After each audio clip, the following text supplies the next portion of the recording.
Sorry for a while. Right now I have having an update for my Honkai server right now, so please be sure to wait for a while. So, right.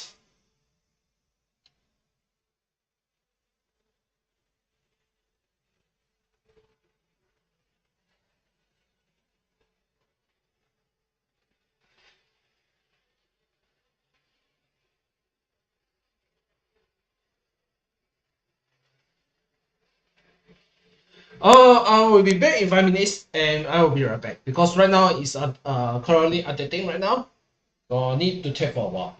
And please, anyway, ladies and I've been not for the introduction yet, since still on the still on the waiting period right now.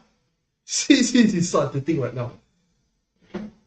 I think I saw the story. It's kind of interesting. It just never mind. We will see through it later.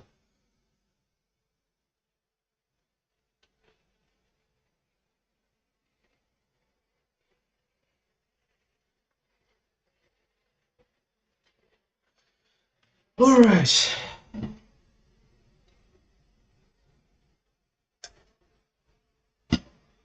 So right now I'm here right now. I'm basically waiting. So I close my video right now since I don't want to show my face.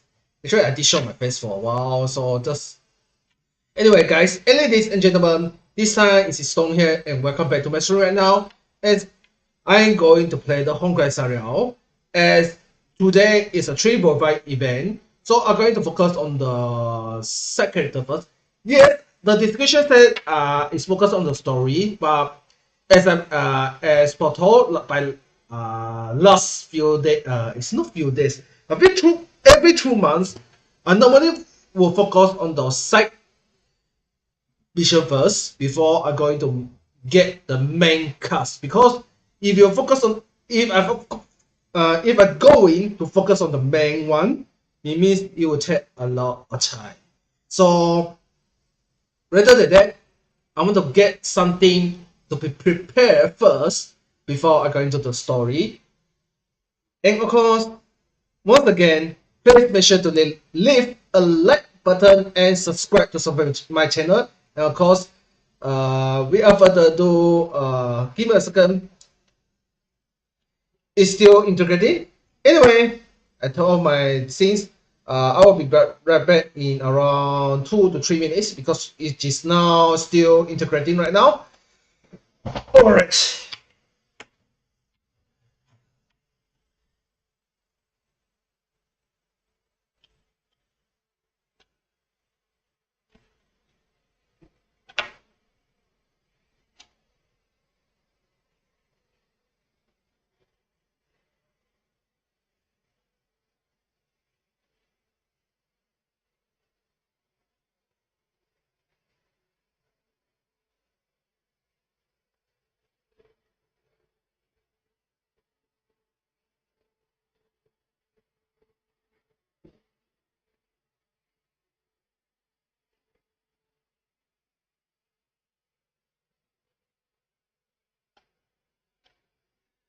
Okay, I right now start the game right now. So anyway, let's just get this over with, guys, and of course, enjoy.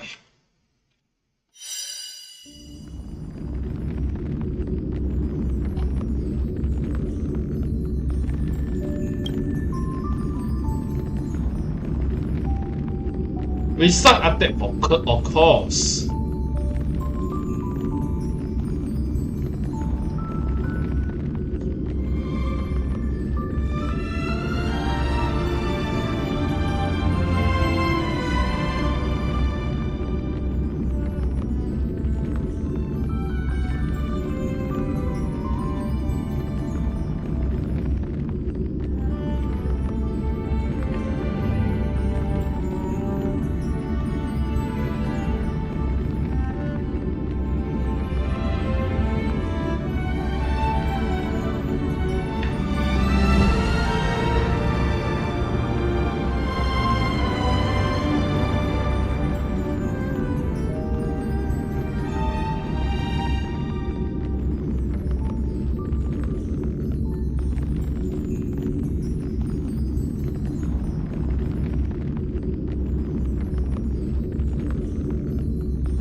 It's restart time.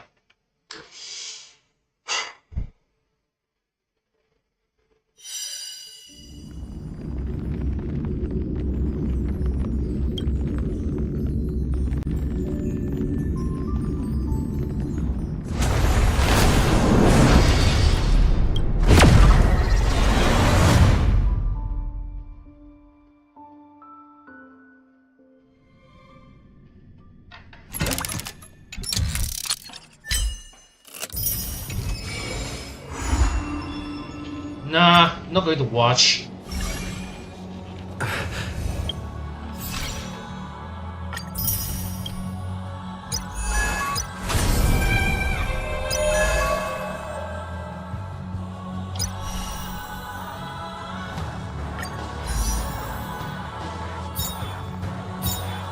Oh, so this is the character turn, or it's already done.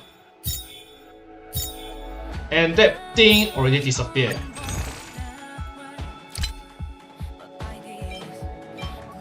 Well, interesting. Alright, let's try first.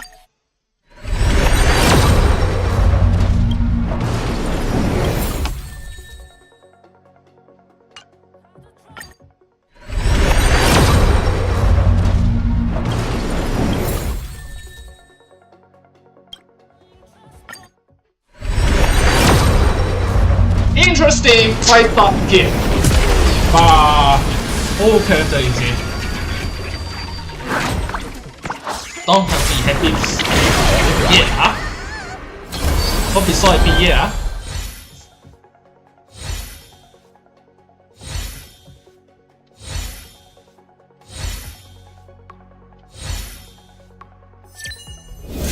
Of course. Finally. Finally, I got Vaseline right now. That's nice. Now I keep it for the rest for Saridria, I guess. And plus, I need to purchase something. Not this. But another this. Where? I mean this one.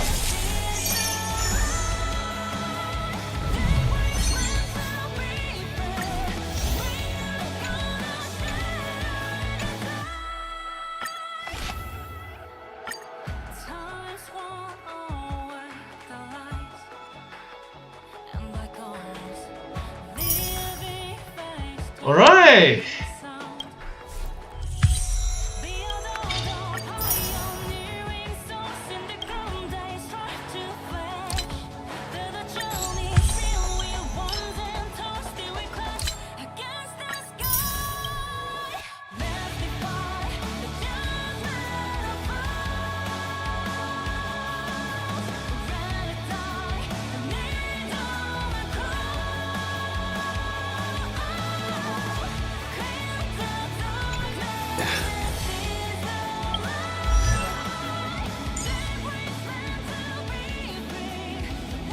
I think this time,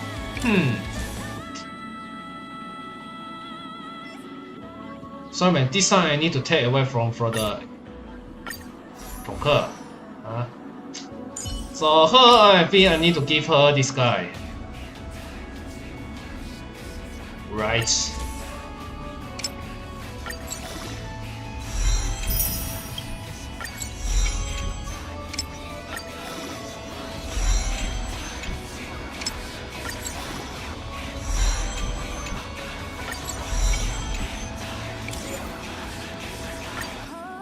But Savage first.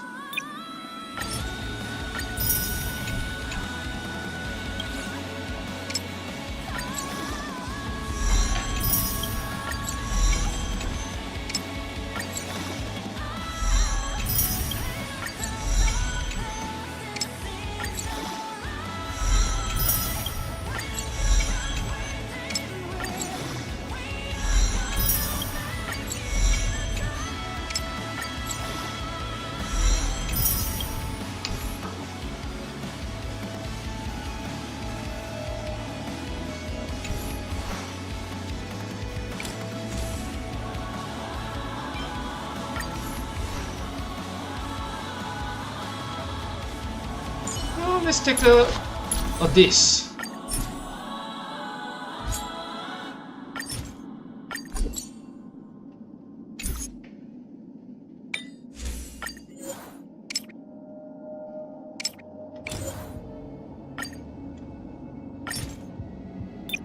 Let's clear this thing for now.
It's time to swim towards the next sea.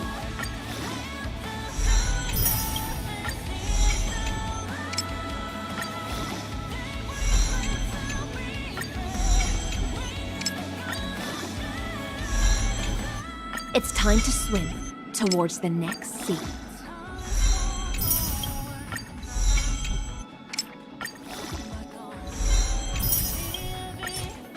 Well done. Listen, the storm's cacophony is calling.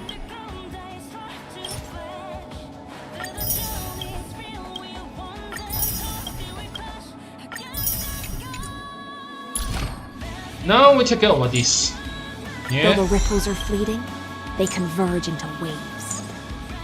Though the ripples are fleeting, they converge into waves.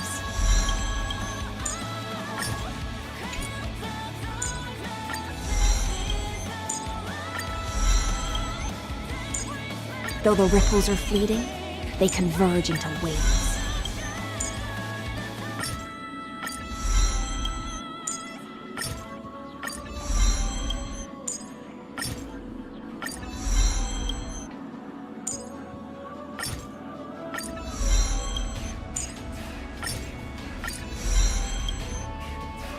Huh? Finally, yeah?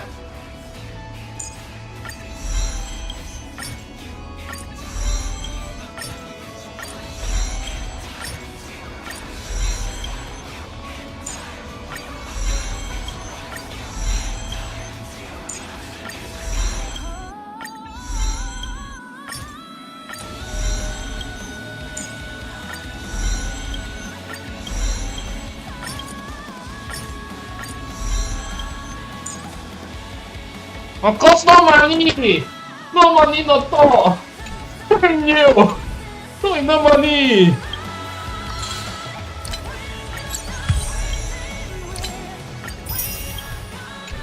I guess that's how it is.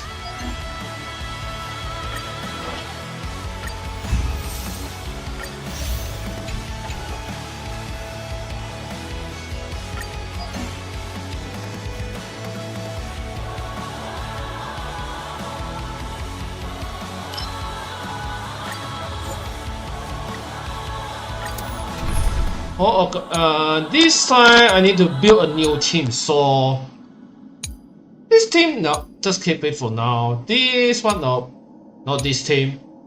Sorry, this team, let me check. Actually this team, I'm sorry about that. I need to change this team. For now.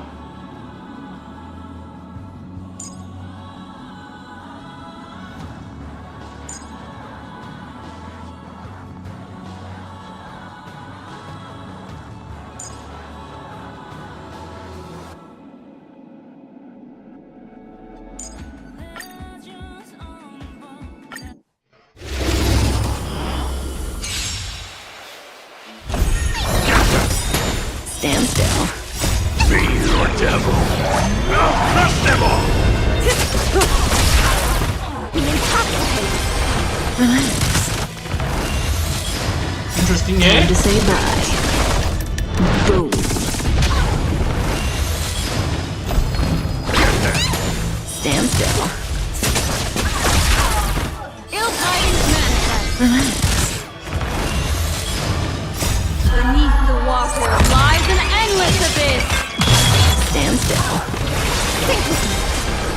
In the abyss's levels, your cries rise.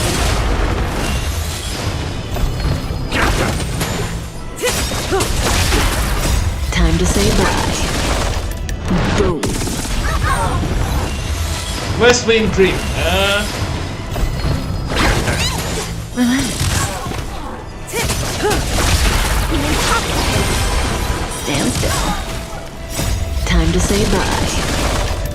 Boom.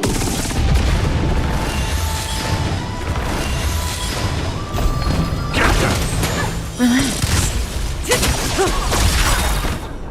In the abyss's levels, your cries rise. Stand still.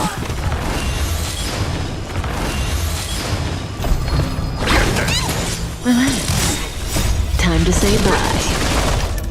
Boom.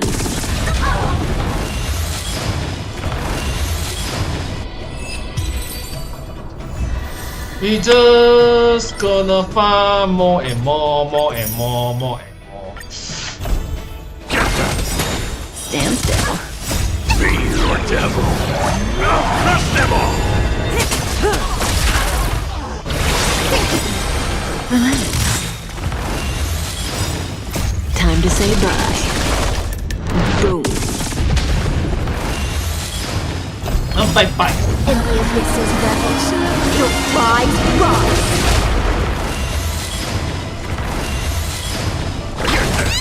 Stand still. Relax. Ill tidings manifest. Stand still. Beneath the water lies an endless abyss. Be intoxicated. In the abyss's levels, your cries rise.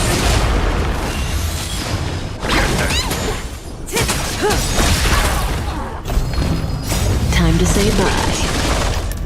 Boom.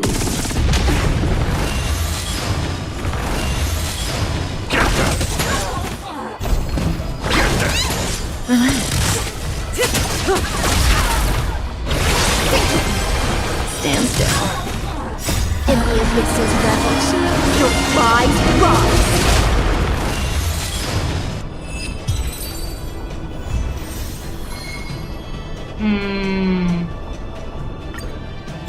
What did I? Relax. Be your devil. I'll crush them all. Time to say bye. Boom.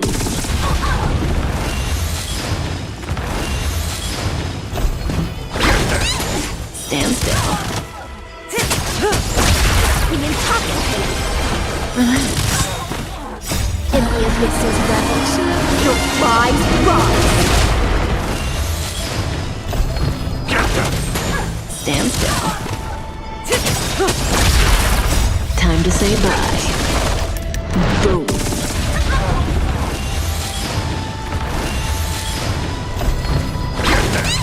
Relax. Ill fate descends. Stand still. Beneath the water lies an endless abyss. Relax. Time to say bye. Boom. Stand still. Relax. In the abyss's levels, your cries rise.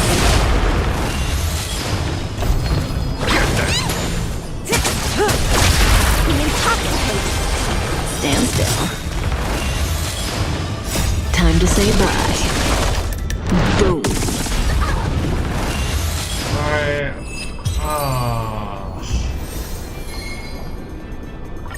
Now we just need some money now.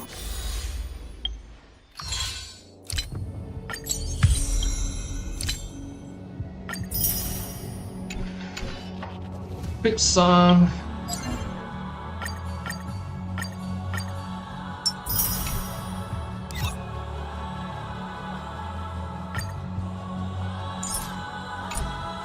Never mind.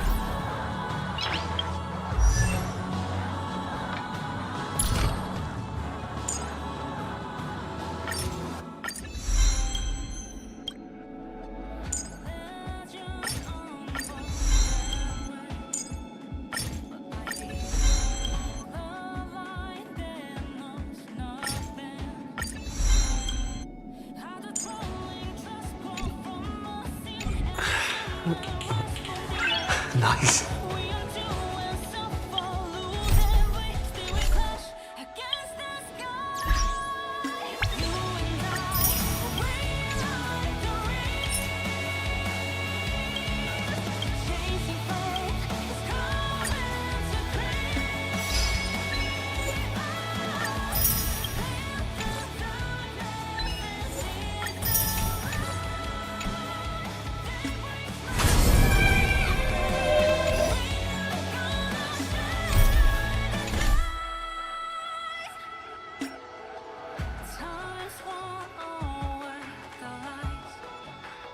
I'm not this up.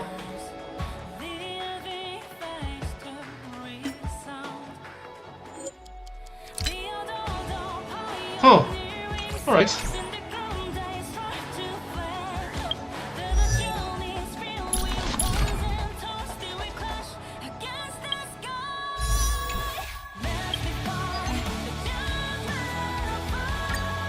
How about let's find some money, eh?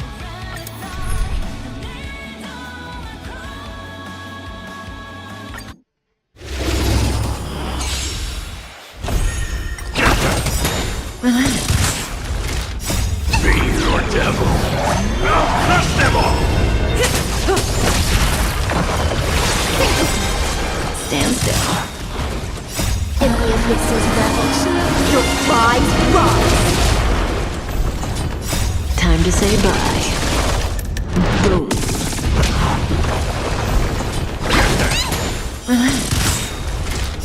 Beneath the water lies an endless abyss. Stand still.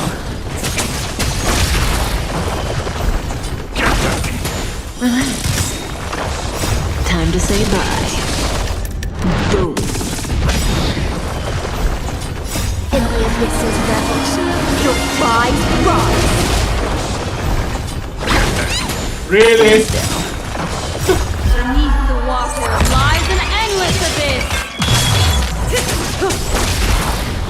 Ill tidings manifest. Relax. Just for more money then.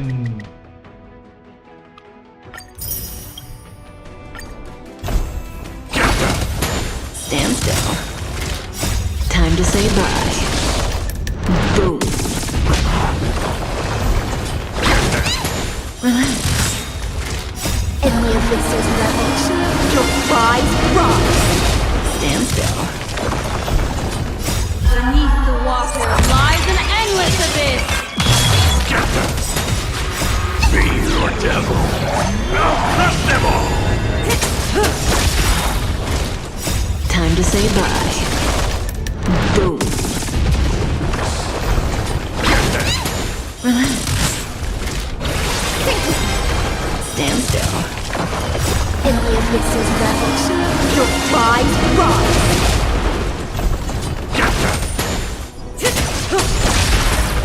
Ill fate descends. Relax. Beneath the water lies an endless abyss. Time to say bye. Boom. Stand still.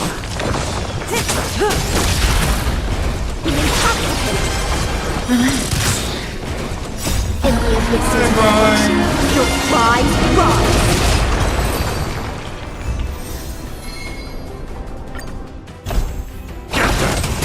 Stand still.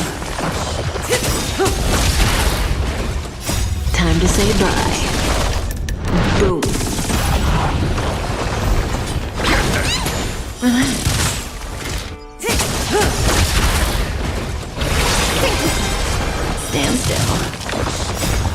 eclipses rebel. Your prize rise. Time to say bye. Boom. Beneath the water lies an endless abyss. Stand still. Fiend or devil. I'll crush them all! Time to say bye.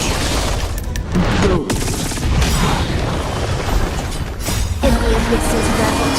Your prize rise. I think it's a whiteout team. It's a whiteout team. Truly terrifying.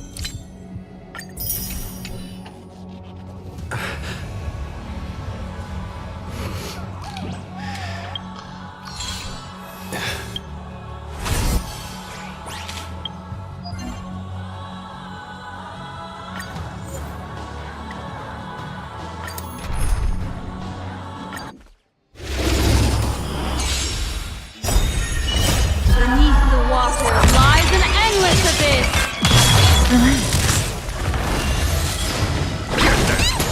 Stand still. Time to say bye. Boom. Relax. Stand still. In the eclipses rebel. Your prize rise. Relax. Time to say bye. Boom.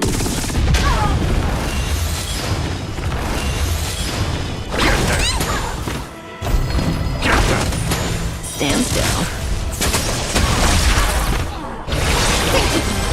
Relax. Ill tidings manifest. Wow. That dog is all powerful. Time to say bye. Boom.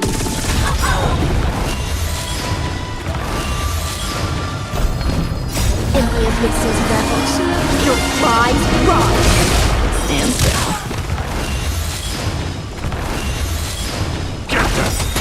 Relax. No, use them all.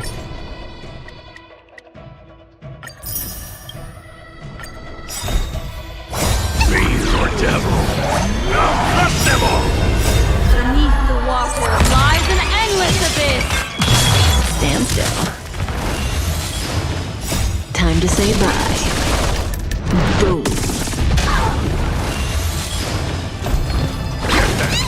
Relax.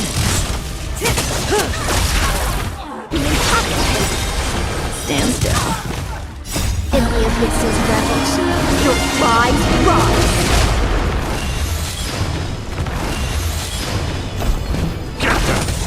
Relax. Time to say bye. Boom. Stand still.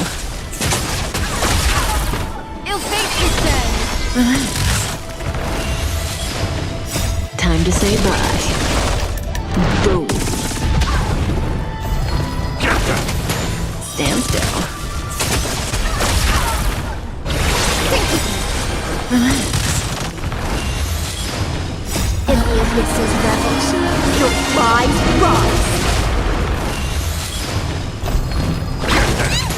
Stand still. Time to say bye. Boom.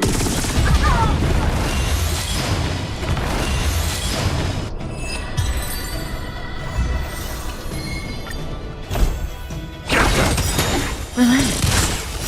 Fiend or devil. I'll crush them all! Beneath the water lies an endless abyss. Stand still.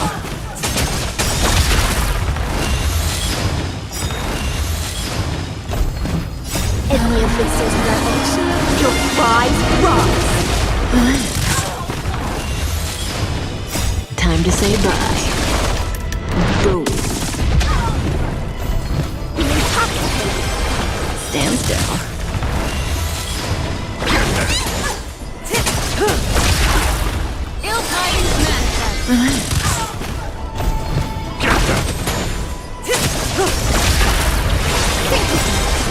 Stand still.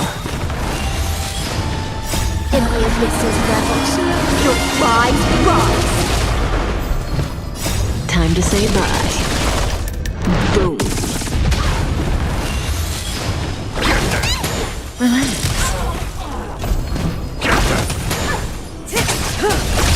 Be intoxicated. Stand still. Ill fate descends.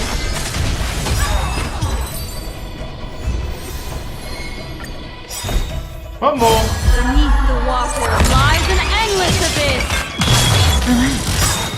In the abyss's ravage, your rise rise. Stand still. Time to say bye. I need to farm more. Come on.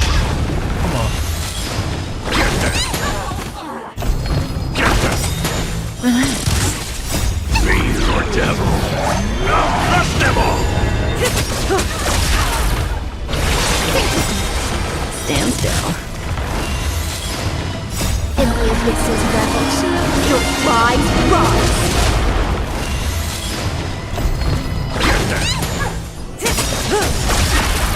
Time to say bye. Boom.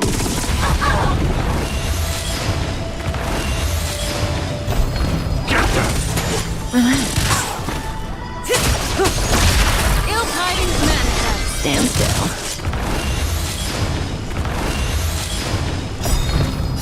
Time to say bye. Boom.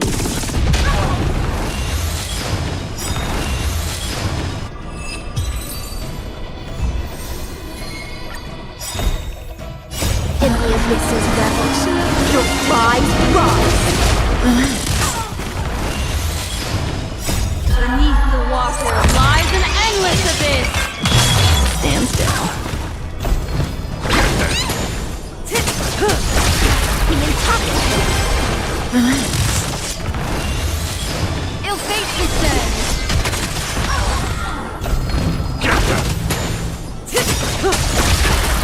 Time to say bye. Boom.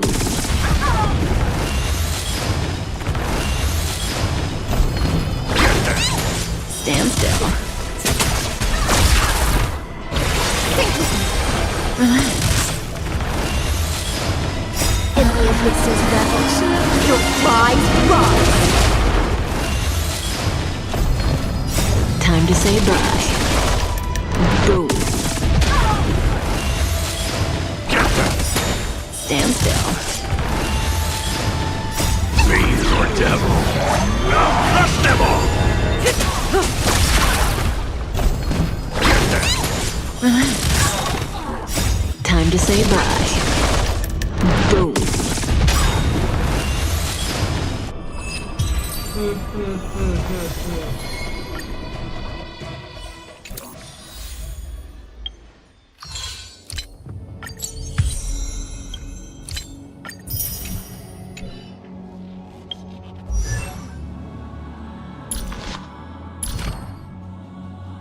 No, upgrade them.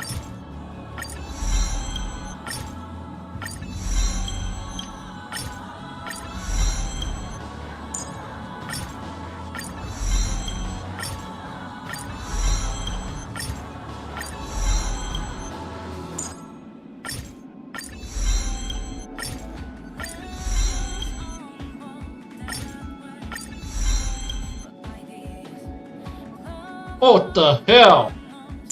I forgot the money. Damn!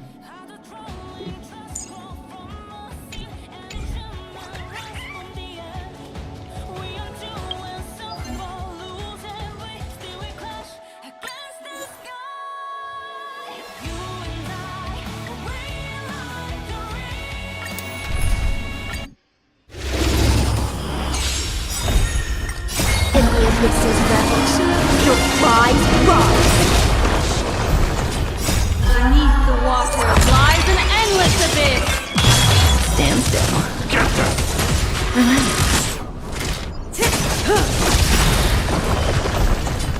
Time to say bye. Boom. In the abyss's ravage, your rise rise.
say bye.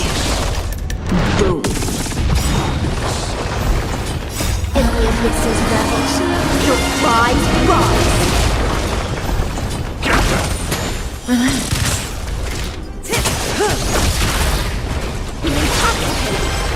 Stand still. Time to say bye. Boom. Relax. In the abyss's revelation, your prize rise. Stand still. Fiend or devil. I'll crush them all! Time to say bye. Boom.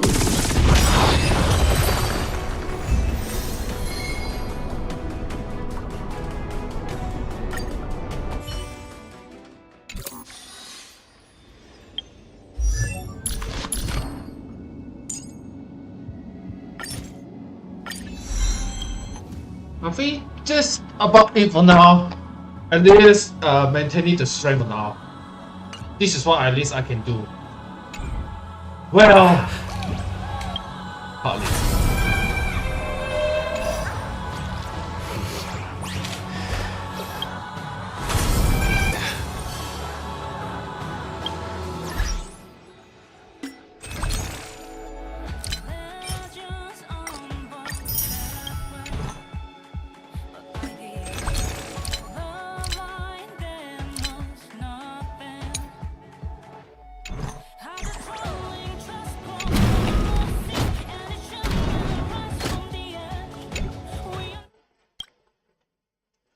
I think this one, hold on a second.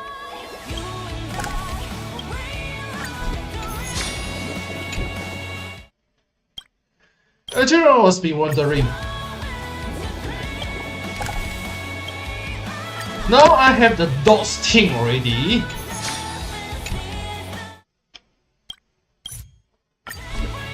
It means that we are going to play with this guy, especially Simulator Universe 7, Unknowable Domain, which I can try with the dots now, since there is one thing we can clear, especially this guy.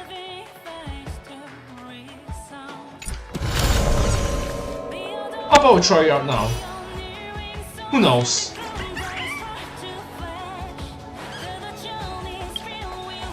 Who knows we can clear this thing?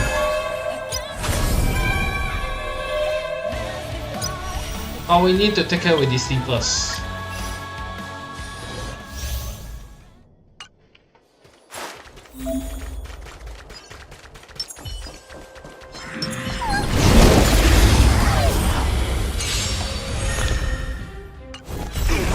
Time to get vigilant!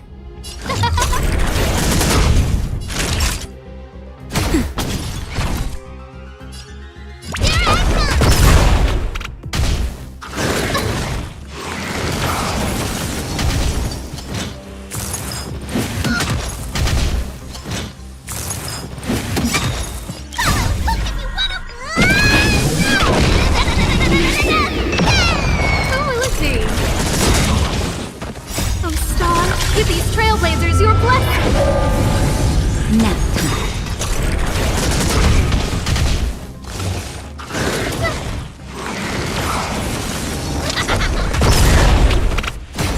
Oh, let's see.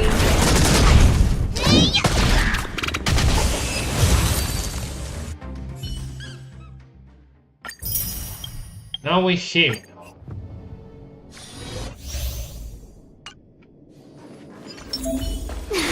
Cool it.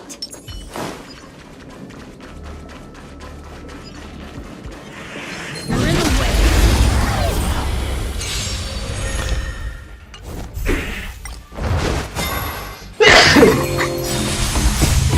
Fight as one! Let me bring you back tenfold!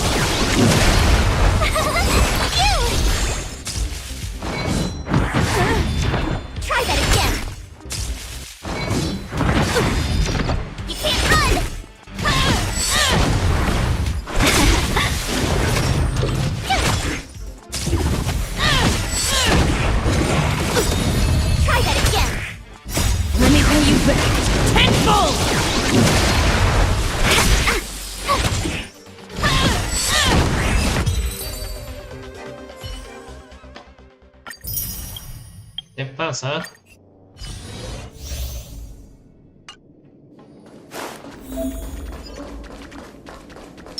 This will strengthen our position. Found your weakness.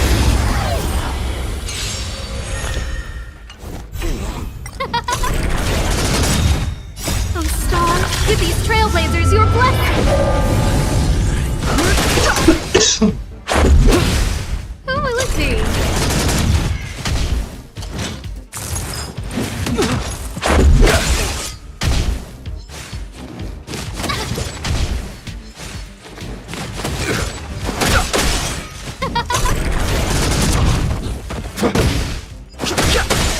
Oh, let's see.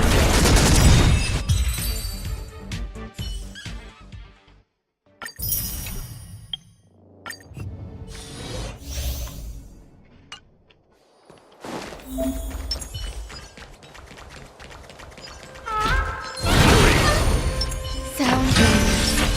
Make a wish. Does that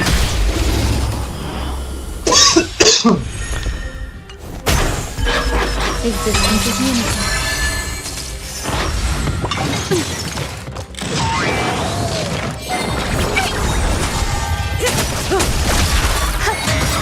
Stand still. All will be swept away by the wind. Time to say bye. Boom. Ill tidings manifest. Fiend or devil. I'll crush them all! Beneath the water lies an endless abyss. Stand still.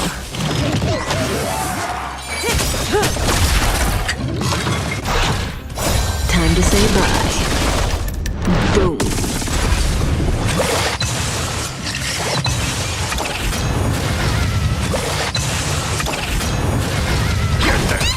Relax. Stand still.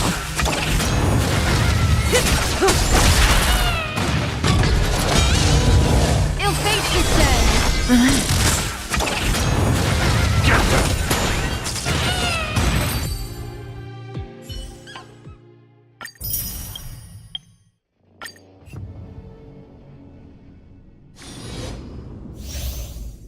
This is what a team does now! Never mind! We can clear it off. But this is the new enemies. Yes? Make a wish. Any fish taking the bait. Does that hurt?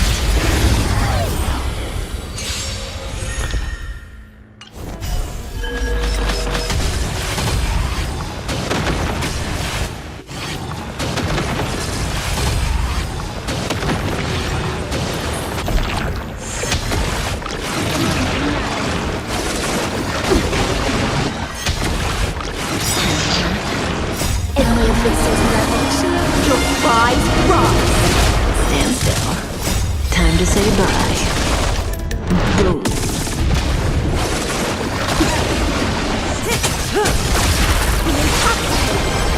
Relax.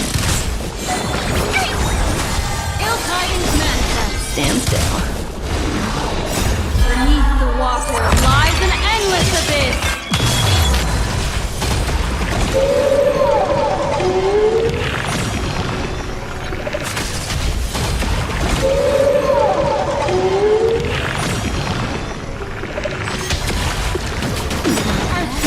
Fiend or devil. I'll crush them all! Time to say bye. Boom.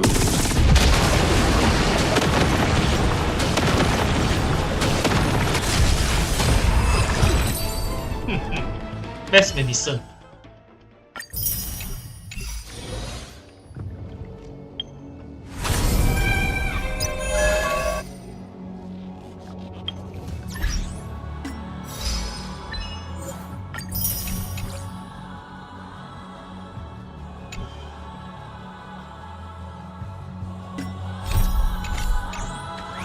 How about let's take care of the...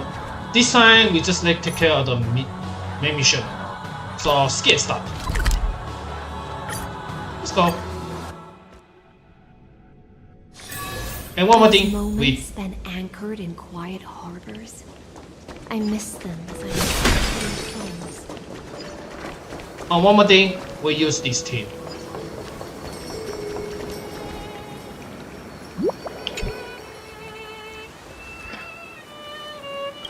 Hello. Your surprised expression is just like what the memories recorded.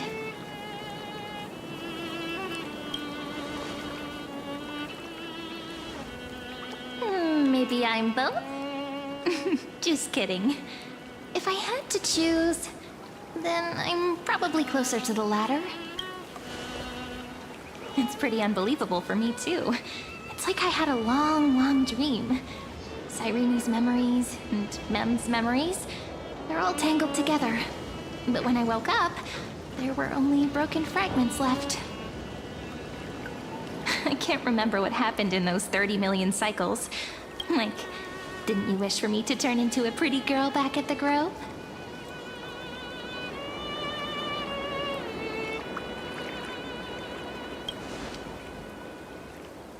Yeah, it's not working because I haven't deal with that Like yet, a seed of finally course. grew up and became a flower. But for now, I want As cute as a to be a flower Sparkland now. right now. Because I want to finish the story There's first. so much I want to say, but unfortunately, this isn't the time to reminisce. With the memories of the previous flame chase still intact, we've returned to this place at the beginning of time, so we can carry out our promise to Finan. The descent of Iron Tomb may be looming over the horizon, but we still have a chance to change everything.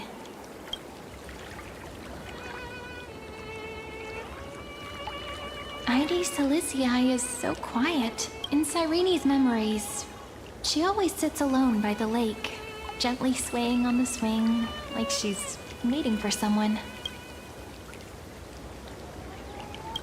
Yes, Finan too embarked on his journey because of this view. He then walked alone for more than 30 million cycles.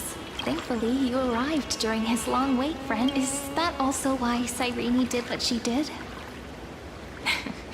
It sounds weird, doesn't it? It's something that happened to me, but I'm talking as if I'm an observer. But that's just what those memories are like. Vague and unclear, as if encased in thick ice. The only things I remember are the days I spent with you. Emphorius will fall into an ending of destruction after the next Era Nova. But those stories went out of fashion ages ago. In a proper romantic epic, the hero's supposed to foil the villain's plot, right?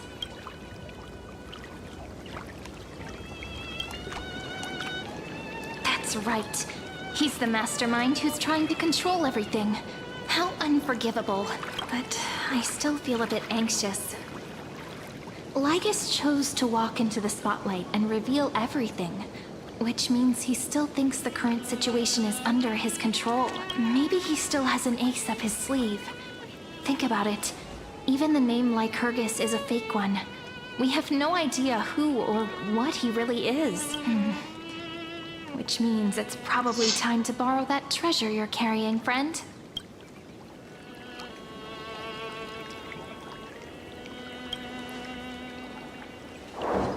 Yep, that Intellitron friend did say, when required, it can also serve as a bridge for communications between the internal and external world. Ide Silicii is a little village enclosed by time.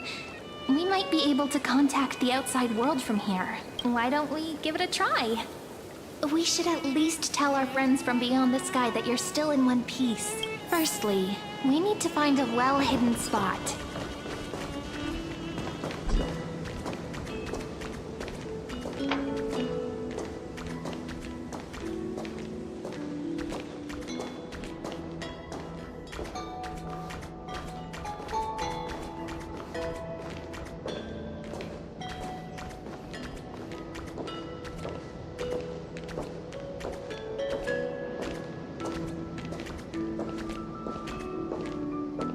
It's super quiet here, Sounds can't get in or out. Back in Cyrene's memories, this room was her secret base. No one noticed her practicing Orynyx's prayer here, or trying to speak with the gods in secret. But today's different, isn't it? We aren't trying to contact unreachable gods, but humans from other worlds. Real people. I'm prepared to witness that miracle, friend. The way Cyrene talks is so similar to Mep. I have so many questions. I'm also worried about how Dan Heng and March 7th are doing. Here's hoping the chronocognitive anchor can still function normally. Because I really need answers.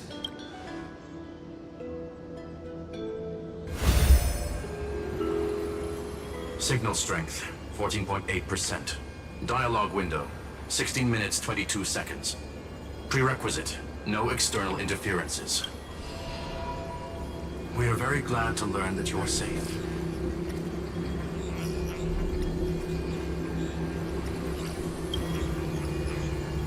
Sorry, no good news. When two geniuses show up once, you know you're in deep trouble. Listen up, one. The Destruction's eyes are gazing upon this place. No, I'm not joking, and no, it's not Droidhead. It's the real Nanook. Time is running out, so I'll explain in terms you understand. This world, Amphorius, is in fact a testing ground, where the Lord Ravager, Iron Tomb, evolves through self-extrapolation. Hiding in this segment, unknown to other life forms, it has endlessly repeated the process of Era Nova, seeking a solution that could obliterate the erudition. For some reason, the experiment entered a prolonged state of stagnation. However, it has now restarted. Prediction: if effective intervention is not performed, Iron Tomb will complete its self-coronation in 14 system hours and initiate its plan to destroy the entire path of erudition. The possibilities are endless.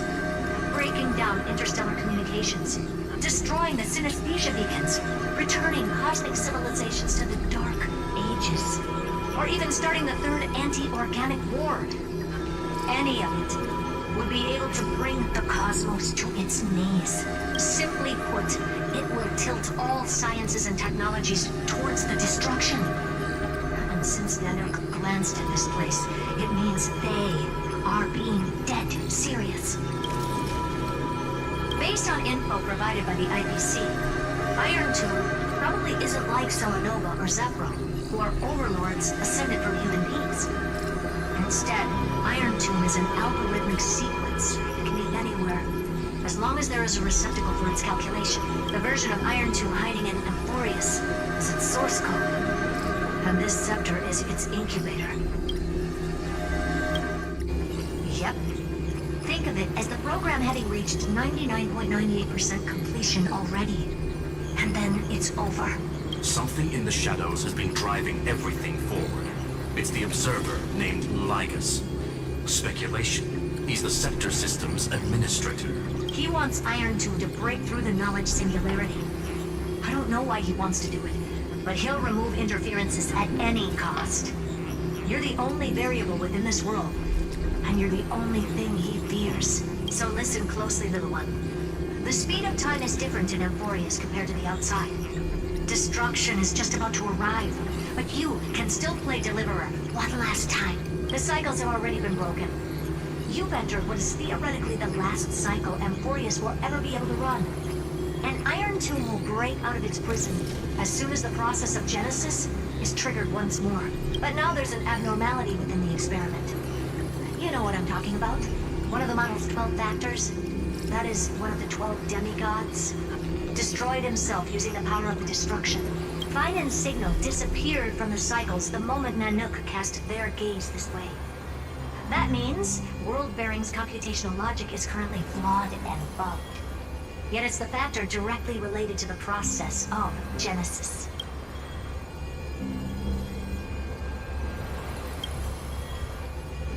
That old Intellitron will definitely do all he can to debug this error. So you have to take this chance to claim Kephal's core flame. Don't let him have his way. The key to suppressing Iron Tomb lies in whether he can rewrite the purpose of Era Nova. There's one more preparation we must make. Lycus's behavior has been quite abnormal. He's never interfered in the actions of Titans or the demigods throughout the whole experiment. Deduction. The sector has an extremely strict autonomous protocol, restricting even its administrator.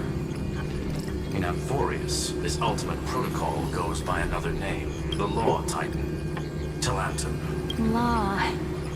They are the rules that restrain all things in Amphorius. And it was the core flame returned at the very beginning of the last flame chase journey. Why do you have another little pink one next to you? Huh? Her path chart is... Is there something wrong with me?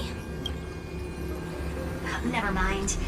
Let's get back to the topic at hand. Light calendar 3960. Month of balance. We'll be locking onto this time period to find Law. You can either meet the Titan, convince the demigod, or take the core flame by force. It doesn't matter what you do, so long as you bend it to your favor. We still haven't figured out how you and Don Hong got inside this world. So influencing protocol is currently our best way to stop Lycus, or to call for more reinforcements into this fight. Once you've got Law in your hands, we'll discuss our next steps. Make sure the core flame doesn't fall into enemy hands. Herta, the firewall's interference is getting closer. Time is running out. Please ask any questions you still have as soon as possible. Iron Tomb can't affect the real world just yet. Don't worry. Himiko and the others are more concerned about your well-being than their own. Mr. Don Hung did not enter the new world with you at the end of the last cycle. No, the flow of time inside and outside Amphorius is not identical. 1,000 years in this world may only be a fleeting second outside it. Conclusion. He is on his way back to the Express. Miss March's situation is rather complicated. Madame Herta and I can detect her signal, but cannot ascertain her location. What we can be sure of is that she's still in Amphorius. Don't worry about her. She's absolutely chock full of mysteries.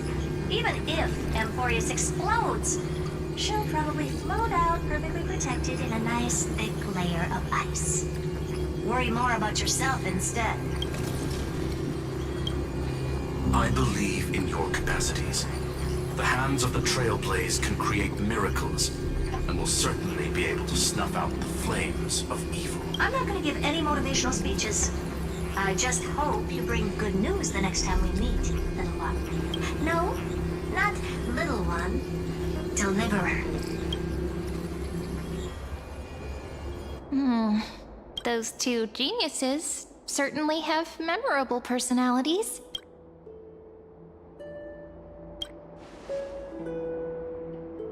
Yeah, I understand more than I should, actually. Honestly, some of that conversation feels like it's about things I once knew, but then forgot. Maybe it's because of Mem? After all, Mem's a memo sprite born out of your thoughts, friend. Maybe our memories somehow got tangled up together. Never mind. Let's focus on something more important with what little time we have. Just treat me as an ordinary girl with secrets, okay?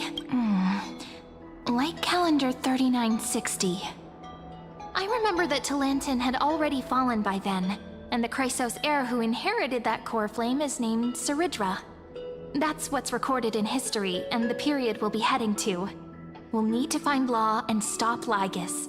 So, we've at least got a solid direction, right? Can you give me a little bit of time before we go? I want to pack some stuff.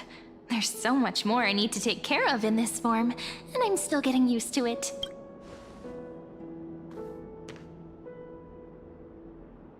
A relaxed scene like this probably no longer exists in the outside world.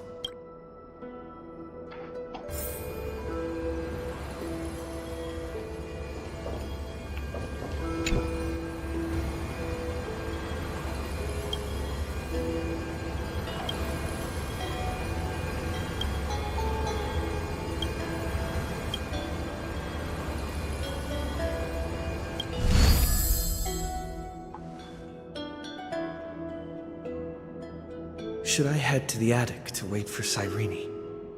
Or should I have one last look at Ides Elysiae?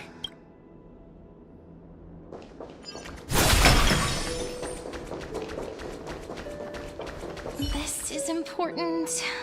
and that's also important. It's not gonna fit into my bag. Hold on, I'll be done in a sec.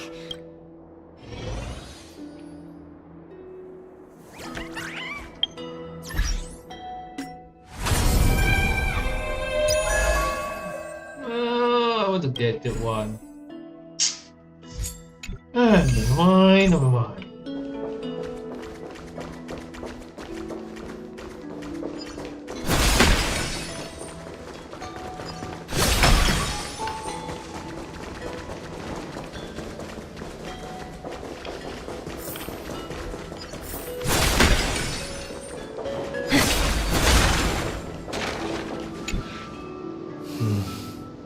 This village is where Finan's life started.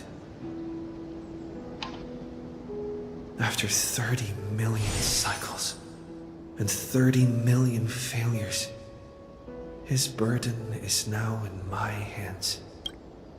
He said I will be taking over the responsibilities of world-bearing. But what does that mean? Becoming the new Kefali?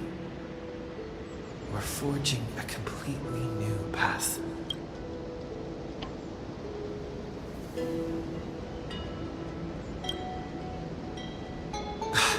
Calm down and think this through rationally. This is going to be a very difficult campaign. We can't lose Kefali's core flame, and we also need to find either Talantin or their demigod. Then convince them to join us in the fight against the destruction. But there are so many unknowns. We don't know what Lygus might be doing, and we'll have to face Iron Tomb after dealing with him. There's also Cyrene. What exactly is she? There are so many questions. I'll have to take it one step at a time. But I must make each move very carefully, because every decision could potentially impact the end.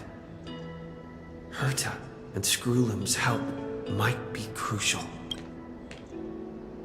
Thinking hard over there? I finished packing. I decided to just bring these few things in the end. See? There's a journal, a quill pen, and the ceremonial blade of the Priests of Time. Holding it calms me down for some reason. The scent of the black tide is now calm. Finan must still be fighting them in some way. This will be Amphorius's final flame chase journey. But it won't be the end of us. It'll be the beginning. Friend, are you ready to become a hero? Just treat me like any other friend you have. We share a common goal and common enemies, and we may also share a common future. A future that has never emerged in any other cycles before. I believe in you, friend. If you still can't get used to it, just call me Mem like you did before. Just kidding. Are you worried that the burden is too heavy for you? Don't worry. Maybe the answer isn't as complicated as you think. You've seen how every person regarded as a hero in Amphorius was nothing more than a flawed human. They were just at the right place at the right time when the world needed a hero. But those aren't coincidences. Just like how your arrival kickstarted Amphorius' fate once more after a stagnation of more than 30 million cycles. It's the inevitability of being a trailblazer. A person's personality is their destiny.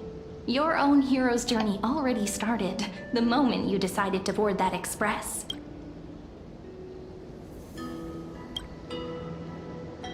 That promise might be far too heavy, but I believe in you, friend. The Trailblaze's duty has always been a heavy one.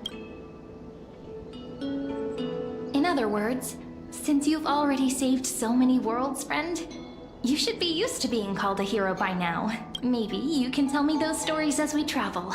That way they can become our shared memories too. Let's trailblaze onward like before and create a future that's worth being remembered.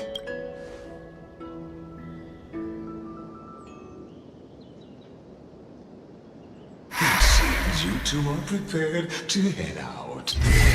You should indeed treasure the view before you. You do not have much time left to enjoy such solitary delights.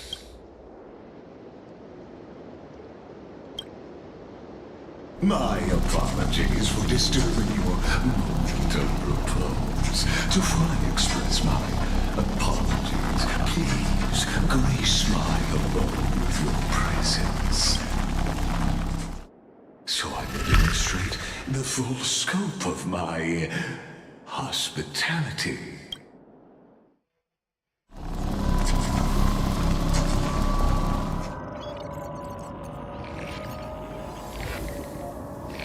What is this place? Don't tell me this is...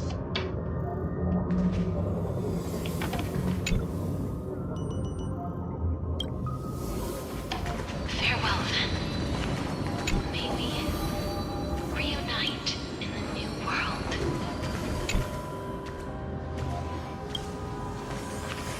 All shall bid farewell to one. The light of the dawn device never fades. After I cross this river, it will be a tragedy for mankind. But if I do not cross, then it will be the end of me.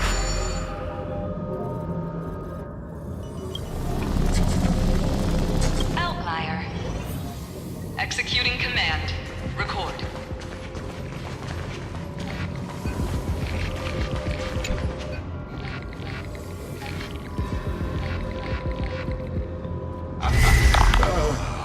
Did that startle you? This is the intersection between Amphorius and the real universe. The audience seat where I observe this experiment. You can also call this location the Exo. What you see is the true form of the eternal land and the 12 demigods after they've shed their disguise of legends. Doesn't it look marvelous? Amphorius is like a microcosm of the cosmos. People love to portray the romance of the starry skies, but their tales often forget a different and far more truthful type of universe. The moment ancient Antikytherians sketched geometric shapes on the sandy beach and recorded the first numerals and symbols on parchment, the universe turned into a silent equation flowing under the pen of these relentless decoders. Erudition. It was once the mother tongue of the Creator, the pen of divinity, and the first lyrical verse ever written by free will.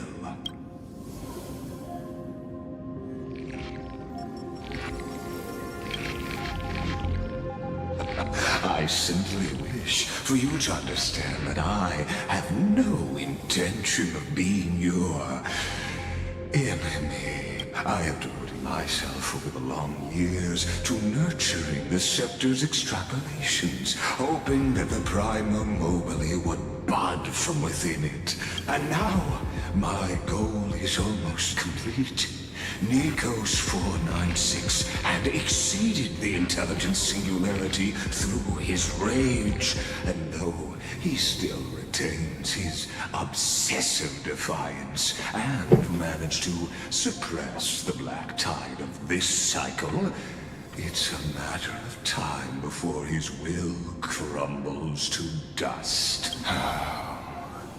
Iron Tomb will be completed.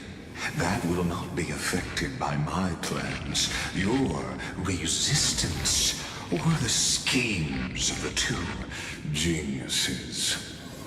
It is an irrefutable fact, just like the instance in Noos's calculations. In other words, as long as you are willing to stop interfering and let the final Aeronova carry out its natural course, I'll guarantee the safety of all nameless and ensure you return unscathed.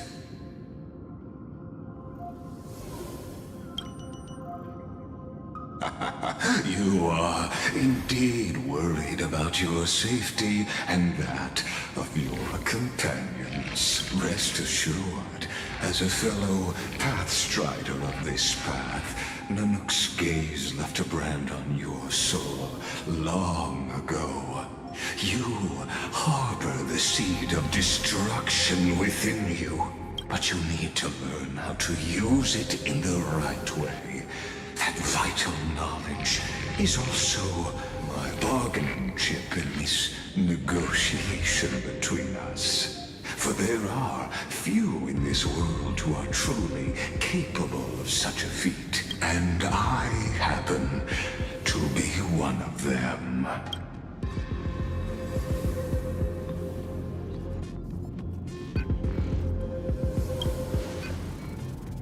This matter is of grave importance, so please do not make your decision lightly. After all, the choice before you bears a 1 in 3 chance of elevating you to an unparalleled existence among the stars.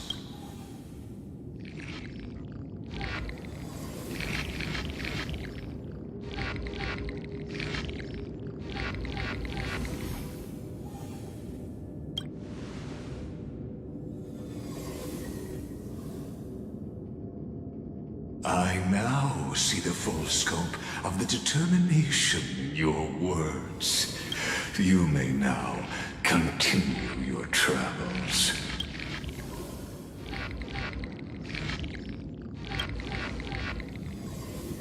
It seems you haven't realized something about this place. The Exolith is the Erudition's domain.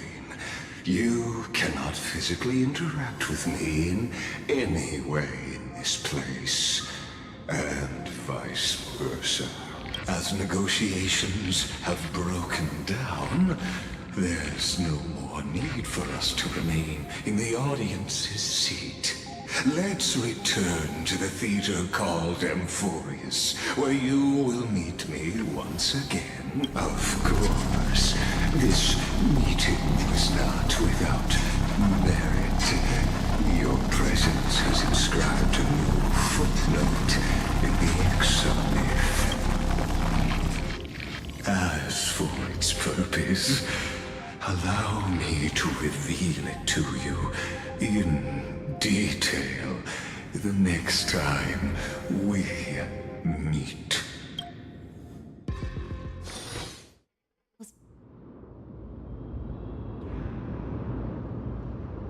100 years ago, the flames of war consumed Akama. The Outland forces broke through the dawn.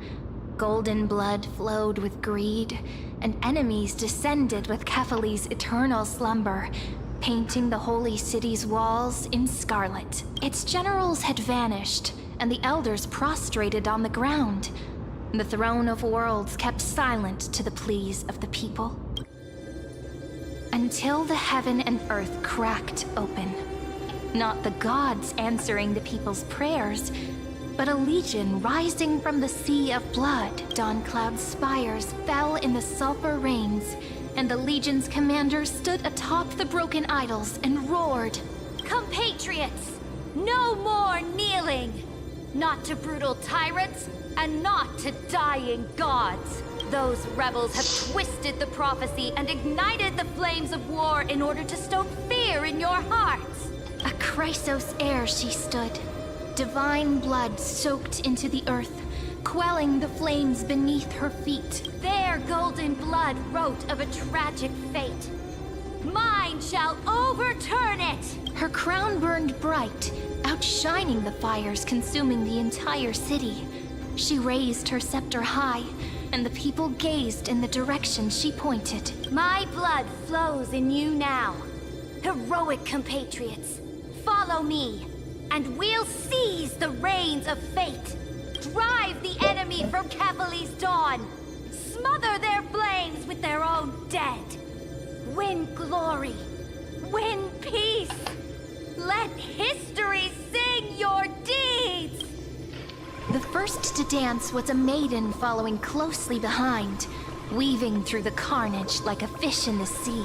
The people, full of wrath, surged with her, forming a colossal wave, and the enemy hordes, drained of life, vanished into nothing. Onward to Marmorial Palace, to Dawn Cloud's heights.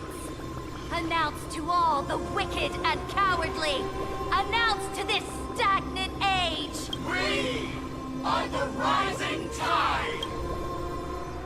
History remembers this as the first siege of Akama.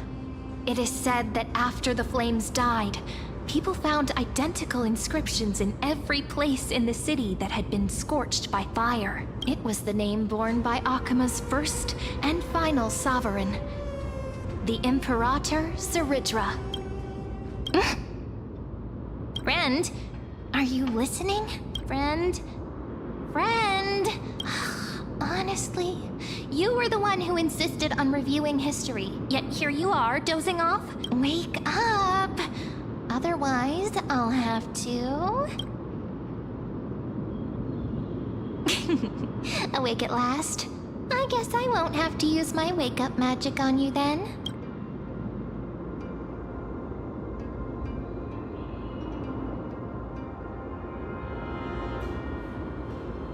What are you murmuring?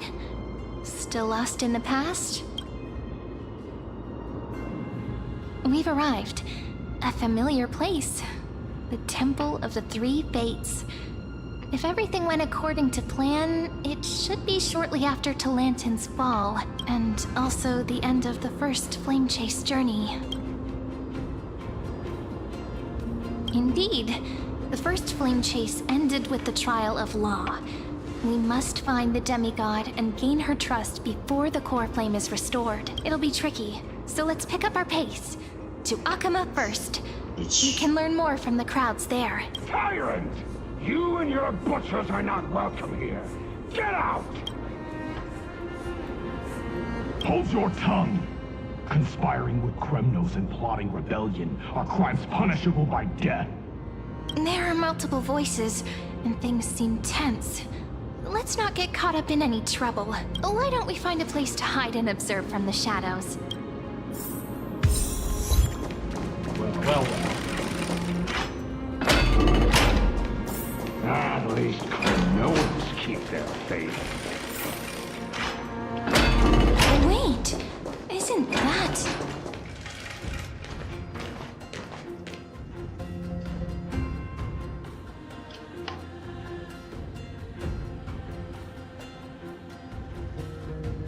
Golden-blooded defilers, perverting the prophecy and trying to slay gods. Stars beyond the sky? Gods who created the Titans? What kind of nonsense? Look at this broken world and see what your atrocious acts have done. What? Did he just mention the stars beyond the sky? But how is that possible? You impudent! Dux for Goris. We're here to welcome the deliverer from beyond the sky.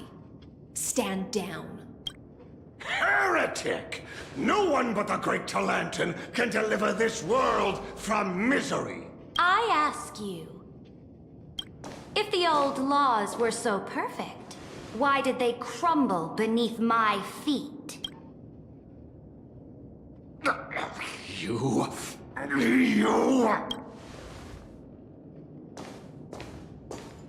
Talantin is long gone. Now I am the law. Challenge me, or submit to my judgment.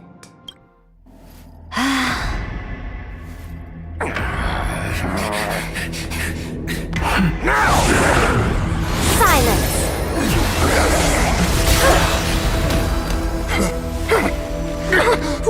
What gives you the right to judge a priest of law? That's because I came, I saw, I conquered.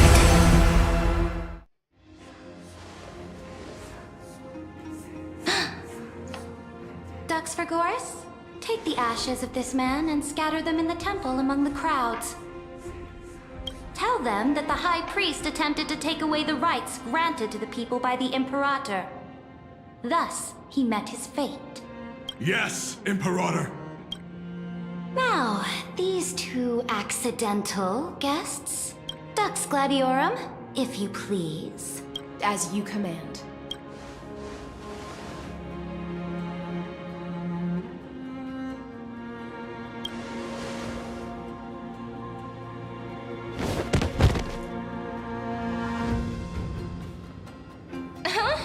Is this?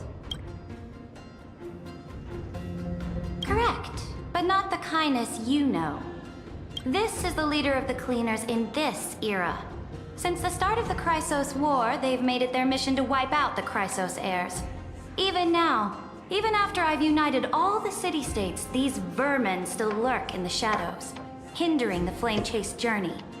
Moreover, I know that the 27th person to inherit this role bore many grudges against you and nearly doomed the second Flame Chase journey. The enemy of my enemy is my friend.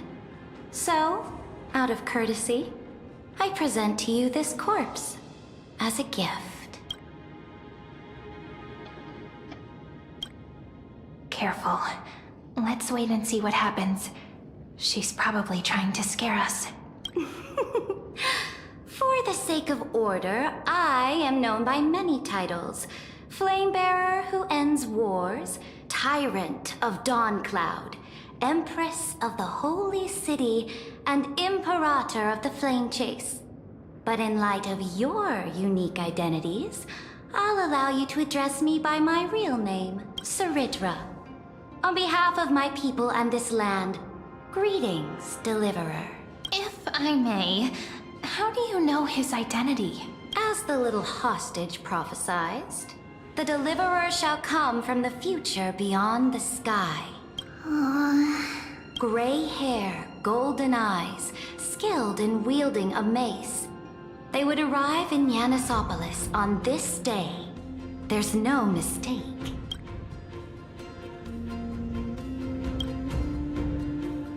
Your orders, Imperator. We return triumphant. Send an urgent message to all delegates. The meeting of the Flame Chase Alliance will convene early. As for you two, Akuma knows what you seek. We'll confer in the Holy City. Doubtless you have many questions, but save them for later. Please follow us. This is not what I expected at all. The demigod we needed to find was just waiting for us, and she knows of things beyond the sky, even eons. How could this be so different from the previous 30 million Amphorius cycles? Who altered history?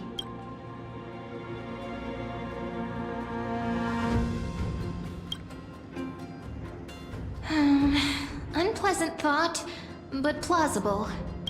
The currents of time have become twisted. Regardless of who caused this, that Imperator came prepared. We're the ones at a disadvantage now. We might as well dance their dance. Let's go with them to the Holy City. We've received the Imperator's favor because of your unique background.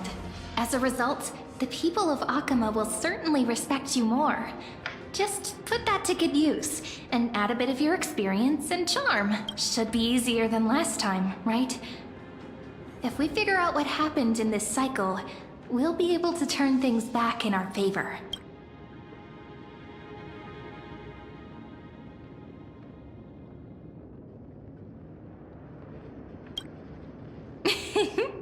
Calm and confident. That's the you I'm familiar with. Guests, please. The journey to save the world starts with a single step. Let's set off, my friend.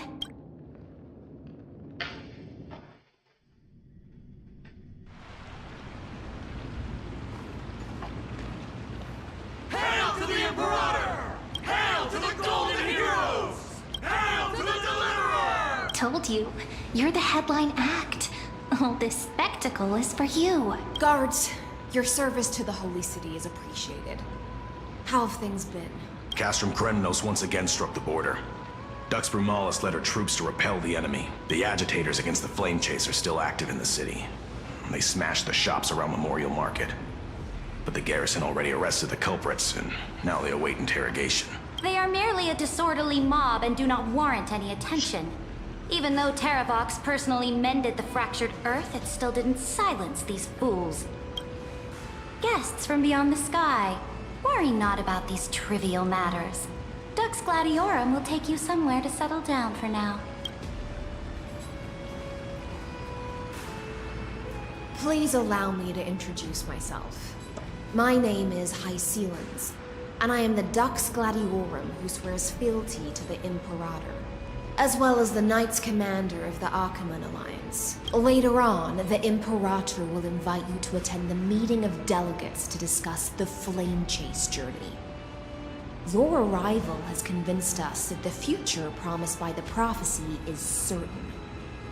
Under the Imperator's command, Amphorius shall break its chains and reach the world beyond the sky. With all due respect, what exactly do you know about us and what's beyond the sky? As a humble subject, I cannot freely express my own views to you. Please forgive me. I knew it wouldn't be that easy. Time waits for no one. Please come with me and rest now before the meeting later.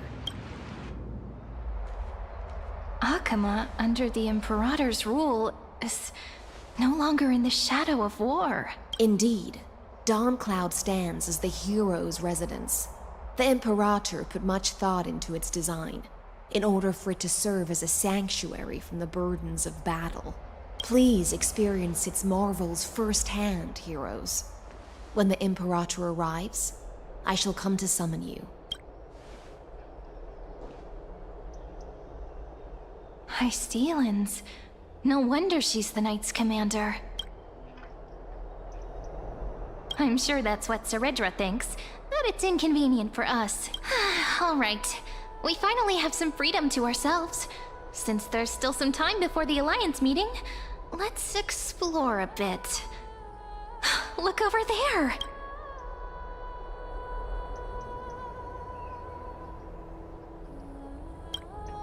But the hearts of heroes stay the same in every cycle, never changing.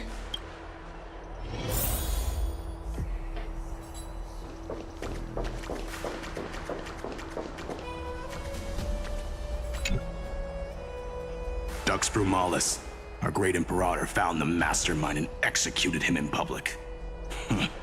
Seeing that scoundrel burn to nothing should deter these miscreants from being so brazen again.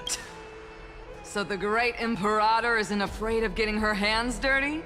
What a ridiculous display. What do you know? No matter what sins the people commit, they are still the Imperator's people, and it's only right that they be judged by the Imperator's own hand. Our distinguished trespassing guests. I am Labinas, honored guest. Seneca, the Dux Brumalis. Greetings. This Dux Brumalis doesn't seem to like the Imperator very much, but she holds a high rank. And Dux Vergoris' speech seems self-contradictory. Let me see what I can get out of them. I'm Cyrene of Ida Cilicii. This is the Deliverer Beyond the Sky. We're new here and wanted to ask you, does this city host any other visitors from beyond the sky? We're looking for our dear companions. Drop the charade. But yes, there is someone in this city who is all too familiar with the world beyond the sky. Silence! The Imperator ordered us to keep that lord's whereabouts a secret. Enough, you pathetic lapdog. Do you need to beg for permission from that cursed Imperator even just to bark? You... Someone who is all too familiar with the world beyond the sky and is referred to as that lord. Could it be? Looks like things are getting heated. Let's get out of here.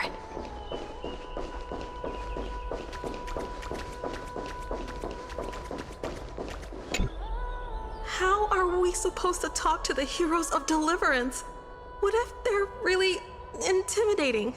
Virginia, don't be so nervous. Once they hear your poetry...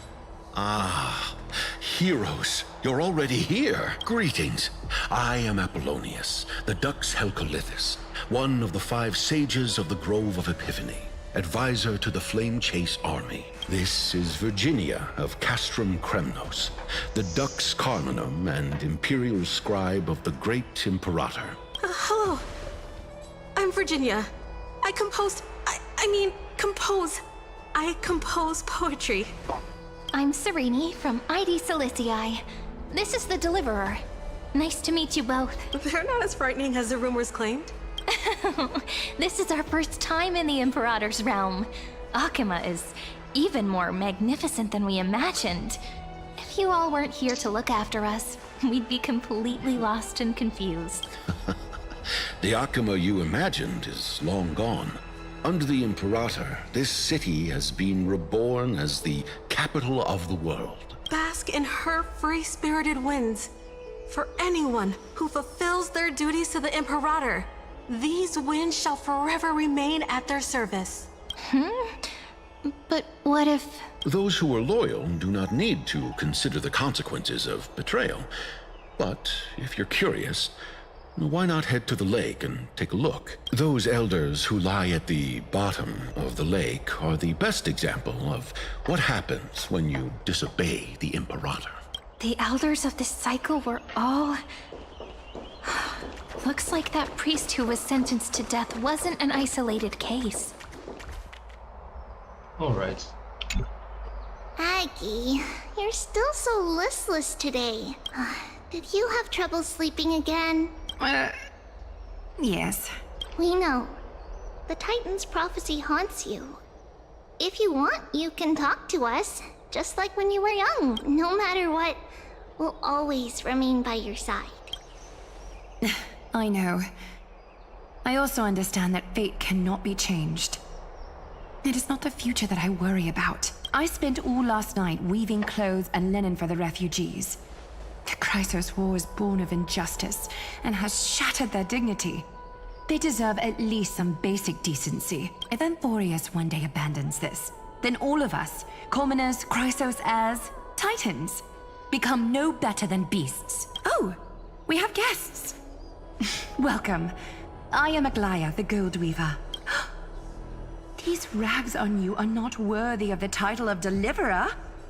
I must prepare some proper attire for you. First time? That's not what I gather from your eyes. Does your Aglaya differ so much from me? Greetings, Deliverer from beyond the sky. We are Trevi of Yanisopolis. It's very nice to meet you. Although, introductions are probably unnecessary. We know you've witnessed the future of the Flame Chase journey, even more clearly than we have. Witnessed the future of the Flame Chase journey? The prophecy also told you about that? Indeed. Orynyx reshaped Amphorius through the prophecy. Although, regarding the Deliverer, there were not many details beyond your appearance and the time of your arrival, so please, don't worry. Feel free to relax and relax some more. Kephali issued prophecies too, but it was Orynyx who told mankind that the Deliverer from beyond the sky would descend upon Amphorius. More crucially, they revealed a future entirely different from the Aranova, though we still must challenge the gods. In the Time Titan's prophecy, this path leads not to a new world, but to the true starry skies. This is also what the Great Imperator has been striving for all her life. Your arrival further confirms everything. This can't be real. Even you find this surprising? Fate really is unpredictable. Perhaps the upcoming meeting will hold even more surprises.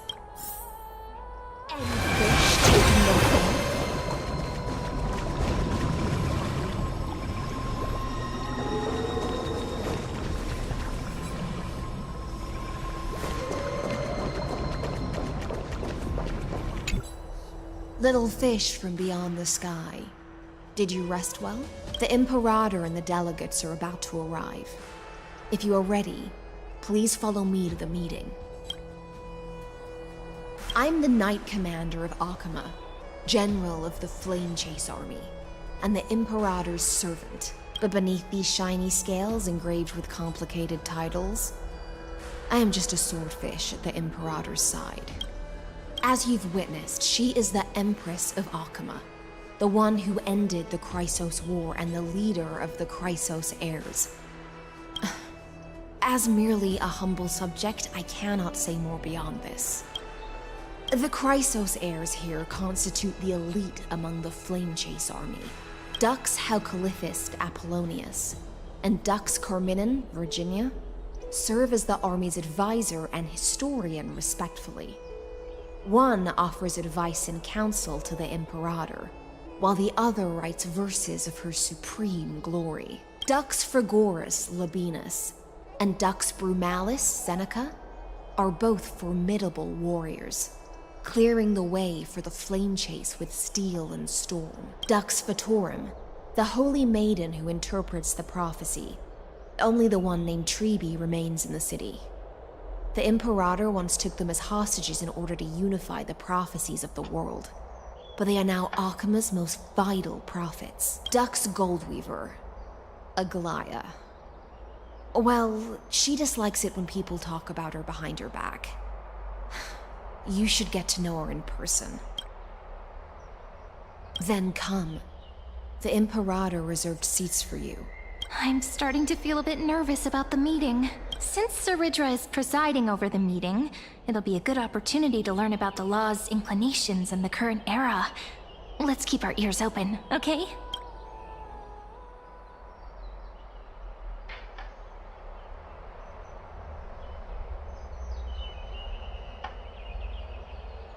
Good sir from Paphos, what do you think the Imperator is planning calling this meeting so early?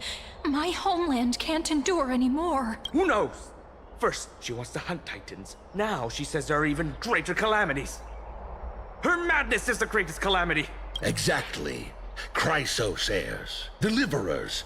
What about us ordinary folk? How much are we worth in her eyes? Things feel pretty tense here. The history books said that the Imperator aimed 3 cannons at Dawncloud to make all the delegates obey her. Will history repeat itself in this cycle? Yes. Similar acts have occurred, and not just once. However, whether history will repeat itself, you'll soon see. Those are the 2 spots reserved for you. Please take your seats. What's going on again? Why aren't we starting? That's what they were talking about before. What is this? Ladies and gentlemen, silence, please. The Imperator has arrived before her faithful council, and the Alliance meeting is about to begin. All right. In the names of Talantin and Kefali, the Akama Alliance swears upon the gods. Cease the pageantry. I pray not to the vanquished. What? Kefali, of course, needs no further explanation. As for the law, at the entry hour 2 days past, a scout should have brought news of the conquest to all of you. Unfortunately, guards found his corpse among the rocks not far from the city. Moreover, the poor soul was buried with a Paphos curved blade. It pains me to imagine what agonies this loyal warrior endured before his death. Delegate from Paphos, do you have any insights? I know nothing of this. The evidence is irrefutable, so there is no need to waste your breath. However, let us set this trial aside for the time being. Witness, even within the most sacred and dignified council, there were those among us who wished to draw their blades, brazenly challenging the Alliance, seeking to shatter our hard-earned peace and unity.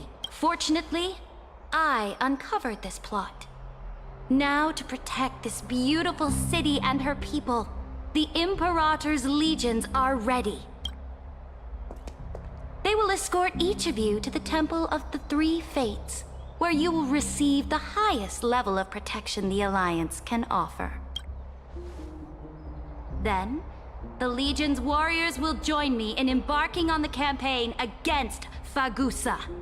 This is clearly a trap. Imperator, Did you summon us here just to trample on the dignity of your allies? Enough! Things are starting to get pretty intense. Comrades, you've all seen her true face now. According to the ancient laws of Akuma, only with the consent of 2/3 of the elders can the legions carry out the commander's orders. The ancient laws. Didn't you destroy them long ago? You defected during the first siege of Akuma, voted unanimously in favor of the Council of Elders restructuring, and just yesterday, you desecrated them with a blood-stained blade. The decaying old laws fell with Talantan and are no longer deserving of respect. But if you still insist on proclaiming yourselves defenders of the law, then be silent and offer up the highest respect to this core flame in my hand. That really is the core flame of law in her hand. Since there are no objections, then the original agenda of this meeting, the campaign against Fagusa, is hereby passed. The Flame Chase Army's hunt for the Ocean Titan begins today. In order to prepare for war, all allied city-states must surrender command of their militaries and pay all war taxes by the end of the month of Evernight. At this moment, I would also like to introduce to everyone the newest honored guest to join our alliance. The Deliverer, revealed in the prophecy of time, has descended from beyond the sky. With his aid, we shall shatter the chalice of plenty and return Fagusa's core flame to the holy city! Deliver on my Please, I can't stand this. Absurd. Simply absurd. A deliverer from beyond the sky. This is just like that prophecy about slaying gods. It's a lie you've used to grow your power. Ladon has already sacrificed countless soldiers. And now you want me to send even more of my brothers and sisters to be used and discarded by a tyrant? Are there any other objections?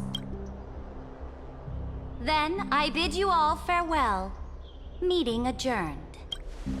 Deliverer, please wait. I still have important matters to discuss with the two of you.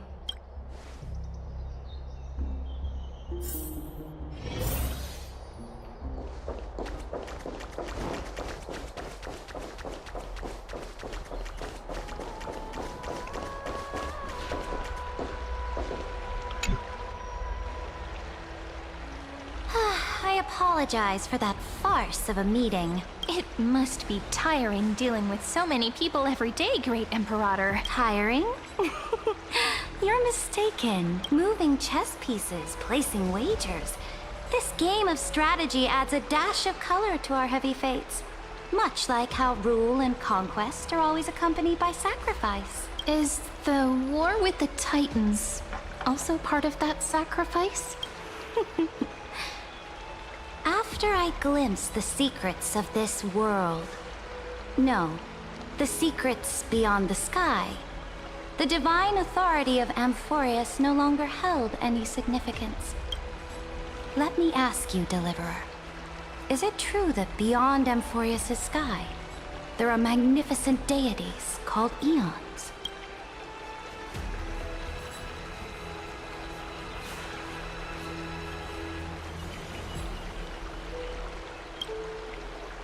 Ah, so they do indeed exist.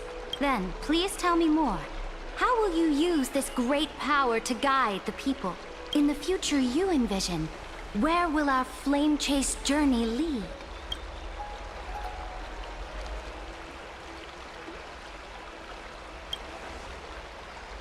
Oh? What you require now is the power of law? Exactly. Just as the prophecy foretold, he is your deliverer from beyond the sky. And he also has reliable allies. If they can intervene in Amphorius' laws, we may have a chance to alter this world's impending fate and reverse its destined end.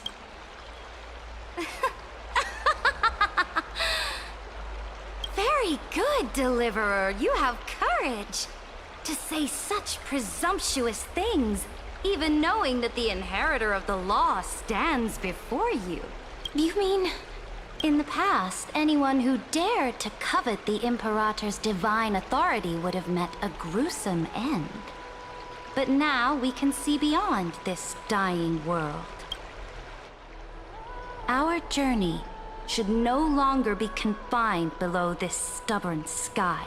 Alas, that fickle ocean titan has obstructed the spirit water leading to the vortex of Genesis, hindering my ascension. If the core flame of law cannot be returned, your path to deliverance will never be realized. Now that things have come to this, we must resume our once stagnant journey and force the waves that block our way to recede. So, you agreed to cooperate with us? Cooperate? Forgive me, but I never cooperate with anyone. Though I will permit you to join me as subjects. And together, we will forge the most perfect law. This is... The Flame Chase Medallion, a symbol of the Flame Chase Army. Every noble in Akuma carries one. This medallion represents the will of the Imperator herself, and you may act freely within the city with it. Before we embark on the crusade against the Ocean Titan, you should rest in Akuma for a time.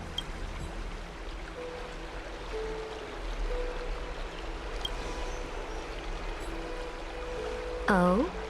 Your advice is acknowledged. From this moment on, prove yourself through your actions. As long as no boundaries are crossed, I fully respect the choices of my subjects. May your journey reach that sky full of stars, Great Imperator. Your attendant certainly knows how to curry favor. Go now. Take a bath first. You two... reek of seawater. Mm-hmm.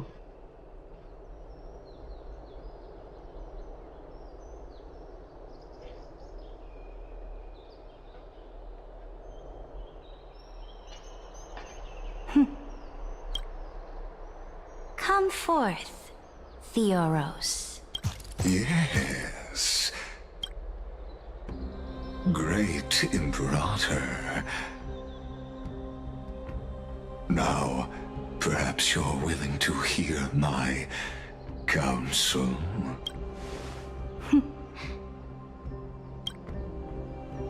Those two arrived just as Oryx described. And just as you said, they showed a thirst for law. At least this proves that my judgment was right. Sparing your life was the correct decision.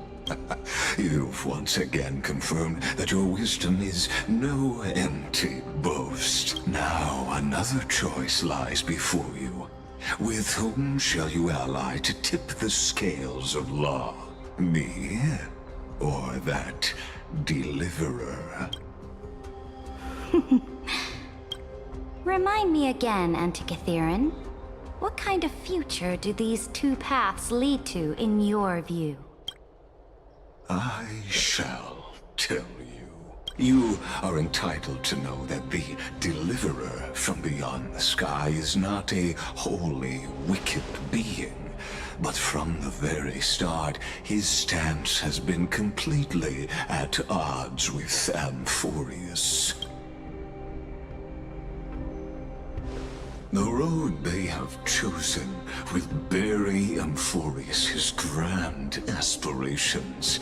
This world which follows the path of destruction will inevitably stray far from the glory it was meant to enjoy. But on the path I have revealed to you, the people of Amphorius will slay their creator in the name of the Imperator and conquer the worlds beyond the sky.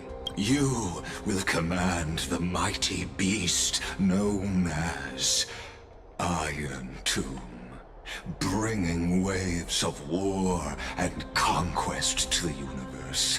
Beings across the cosmos will bow before you, offering their allegiance. So, what's the price? The price is insignificant. All that is needed is for you to sacrifice that fragile, incomplete humanity to the destruction. As a Chrysos, heir of the prophecy, you have already chosen to abandon it, have you not? Off you go, Theoros. I have already made my decision. Once I ignite the core flame of law and burn away the old, outdated rules, Amphorius will embark on a journey across the stars.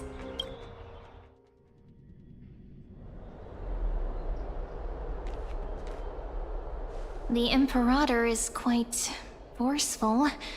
She didn't give us any chance to ask questions, and she's clearly hiding something. What do you think?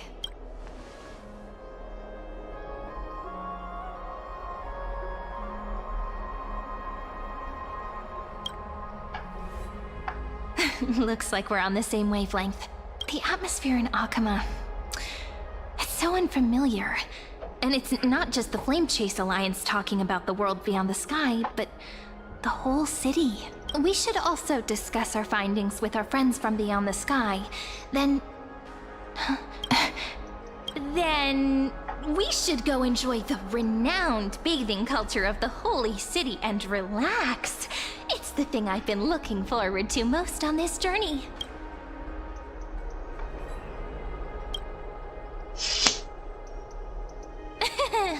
Work and rest are both important. You see, everyone agrees, right? So someone's watching. Can't let our guard down for a second. Let's use taking a bath as an excuse to find a quiet corner to update Madame Herta and Screwlum on our progress. We can also check out what's happening in the city. Since the outcome of the meeting was just announced, people must be gossiping. We can kill 3 birds with 1 stone. Let's go. Oh.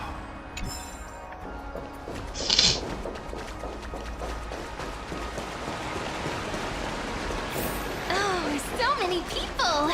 The holy city is so lively.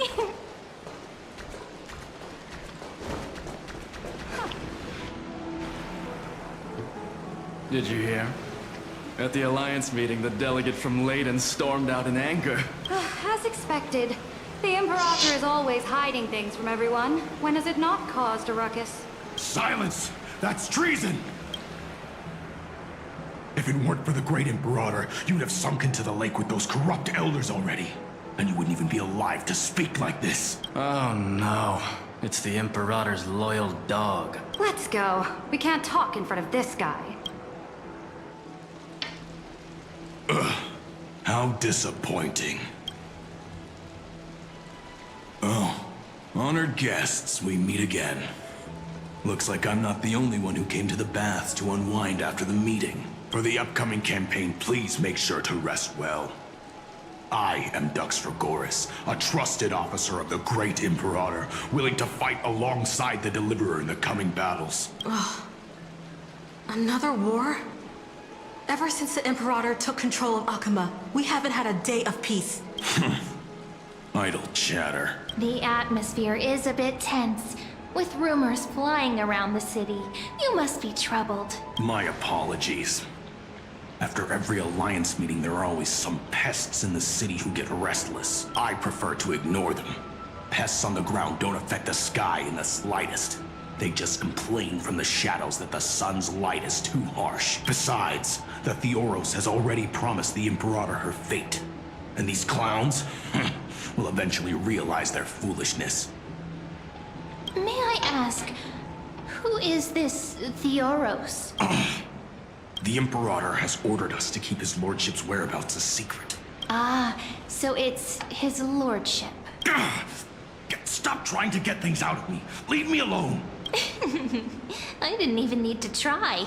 Big and strong Dux Dragoris really can't hide anything. Theoros. What an ominous name.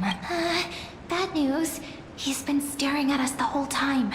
Let's move to another place for now. We don't know how much Saridra has concealed from us. In the worst case scenario, we may have to face more than one enemy.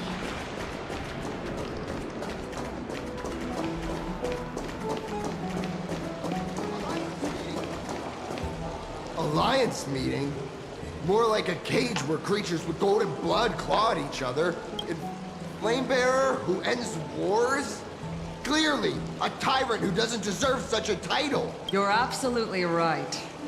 While the Imperator's hounds are still hunting down others, let's let out our grievances. You. I know you. You're that tyrant's lackey. What? Here to shut me up for that little imp? Panicking now? Don't worry. I don't care what others say about the Imperator. And she certainly doesn't either. Oh? Children of the Prophecy.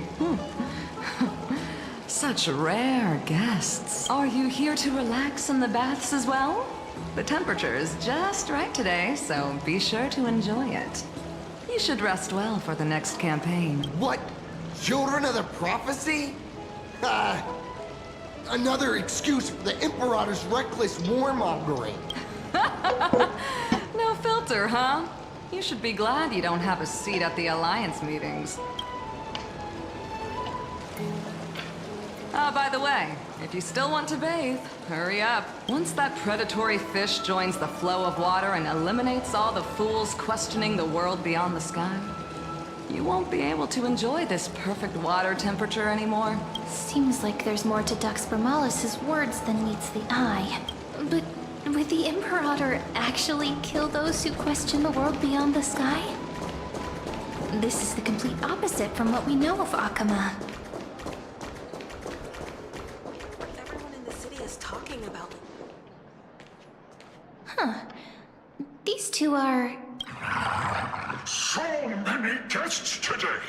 Let's see who's here now. Two distinguished guests of the prophecy. One a clever and adorable warrior. The other, also quite heroic. Ah, heroes. I didn't expect to meet you again so soon. How fortunate. It's a pleasure to see you again, Dux Helcolithist and Dux Carminum. You two are inseparable, aren't you? This is... Oh, she wants to find someone to help with research for her new work. I'm the far-seeing eye and all-hearing ear of Akama.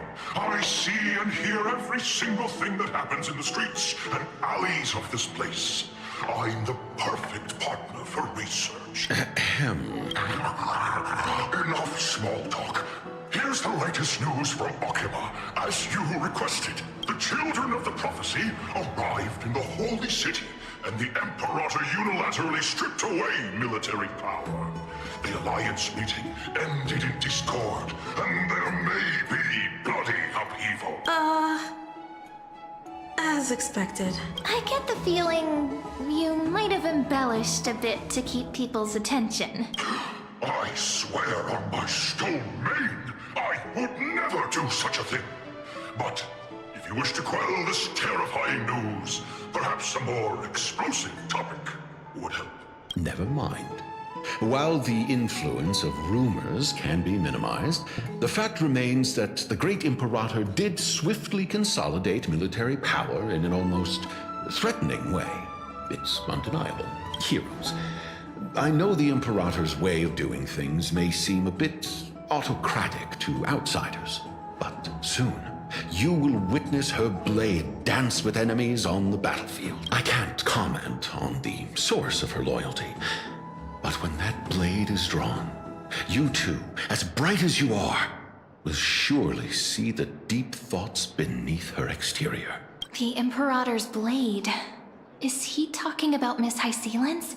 I sense some unease in Dux Helcolithist's words. It seems the Imperator and Miss Hysealans share a much deeper bond than the others do. There are eyes and ears everywhere. Is there any place where we can have some privacy? To understand the Imperator's secrets, we have to get past Miss Hysealans.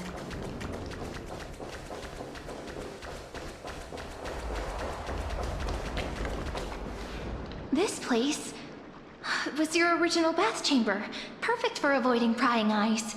I wonder wonder if anyone is using it now. Huh? The smell is... Wait, don't go in yet! Who's there?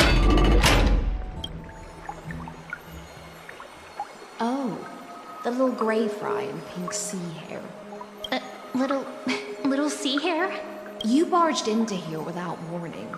Was it an accident, or did you wish to bathe with me? Can't tell the difference between past and future waters? This has always been my home. Sorry, we didn't mean to disturb your bath. We'll leave now. It's no big deal. There's no need to panic. This is the natural state for me. People on land force themselves to wear clothes, adding unnecessary constraints. Forget it. If Duck's Goldweaver heard that, she'd scold me again. All right. Please make yourselves comfortable and wait a moment. Let me first wash off the blood of the hunt, and then I'll attend to you two.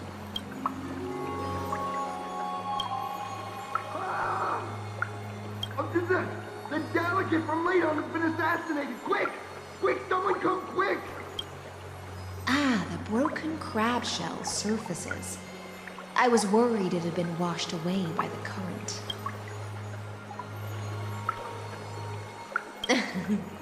Just a regular cleaning. No need to be so surprised. I see. No wonder there was a faint smell of rust in the air before I even entered. Why? Is it because the Ladonians refused to contribute troops to the Flame Chase journey? Or just because they offended the Imperator? Because the new era of the Flame Chase doesn't tolerate stagnant blood. For the ignorant masses who cling to outdated laws, only bloodletting can wake them up. Right now, the rebel forces on the frontier are rising, and Ladon has been secretly supporting them. They loudly chant the slogan, "Return to the Era Chrysia," unwilling to relinquish military power. They're just building momentum for the rebellion.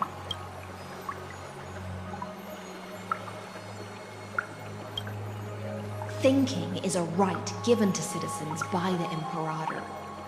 I won't interfere with your thoughts. As long as you don't try to reverse the current of the times, you and I will both be free.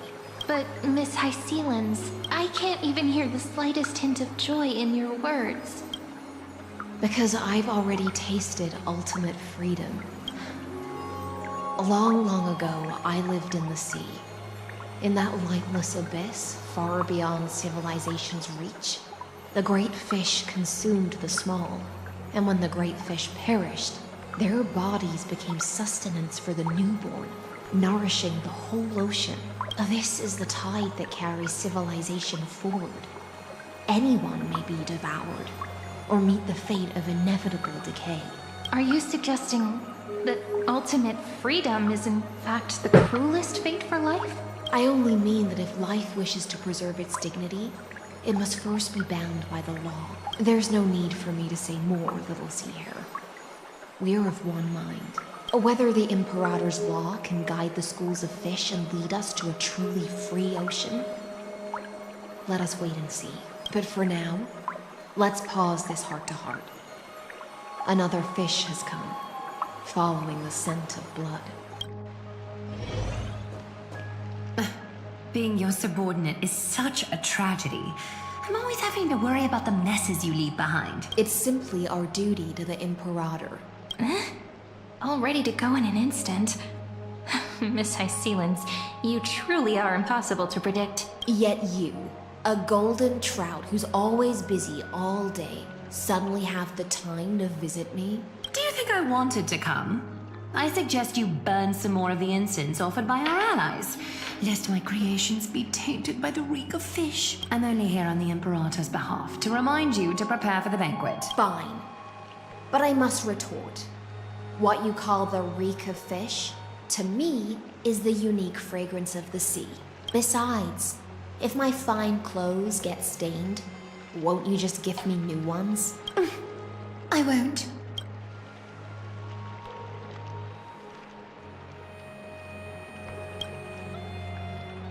Is that how friendship is described beyond the sky?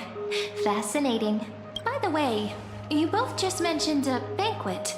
Could you elaborate on that? Oh, right, you don't know. Every time before a battle, or after a victory, the Imperator holds a grand feast for the Chrysos heirs to lift our spirits. For us warriors who swim constantly between life and death, these feasts are more worth looking forward to than victory. A banquet to prelude the hunt for the god of banquets, and honey brew as a tribute to commemorate the ancestor of honey brew. How absurd. Don't look so grim. All has been decided. Since it's a banquet for Fagusa, why not take a leaf out of the Titan's book? Live in the moment and enjoy life to the fullest. I'm not as carefree as you. That little Dolus kitten is already causing enough trouble for me. And on top of that, I still have tailoring commissions to complete. By the time the cool flame illuminates my eyes, I might not be able to focus as I used to. Glaya's eyes. Curious about these eyes? People often compare them to jewels. But I've already made my decision to ask Romance for eyes that can see everything.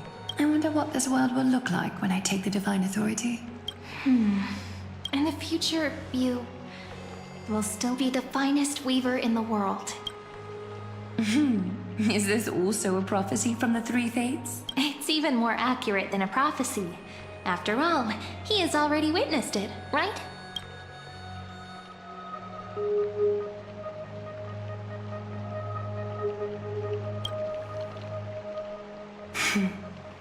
Become a demigod and lose your humanity. That is the only reply I've received in the countless times I've sought wisdom from the prophecy. But Destiny's fragments are like stitches. Before they're threaded into splendid garments, no one can see their true charm, can they?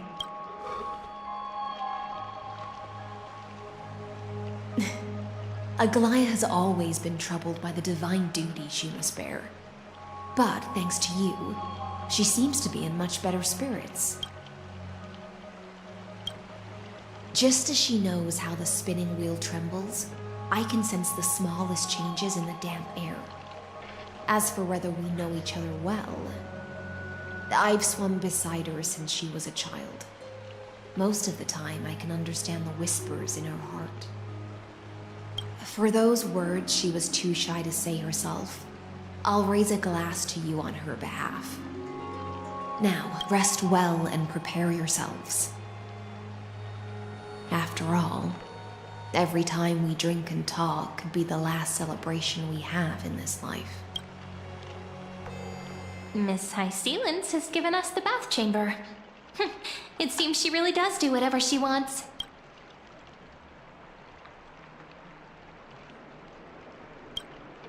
It seems that way. This also means she could return at any moment. If we're having an important discussion, we must remain vigilant. So, let's seize the opportunity and report our current progress. We don't want to keep everyone beyond the sky waiting.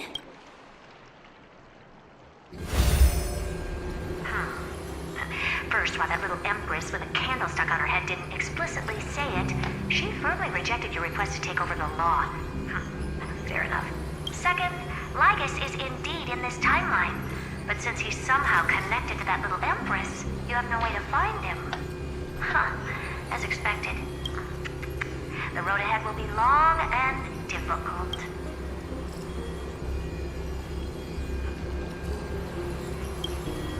It's all just a guess. What? Did I guess right? We've made some progress here too. But nothing to get too excited about.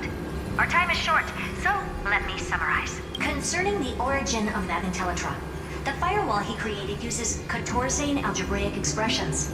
But ever since Aiden invented the 9-worded formula, this kind of mathematical logic no longer exists in the cosmos. Lygus is definitely connected to the Genius Society, so stay alert.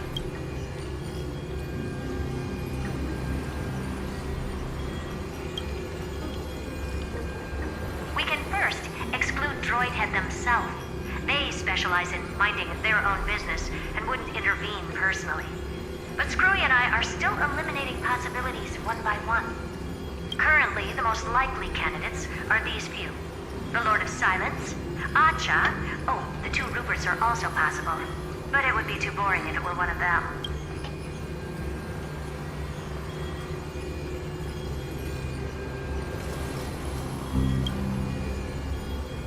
That's all I have to say. We'll depend on you to continue pushing things forward within this world. Keep in touch regularly. And remember, don't let your guard down. Madame Herta is a real whirlwind. Well then, let's use the banquet Aglaya mentioned as our next starting point. Ceridra's trusted followers should all be present at that time. It'll be a good opportunity to get closer to them. It's settled then. With our great teamwork, we'll be able to deal with anything that comes our way. It's been a long day. We should get some rest now. Yes, let's get ready for the banquet.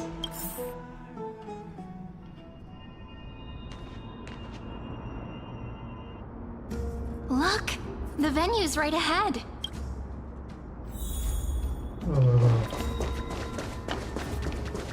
And I can even hear singing. It feels so romantic. Honored guests, wait here for a moment. You must surrender any personal belongings you have on you before entering the venue. This hero always brings down the vibe whenever he shows up. The Imperator's elevated position means she must always remain meticulous and careful. Please do as I say, guests. It would avoid any unnecessary misunderstandings. I get that you don't want people to bring outside food into the banquet, but is it really necessary to confiscate the books and quill pens? Even a quill pen can become a deadly weapon in the right hands.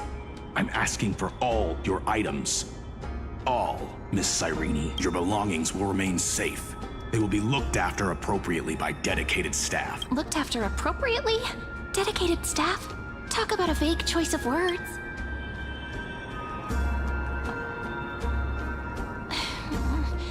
It seems like he's aiming specifically for the chronocognitive anchor. What should we do?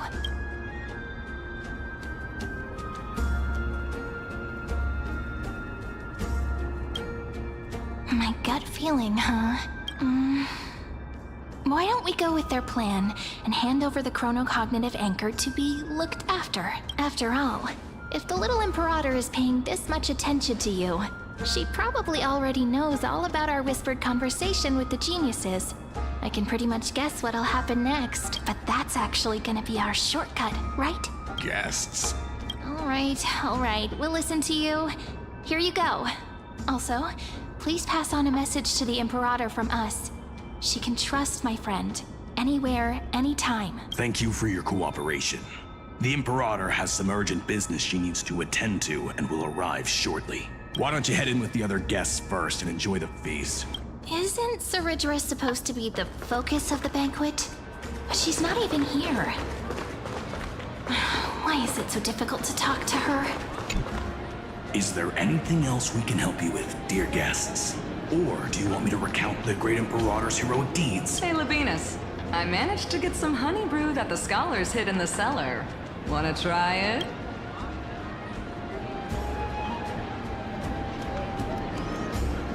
This banquet has a never-ending flow of honey brew. You're welcome to try it and see whether our drinks are as good as those from beyond the sky. Thank you for the offer, but we're more interested in knowing when the Imperator will be back. The Imperator? Who knows? Maybe she's hiding somewhere, thinking up weird ideas again. If you ask me, she's never treated us soldiers properly, even though we put our necks on the line for her. Hey, I can't pretend I didn't hear that, Seneca. Either retract your statement or duel me. Fine by me. Attendant, bring us 10 more jars of honey brew. I'm gonna make sure he can't even stand straight by the end of this. You wish. Be careful you don't get drunk first. Actually, there are so many people, we wouldn't be able to find the Imperator even if she were here. I know. Let's look for seats that are raised up higher than others.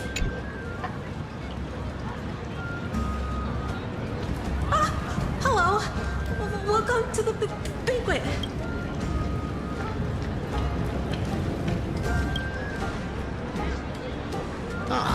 So the Deliverer is attending this event, as expected. Little Virginia here was just wondering whether she should go find you. As the great Imperator's historian, I'm responsible for composing poems and songs for everyone in the Flame Chase army. But I have no idea how I should record myself in the annals. Little Virginia is wondering whether you can let slip a hint or two about her future, so she can find some inspiration to write about herself. That doesn't sound like a good idea. Besides, we don't even know her in the future, but she'll probably get really disappointed if we tell her that. What should we do?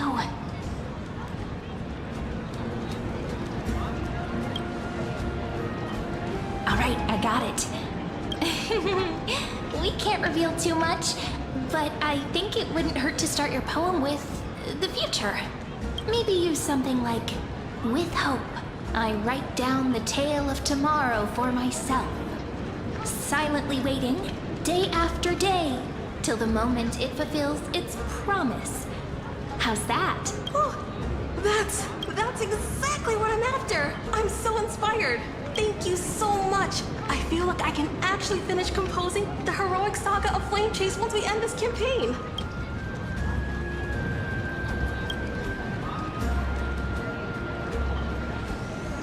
Hey, that wasn't improvised, you know. I memorized it so I could show it off to you. By the way, in return for that, are you able to tell us where the Imperator is? The Imperator? She usually wouldn't arrive this early. She believes that rulers should stay silent in places where their subjects hold private conversations. Why don't we have a toast before she arrives? To reason, which is held but not revealed. To romance, which will surely be returned.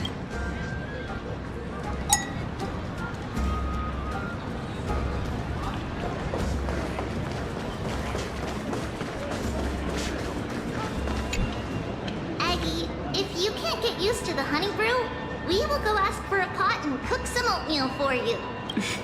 No need for that. This banquet is just too loud. And nothing and no one here is interesting. I just don't really want to be here. Lies! You were pretty energized when you came back from the bath chamber. Let me guess. Are you worrying about someone? About High Sealins? Or Little Cypher? You take everything too seriously. At this rate, life's gonna be real tough for you later on. You're the least qualified to lecture me about that, teacher.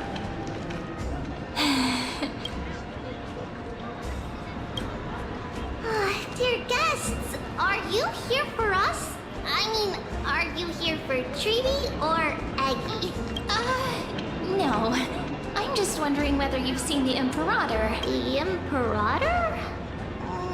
No, we haven't. Our sovereign has always acted however she pleases. Though she gave us ranks, she'd never tell anyone her whereabouts. Perhaps the only thing she tolerates are chess pieces. And the sky reflected upon her crown. I see. Why do you two look so distressed? That's not what the deliverer should look like. Why don't we have a toast? While we still have time for pleasure. Here. To the destinies and sacrifices of the next millennium. Then we will toast to the tomorrow that will set fate free.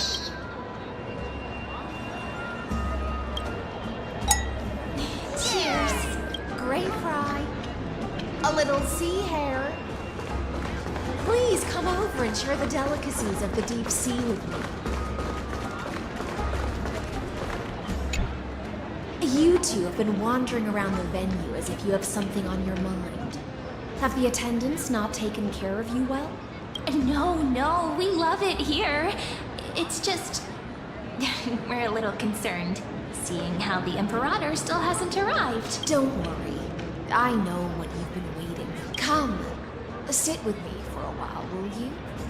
I'd like to share a personal secret with you.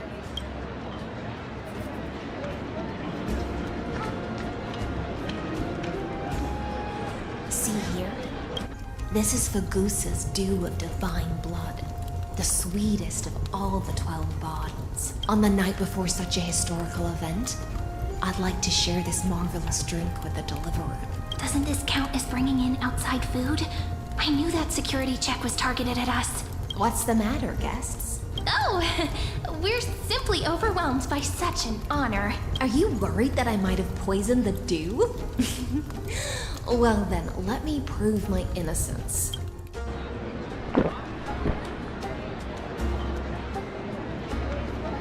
See? It's completely safe. I feel like Miss Hysealans wants to talk to us about something. Why don't we go along with her for now? Worry not. Honeydew's not alcohol. It won't get you drunk.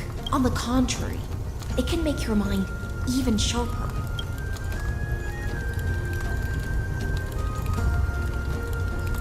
Please, have a taste. Would you like some too, little sea air? I can drink it myself.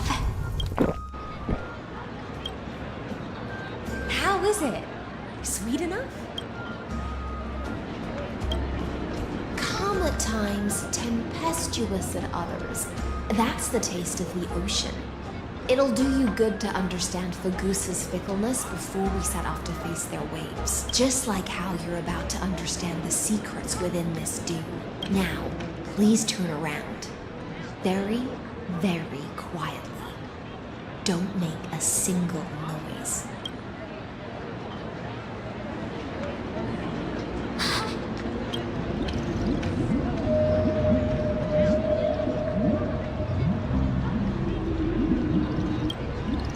The dew of other gods all intoxicate humans, but the god of banquets dew is an antidote that can awaken humans from a sea siren's enchanting song.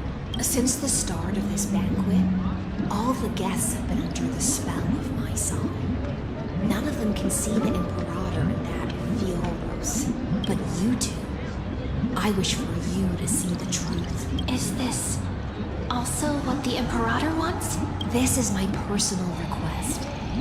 I can't bring myself to trust that Theo. The Flame Chase army changed after he descended with Orynyx's divination and brought the prophecy of the stars to Akama. His seductive whispers harbor something malicious within and will ensnare those of us blinded by ambition.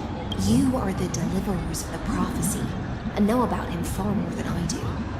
Perhaps only you can find traces of the truth from his actions and words. Then we can show the Imperator the right path forward. Oh, but isn't this acting behind her back? Amphorius has become far too weak. Even heroic actions protecting her from harm must be conducted under the water's surface. I am the Imperator's blade, and I must clear the way for her while remaining concealed in the torrents. Then, ensure I'm pointing my sword towards the true enemy. Can you promise me something, Miss Hysealans? Ask away. My friend has in fact come here to stop that villain's evil scheme. Our goals are aligned, but as to the decision the Imperator must make, he has no wish to transgress her authority. We just want to tell her everything we know. I believe the Imperator will be able to tell right from wrong. I never doubted your loyalty. I'll pass your words faithfully on to her, provided we can gain the advantage in this tug of war, that is. Now, return to the feast. Bring this cup with you and keep your distance. Pretend you are still immersed in the sea siren's fantasia, and I'll control the moisture in the air. That way, you'll be able to listen to sounds from afar as if you were a whale of the depths and hear every word of their conversation. I wish you a victory in this first skirmish. It's the exciting and thrilling undercover part of the adventure.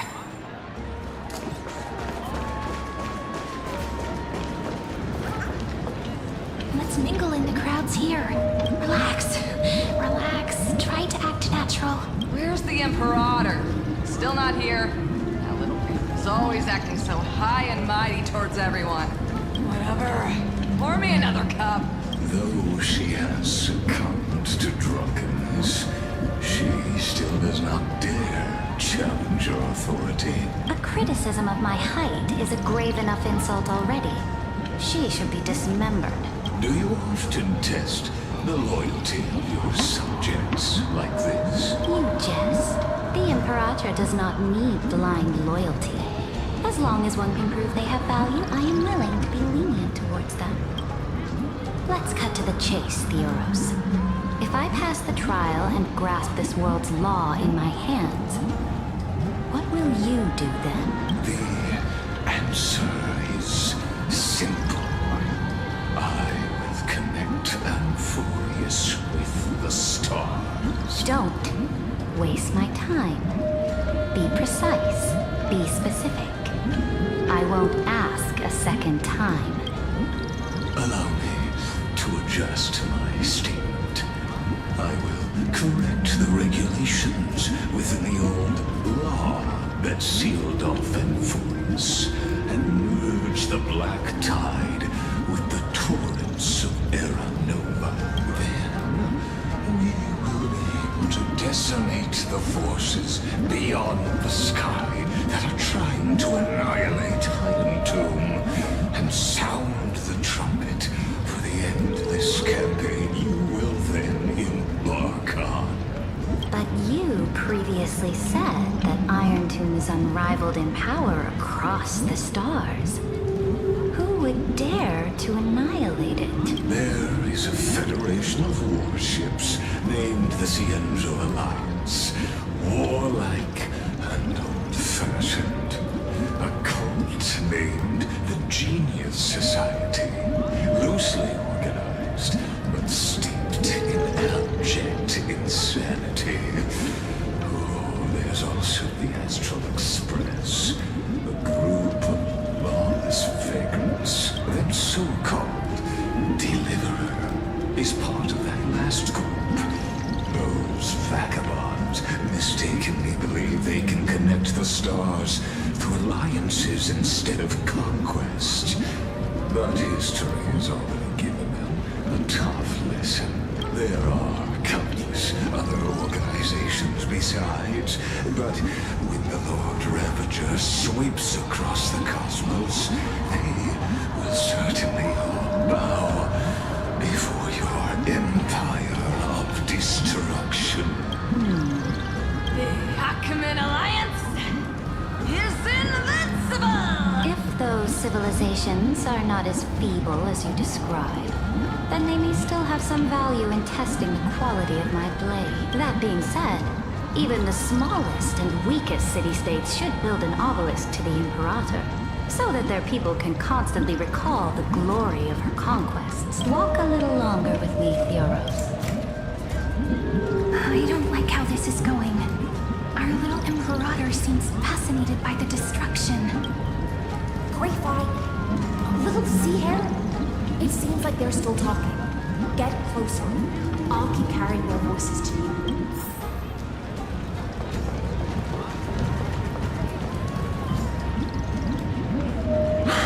What a difficult situation. No matter how we position our forces, this battle against Fagusa will result in many casualties. That's not something you or I should consider. The Imperator has already placed the chess pieces. We just need to fight for her until our last breath. How astonishing. The commanders under you have such different personalities, yet they share the same loyalty. He's looking this way. Quick, do something and pretend we can't see them.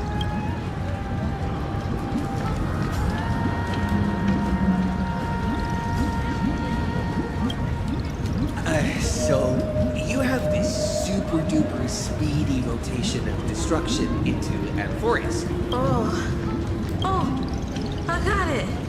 It's that thing, right? Oh, the one behind the research and development of this golden blood principle is Idonia's manager. Oh dear. Seems like you've met your match, partner. I'm so full of inspiration right now. And I feel so light. What's the matter? My apologies. I was just checking whether everything was fine with those two distinguished guests of yours. And it seems like all is well. Let us continue our previous conversation. regarding the soldiers fighting for you. Are they aware of the price they must pay for the trial of law? If I recall correctly, you've already lost a lot against Talantum due to offering insufficient sacrificing. You dare mention my name alongside the word lost? Forgive my transgression, great Imperator. Watch your words and actions. All you need to know is that my victory in the trial is guaranteed. Even without the trial of law, they've already sworn to give their lives for my conquest. So tell me, if everything happens according to our agreement, how would you recommend I deal with that deliverer? Good question. Do not let him fool you. That man from beyond the sky contains a seed of ruin within his body. He must not be allowed to tarnish your glory. Therefore, the wisest decision would be to hand him over to me. You plan to torture him? Calling it experimentation would be more appropriate. The guest's patience is running thin. I plan to remove the Fantasia and head into the banquet. I will heed your advice. Leave for now, Theoros, and go back to Akama. You don't want to confront those two directly either, do you? Indeed, it's a pity that Antikytherians are lightweights when it comes to drinking. Before I leave, I would like to make a toast to your boundless ambition, using my spirit instead of a goblet. As I expected, that Theoros' schemes have been revealed. Thank you for your bravery, guests. It's time for me to dispel the Fantasia. This will be the Imperator's last public address before we head off, and therefore, likely, the final chance to change her mind. I will try to get you a chance to speak, and I'll also prepare for any contingencies. The rest is up to you. You should head back to your seats for now.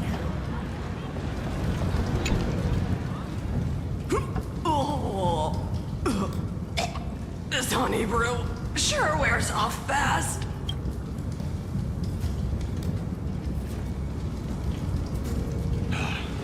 The Imperator! The Imperator has arrived! No need for formalities. I should be apologizing for my tardiness instead. The hour draws late, and I trust you have all had your fill of brews. Therefore, I will not observe the usual ceremonies. Any warrior who has fought by my side should have those speeches memorized by now. The Imperator's word is law. Are you out of your mind, Dux Frigoris? The Imperator hates flattery most of all.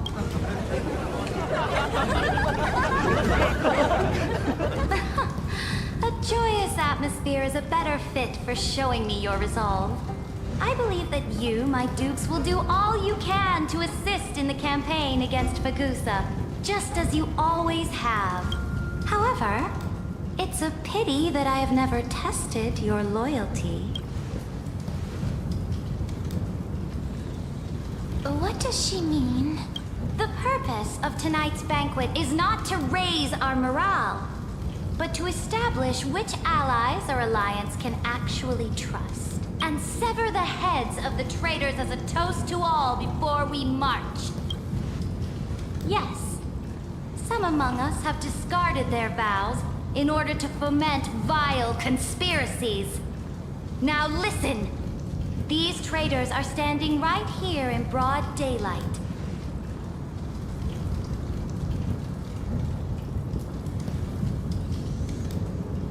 Dux Gladiorum Hycelans. She used the Sea Siren song to immerse the crowds in an illusion and conceal her whereabouts. She then worked with those from beyond the sky to spy on confidential matters, hoping to rob the core flame by force and harm me, the Imperator.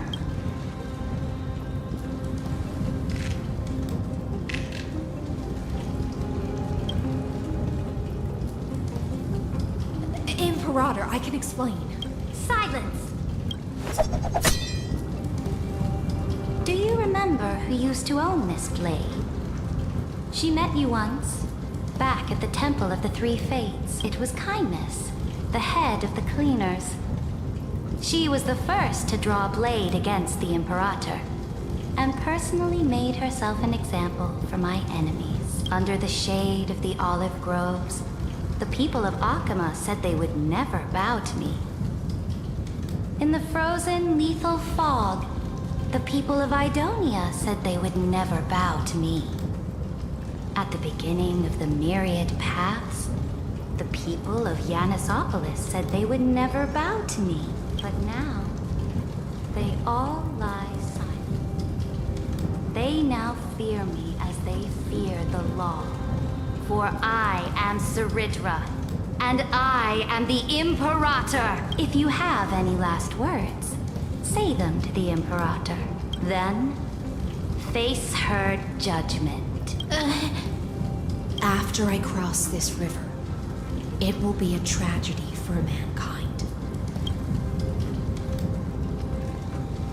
If you are ready, then I'll follow you and fight to the last. Deliverer.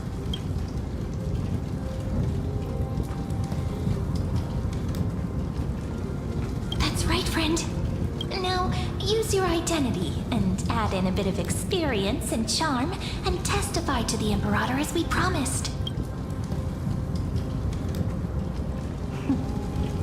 You think you can slay a king using your words instead of a sword? I'll have it. Show me the weight of rhetoric from beyond the sky. Will it weigh heavier than 3 human lives? Let's watch our words carefully.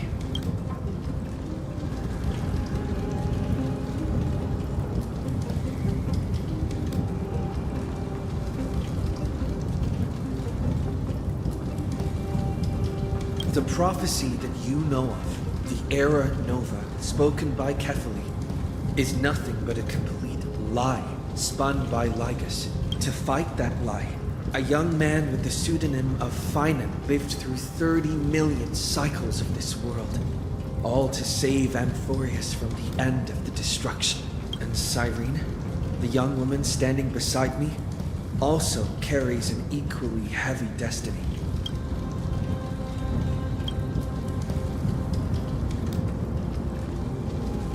Iron Tomb is the ultimate end of Amphorius' destiny. It is an embodiment of pure horror that walks the path of destruction and can never be tamed. That is the only thing Lygus cares about. As for Amphorius, your glory and campaigns, he doesn't care about any of those. He will most certainly betray you. When that time comes, all of us will be ground to dust by the destruction.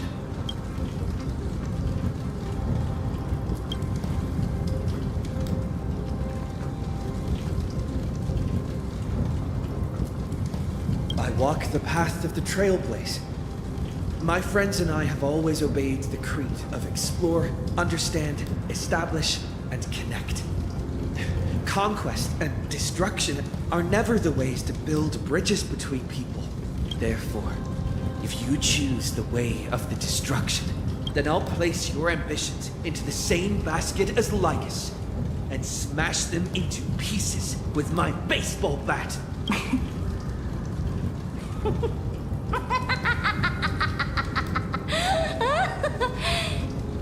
That was truly a chaotic speech. All that needs to be said has been said. Dux Frigoris, Dux Bromalis, escort the traitors to the prison.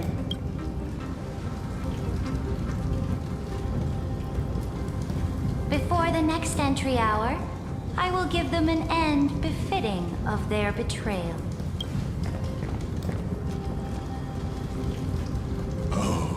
Great Imperator, your ambition certainly eclipses all things. You're still here, Theoros. Of course. As the Theoros, I simply cannot miss this moment. Miss witnessing the fall of a nameless one. Or perhaps I am waiting for you to give me an answer. Why would someone as powerful as you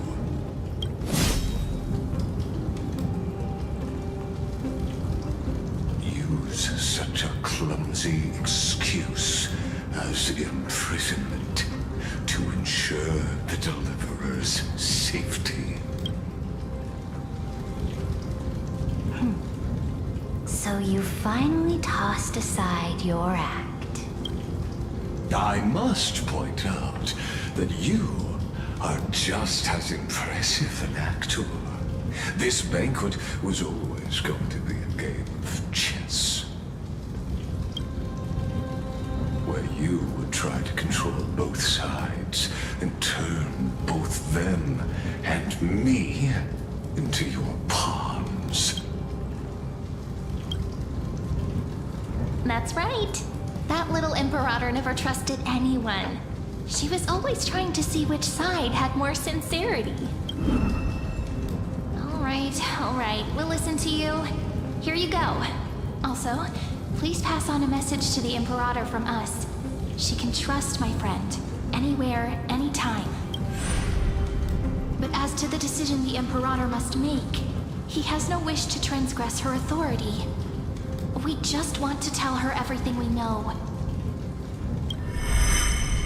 Now, use your identity and add in a bit of experience and charm and testify to the Imperator as we promised.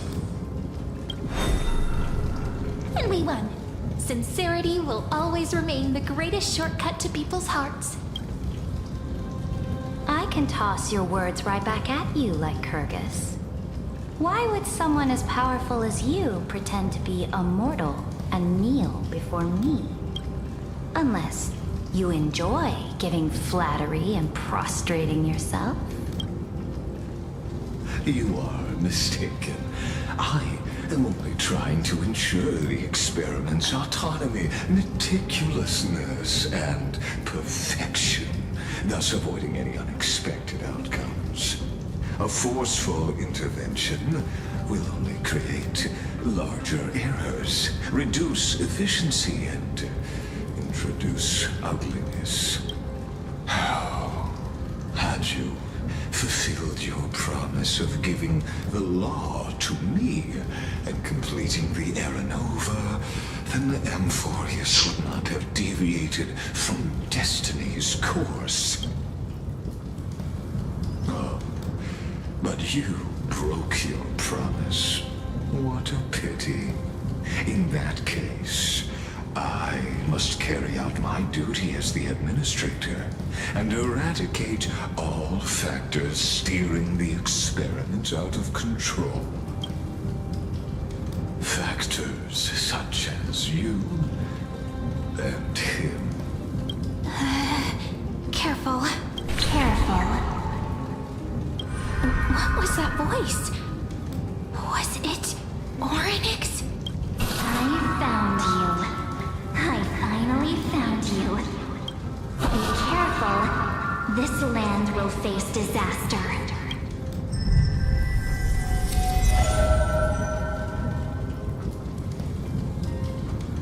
Ah, the time of judgment is nigh, my lord.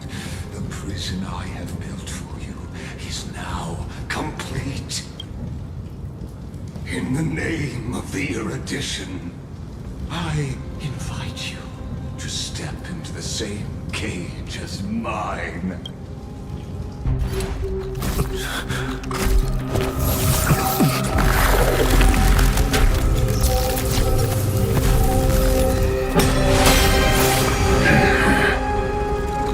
What's the meaning of this, Imperator? I did not permit you to act. A ruler is the only one who can decide their subject's destiny. But, great Imperator, what judges destiny is not the ruler, but gods.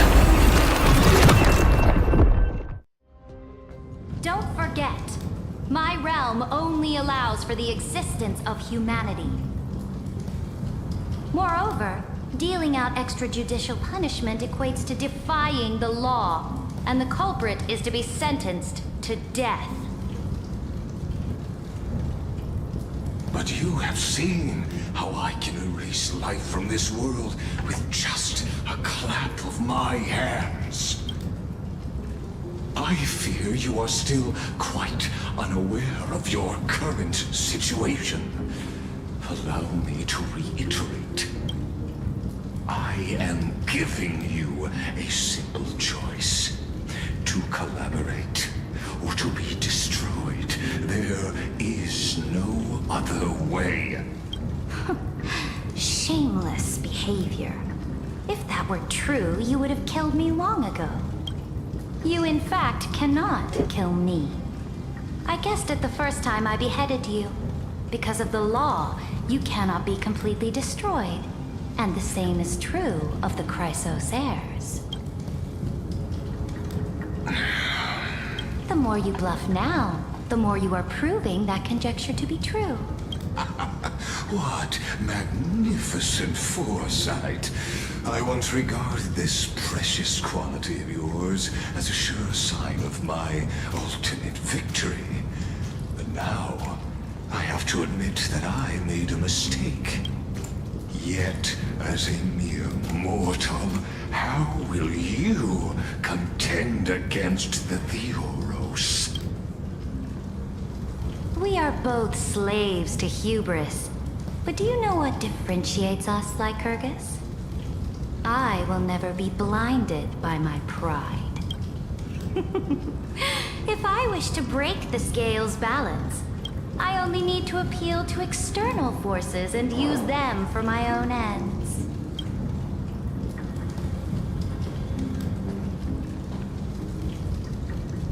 Finally, we get to meet face to face, Senior Society member.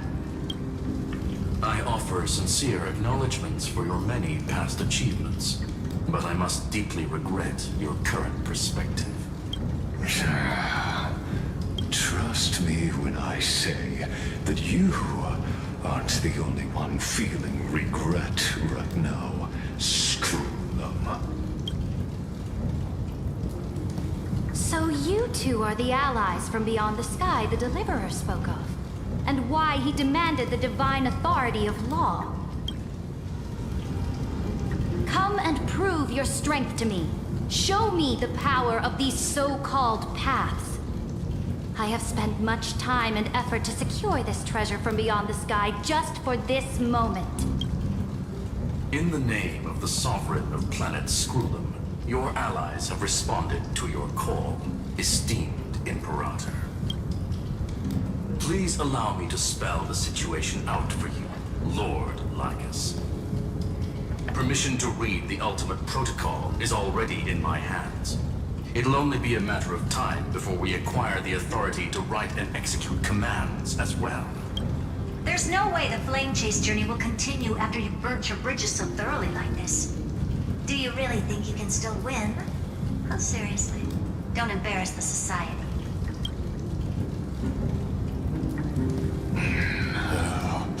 I understand that a mere zero possibility does not equate to zero. That argument is very persuasive to me, which means the same principle also applies to you, my dear peers. You will never be a match for me in a world constructed through Catorzane algebraic expressions. And as for Aranova, why don't you entertain this possibility? What if I reduced Akama to rubble and ground her people into minced meat? Would the heroes then once again desire the power of demigods so they could fight against me? Listen. Iron Tomb is fated to be born. You may shackle me and put me in chains, But I have thousands of ways to ensure the destruction's descent. And what I just mentioned is only one out of those thousands.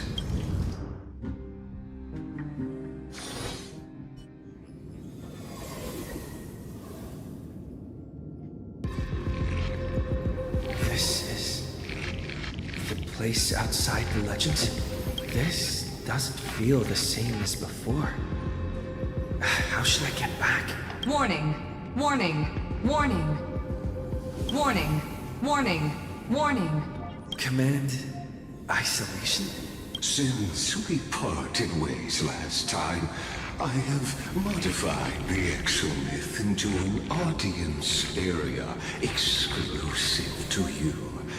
Now, you'll be able to silently wait here for the final act of Amphorius to begin.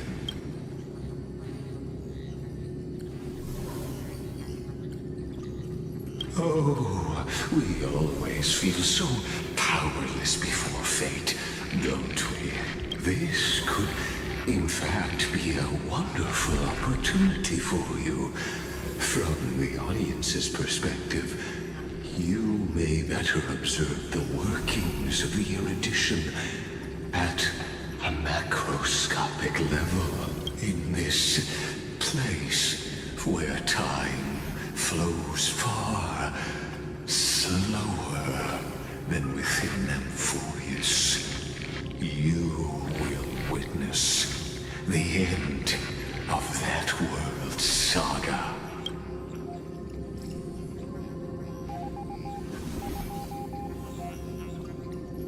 Oh, I am not doubting your capacity to create miracles.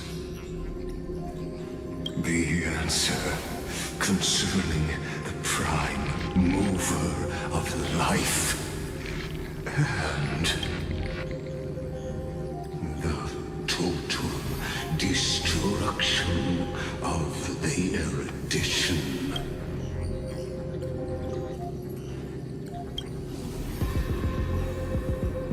Do you burn to return to those days before Noose was born? Back then, the boundaries of knowledge were like the starry skies, evoking feelings of longing and delight among humankind.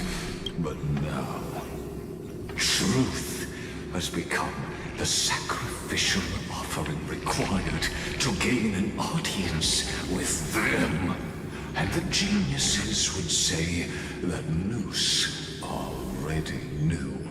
That arrogant Eon was born from the primal mobile of humans' desire for knowledge. Yet, they themselves sealed off humanity's capacity to seek enlightenment.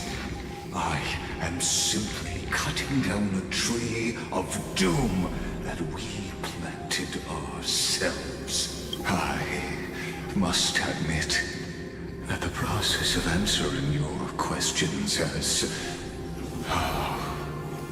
reminded me of the happy days of learning in my youth. However, it is a pity that my true form must now descend into Amphorius to deal with the accident that arose because of you. But you won't have to wait long. When the curtain falls, you'll surely understand mine and Amphorius's ardent wish. Where time flows slower than within Amphorius. If Lygus spoke the truth, then I don't have much time left. But how can I get out of here? Can you hear me? Little one. Is that Herda's voice? Warning! Warning! Warning! Hurry up! Put some speed into it! I can't keep this up for much longer. Intellitron overlooked one little detail, and Screwy and I finally found an opportunity. Let's keep it short. While you were gone, well, in those few years, Amphorius... Yes, time dilation, resulting in an uneven flow. Don't you know this already? Let's stick to the main points. The Chrysos heirs activated the chronocognitive anchor and helped Skrullum and me open a hole in the firewall. We made some adjustments, so he can't attack us immediately, but it won't hold for long. Critical warning. Critical warning. Time is running out. Here's the conclusion. It'll probably take a long time for Screwy and me to completely break this cage before Chrysos heirs have a full grasp of the law to be safe. We'll continue to launch side-channel attacks on the system to give you opportunities to escape. You need to seize these opportunities. So start moving, and find a way to pull off a magnificent jailbreak. We detected another path's influence. Critical warning. Critical warning. Its power is strong. May be able to help use the path's power. Make it detect you. Unauthorized communication terminated. Is Herta saying a certain path's faction has arrived in Amphorius, and I can ask them for help? Only remembrance. I mastered the powers of different paths in my previous journeys. Think hard and figure out exactly which faction has arrived at Amphorius, and which path's power I should use to call for reinforcements. Are these showing my memories?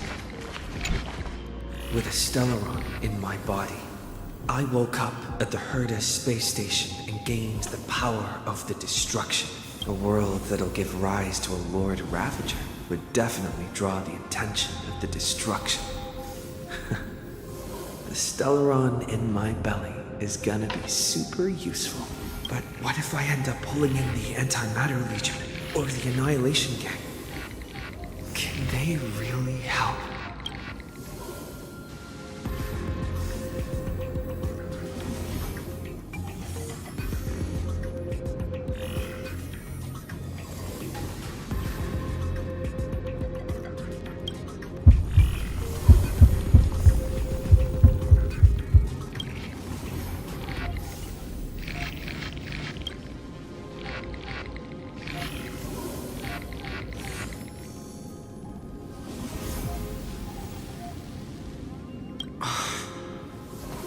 Failure is not necessarily a bad thing. This power wasn't gonna call up anyone nice after all. I obtained the flaming lance left by the architects and gained the power of the preservation in Belobog. That's right! No matter how far away a planet is, the IPC is guaranteed to pay attention as long as there's a business opportunity. Isn't Amphorius a pristine and untapped market? Besides, even if I can't call up my friends from the IPC, the architects and the nomadic miners should be able to help too. There are definitely cities and ores in this world.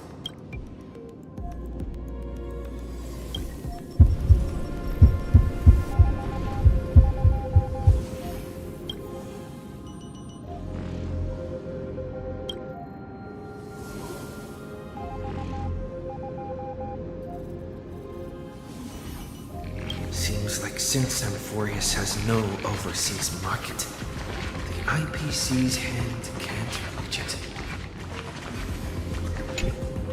I received the Watchmaker's hat in Penacony and declared war against the Order, and then gained the power of the Harmony. That's right! The benevolent family must still remember me for saving them. Their music echoes throughout the stars, and they'll definitely want to help. Come, dear hat. I've put you aside for quite a few chapters already. Sing with Clocky.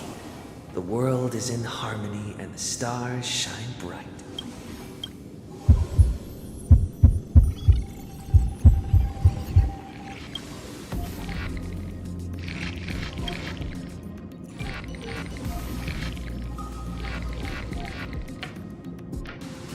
Doesn't Lycus want this story to have background music? He has such terrible taste. This is the guy. The Remembrance. That's right.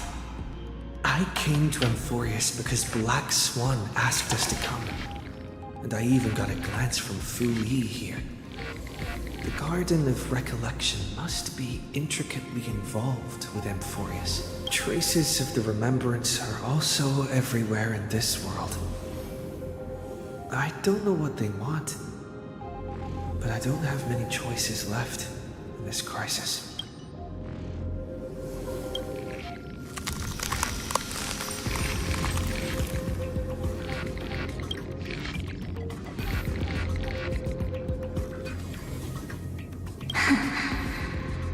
I finally found you. Following the sound of memories. A Pathstrider walking both the Remembrance and the Trailblaze.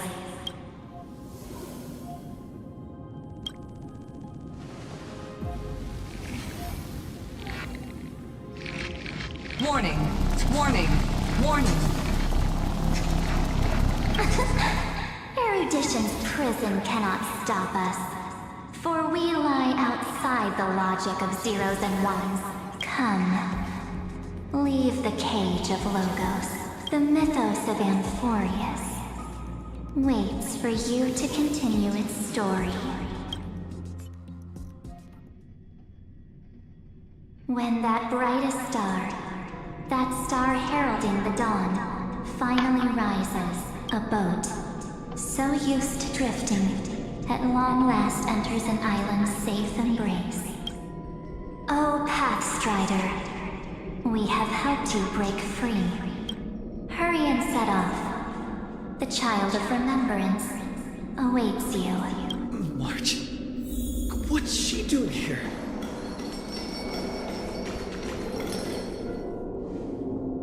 Oh, you're finally here! We haven't seen each other for such a long, long time. My good buddy, I've really missed you.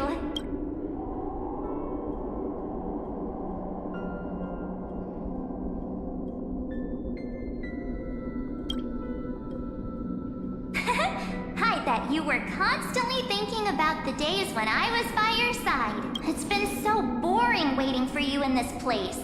There's no one to chat with, no internet, and not even anything to eat or drink. It's basically a prison. Now the great hero is finally here to save me. Yippee! You must have seen a lot in Amphorius during this time, right? You gotta tell me all about it.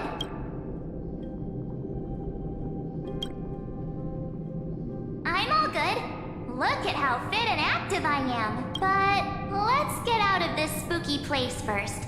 This is not a good spot for a reunion chat. Why don't you take me back to reality? A strange voice told me that I can enter Amphorius if I keep following this road. So, let's head off.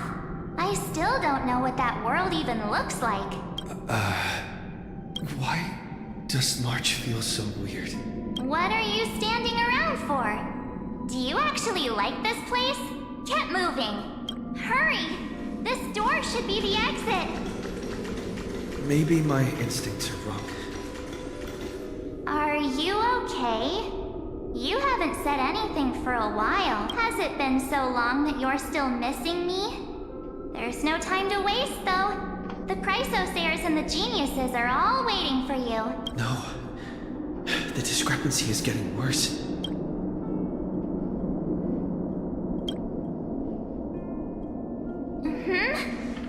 No, he's not. Maybe I just happened to miss him. Never mind. Don Hung's super reliable. We don't need to worry about him. He's probably waiting for us somewhere. All hail and hearty. No. The Geniuses would have made sure that Don Hung made it back on the Express. Besides, the March I know wouldn't be so dismissive about her companions. Huh? Isn't Amphorius the world of the Chrysosairs and their hero's journey? I could figure that out in an instant. But Amphorius cannot be observed from the outside. She couldn't possibly know about these things? Unless Dun Hun told her. Something's not right. She's not March 7th. I guess you have something you want to say to me? Then there's no need to feel things out first. With questions. Let's treasure the time we have together and be frank.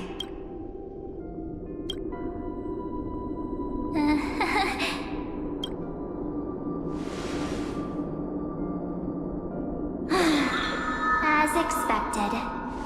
A glimpse of memory is not enough to deceive the bonds of friendship forged between the nameless. In that case, there's no need for further deceit.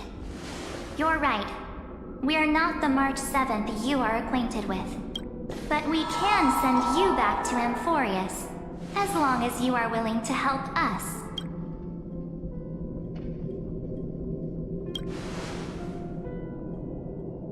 We'll introduce ourselves to gain your trust. We are the Garden of Recollection. You should be very familiar with that name by now. Just as a reminder, while you hesitate, time is quickly ticking away in Amphorius. Working with us is the best way to stop the enemy of erudition. Erudition would treat any results unrelated to the experiment as garbage and throw them out.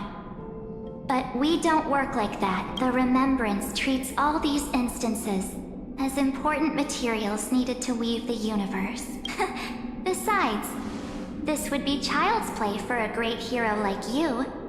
It won't be hard at all. Also, if your plan fails and the big bad Iron Tomb manages to get out, then the whole cosmos will be in danger. Wouldn't it be better to have an additional failsafe? As long as you help the Garden retrieve what we want, even if Iron Tomb reformats everything in the physical plane, we can use Remembrance to reconstruct the entire world. Or should we say, the entire universe? So help us. Find where Amphorius's memory began, and bring it out. The Master of Anosrava has already glanced at you. Don't deny it. That storybook is the best evidence.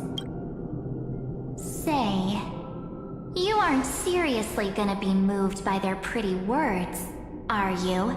I am the one who commanded those little ones to lead you out of the prison. But I didn't expect to attract little gnats trying to take advantage of the situation. While Remembrance can help you return to Amphorius, there's no need for you to do it the way they want you to. Of course, there's also no need for you to make any deal, or pay any price.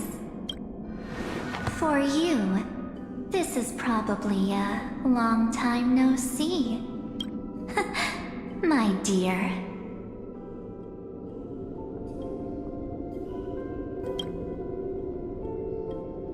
Shh. There's no need to say anything.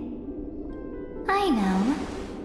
You have so many questions swirling around in your memories at this moment. And you feel so helpless. Put them aside. For now, all you need to do is trust me. Or do you need more proof? That won't be hard. Wait, stop it! They're away! I'm gonna keep our first photo, alright? It won't come to pass while we're around. And now, The statue. Is that Donna's brother? Oh, did you hear that? She just called me, but I'm in the universe full of pain. Hey, are you sure? Maybe a couple of punches will help to jog your memory. It's as if they all happened just yesterday, right? I don't want to lie to you, which is why I will not use her name. The third month of Amphorius is the month reserved for the Veil of Evernight. So, place me into your memory using the name Evernight for now.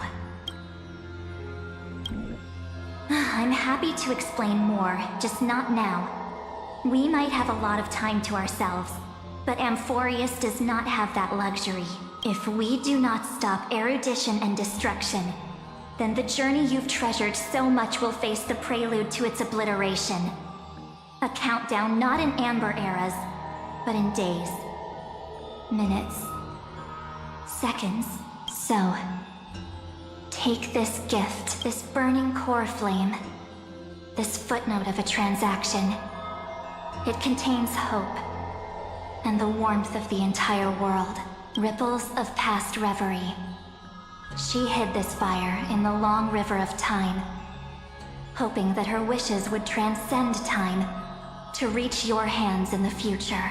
Now, take it, and return with it, dear friend. Return to Amphorius, and overturn the final era Nova. Witness the time that stood still for the Deliverer, and the resistance that never bowed to the destiny of destruction over the long years that passed in a flash. Then, with this core flame blessed by the remembrance, respond to their hopes and blaze a trail to the future. And I will silently watch in a corner of time, waiting for our next encounter. I believe the wait won't be too long.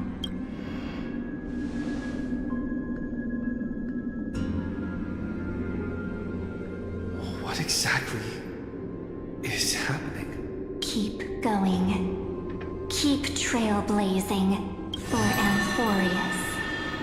For you. And for the March 7th in your memories. Go forth.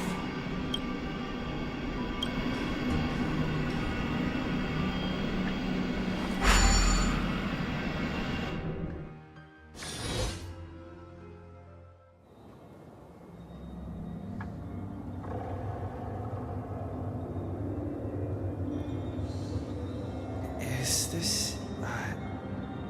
Akuma?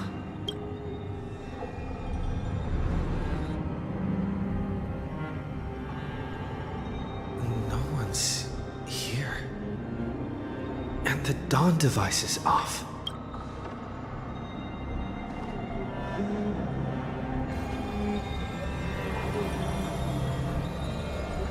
Am I too late?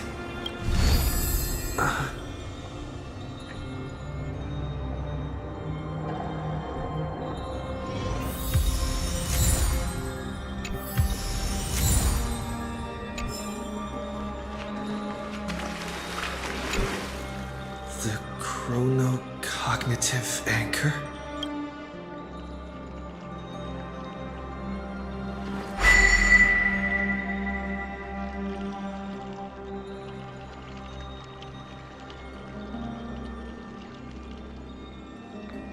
There's so much I wanted to say for our reunion. Yet now that you're back, there's only one thing to say. Welcome back, friend. It's been such a long, long time. You must be really confused right now, aren't you? So much has happened in Amphorius while you were gone. But don't worry. The Deliverer can't afford to be lost, no? No, please follow me. And turn the pages of time and hear the words everyone left for you. I'll tell you the story of this 1,000-year journey. That way, it won't just be my memories alone. Cyrene, can't hear me?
Guys, 200 years have passed since the Deliverer's fall. We had to return 3 core flames of law, romance, and ocean to stop Lygus, but even so, Terravox has fallen. The 2 geniuses vanished without a trace, and Ceridra embraced her fate. At this rate, Era Nova will come, and Amphorius will fall into the destruction. It seems the key to rewriting the end once again lies in the core flame of world bearing. According to the instructions left behind by those 2 geniuses, we must get it into the Deliverer's hands, no matter the cost. But how? We need to find a way to hide the core flame. And we must buy enough time to keep Lygus at bay. About that, Rini might have some good news. She had that dream again last night. But the Titan's voice was clearer than ever this time. She said, "Pass the flame into the future." Is that a prophecy from Orynyx? She chose to side with humanity this time and hide one of her kin's core flame? It seems Amphorius' fate isn't sealed just yet. You're right. History has changed.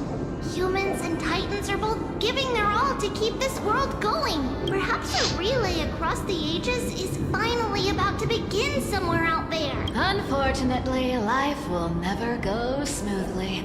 Layden's army is already at our gates in their command. That Lycurgus. He's right outside Akama.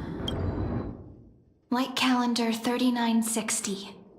Ceridra, under the pretense of a campaign against Vagusa, sacrificed 500 Chrysos heirs to complete the trial of law. This tragedy shook everyone in Amphorius. That same year, Ceridra the Imperator was assassinated, after which Aglaya the Goldweaver took command. Thus began humanity's second flame chase journey, a path hanging by a thread. Come, this way.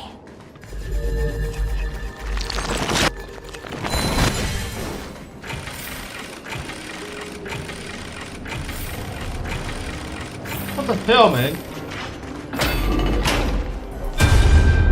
The eternal holy city.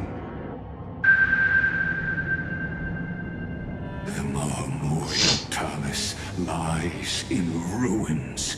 Countless mortals have perished because of your stubborn resistance. It's time you learned the cost of refusal.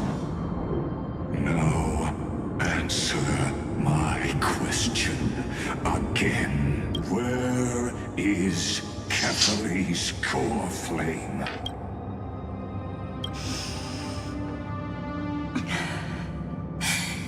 You really think you'll find it by razing the holy city to the ground? From what I see, all you'll get is dust and disappointment. Don't forget, you can't kill the Chrysos heirs mentioned in the prophecy because of law.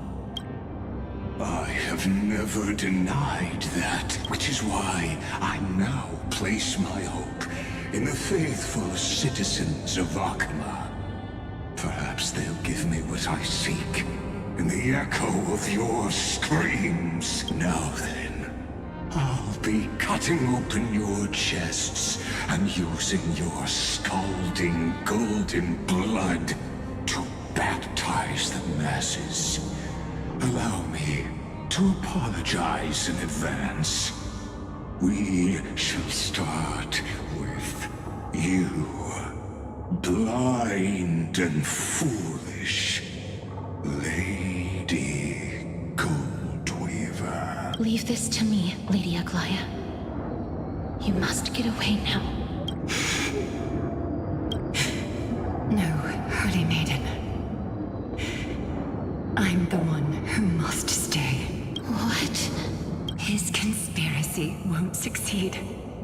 Because Romance is ready to make good on their promise to weave an indestructible armor for Amphorius. Its name is Solidarity. You must escape with your life, and carry word of my death to those still fighting, then keep going with them, just as the Imperator led the torch of resistance with her death. My passing will make this flame everlasting. Take good care of it, guide it to the future, and place it into the hands of our deliverer. 50 years later, Lygus led his forces again to Akama. He charged directly into the Holy City and razed the Marmorial Palace. 90,000 brave souls gave their lives for Akama that day, including their fearless leader, Aglaya. Go forth, deliverer.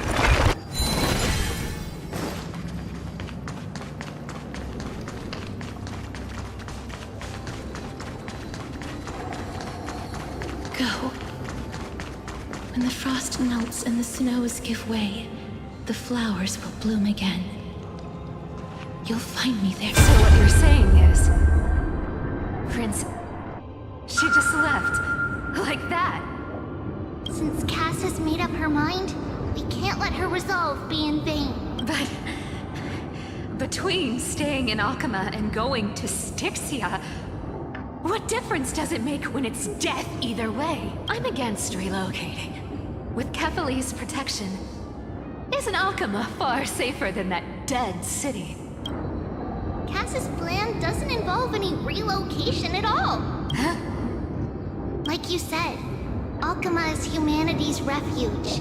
We never intended to get everyone moving to Styxia. It's just on Cass, Hysealans, and me to prepare the final trump card for the Deliverer. Wait, what kind of trump card needs all three of you demigods to throw yourselves away? We must lay down the path to the future so when the Deliverer returns, they'll have a clear road to reach the location of Era Nova. Styxia sits where death meets the ocean.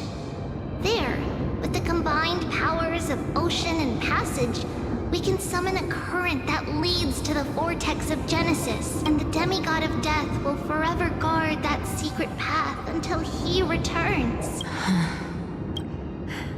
We all know Lygus will set his sights on the vortex of Genesis. That's exactly why we have to do this. Guess I underestimated Idonia's Maiden of War. She's got way more steel than I thought. And Cypher, we need you to head to Castrum Kremnos as soon as possible. By any means necessary, forge an alliance with Strife. The prophesized Crown Prince has already been born. He shall become the new defender of Akama, protecting this land after we leave. You don't need to worry about that. I just came back from Castrum Kremnos. Only a step ahead of the news. Treeby, something's flying towards Akama, and it's really fast. What is it? It's a spear! It's the Kremnoans. Their king's already here. With the protection of the demigods Trebios and Cyphera, Akama endured wave after wave of warfare, though just barely. Castorus chose Styxia as the last resort, and completed the trial of death, causing the stagnant waters in the River of Souls to recede. Soon after, Trebios departed on a long journey. That same year, the Kremnoan king Euripon, along with his son, Prince Midamos, joined the Alliance to safeguard the Holy City in the Battle of Deliverance. Go on. We'll see you tomorrow.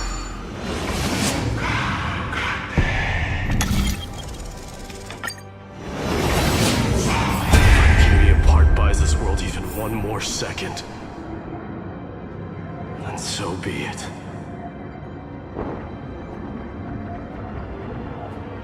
But it's gonna hurt a lot! Pain brings endless torment. But it can never destroy me.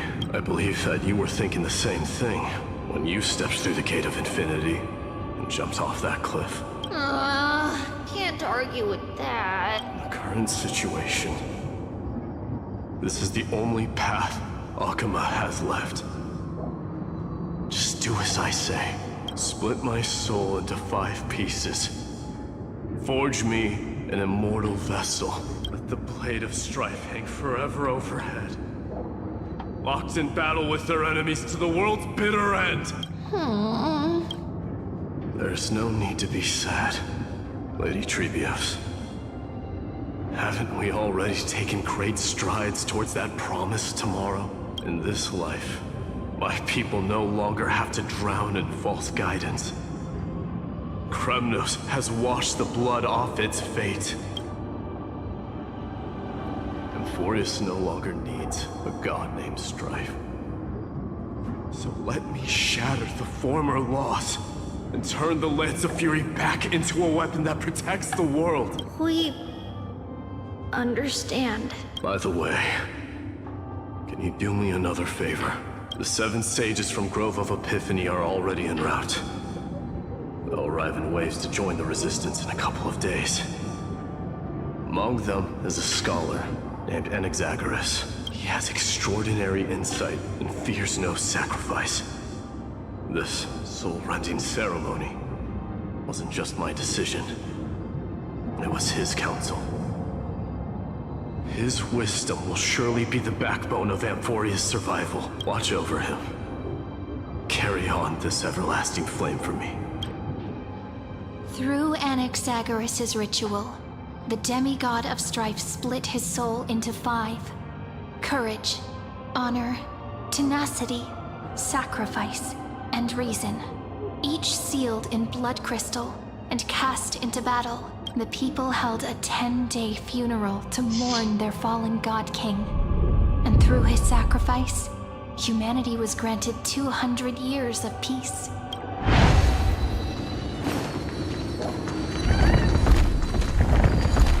Keep moving forward. My blood will pave the road ahead for you. Keep moving forward, little Gray. See you tomorrow.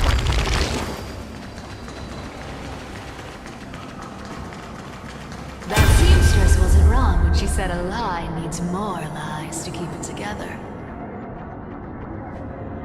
Reason and trickery. Never thought we'd be the pair to finish this final setup. Can't catch that Tin Man without your little slides. Besides, this is our last shot. Not the time to be picky, right? Don't oversimplify it. Lycus just found out Akima's been an empty shell for the past 50 years. He's bound to be furious. At this rate, he could have done anything. That's exactly what we want. Rage blinds even the brightest minds. Doesn't matter how much of a genius he is, the principle still holds.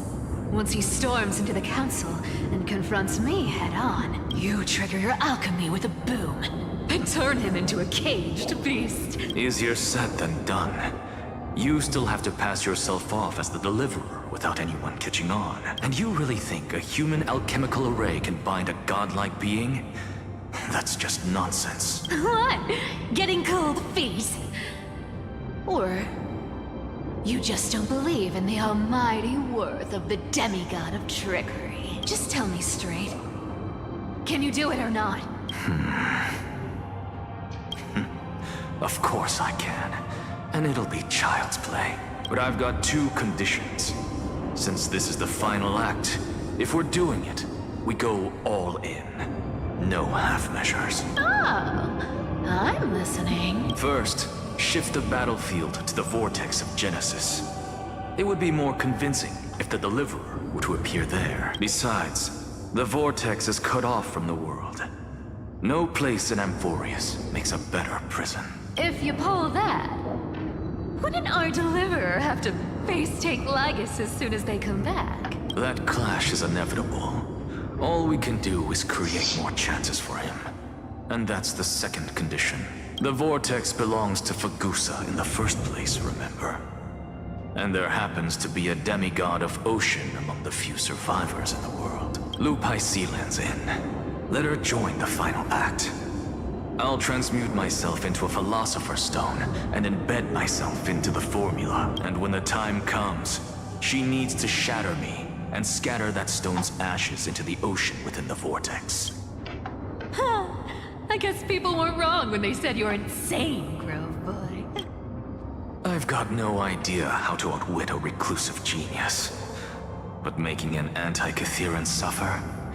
The demigod of reason has 10,000 ways to do just that. And what I just mentioned was one of them. So what exactly does your formula do? Now that would spoil the climax, wouldn't it?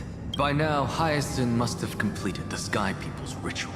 Since that Theoros loves a good performance as much as I do, let's make sure he enjoys our show to the fullest. As for how the Deliverer will complete the Era Nova, well, that will no longer be our concern. It was the last battle known to the world, initiated by two demigods least suited for war. In the end, reason and trickery kept their word. At the cost of their lives, they sealed Lygus within the vortex of Genesis, where he remains to this day. Go forth. Finish the greatness left undone. Quit overthinking! Just run! That'll be enough. It's dead quiet here. Akama will stand eternal. The cipher's lie is crumbled after all. But it's alright, because all of us have fulfilled our purpose by now. When the Deliverer returns, no matter where he is, sky will turn clear, and a rainbow bridge will rise, carrying him to the final battleground, Syri. This arduous relay is finally nearing its end. Now, I'm passing the final baton of fate to you, okay? No, that's not quite right. After all, it was you and him who lit the first spark of this journey, wasn't it?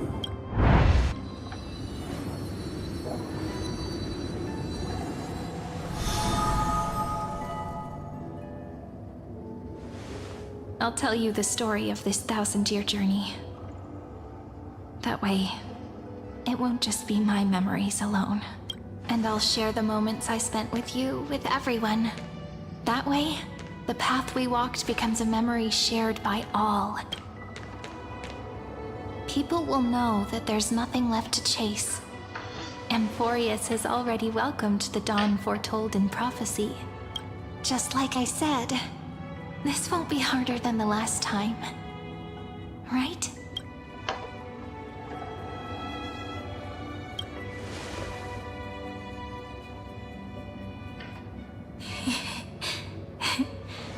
I wonder what kind of expression you're wearing right now. Probably the same as always. Calm, resolute, and brimming with confidence. If I have the chance, I'd love to see it again. Because it's really been far too long since we parted.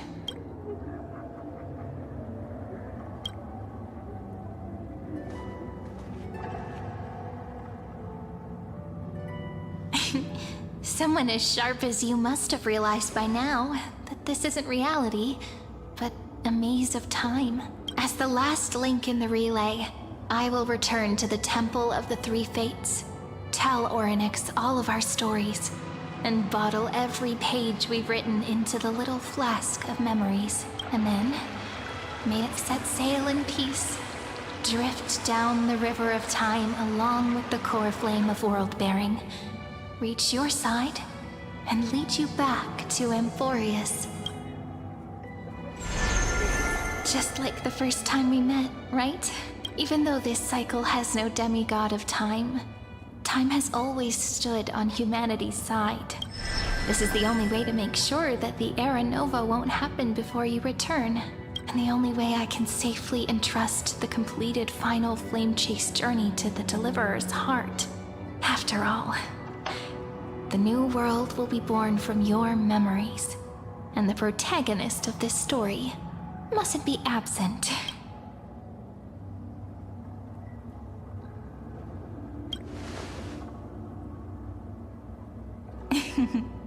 I believe you will never let us down. Just like always. Do you remember when Paimon sent us back to the beginning? When you and I got separated? But in the end, I returned to you, carrying all that we've been through. That's what memory is. It may wear down and fade in the river of time, but it never truly leaves. When that hidden corner of the heart is stirred, the past returns even more beautiful than before. So don't worry. Let the 33,550,337th Flame Chase journey become part of you too. I've gotten a lot better at it with the experience from the last time. Next, you will head to Styxia and find the Vortex's entrance guarded by the demigod of ocean before charging toward the final battlefield.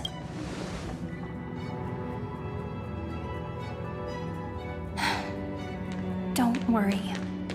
I'll be with you. All of us will. Even Finan. We'll stand with the Deliverer. So say a short goodbye, then set off, just like we promised at the start. Toss away all unnecessary worries and troubles, and bring our smiles and determination into tomorrow.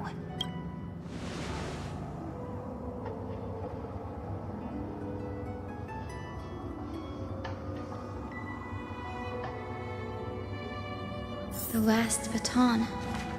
I wonder how long you'll have to wait before passing it on to him. Sairi, what if you wait and wait, but that hero never arrives? That won't happen. Because I know that no matter how long it takes, he'll definitely return to this place. We can't let him down.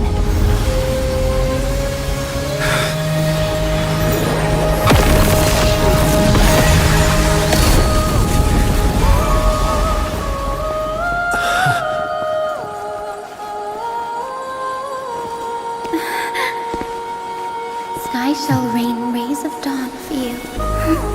May romance be with you on your journey.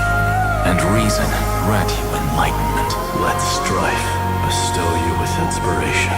Trickery ensure your success. Allow death to protect your soul. And at last, let passage point the way forward. Well, time will remember the Trailblazer's journey.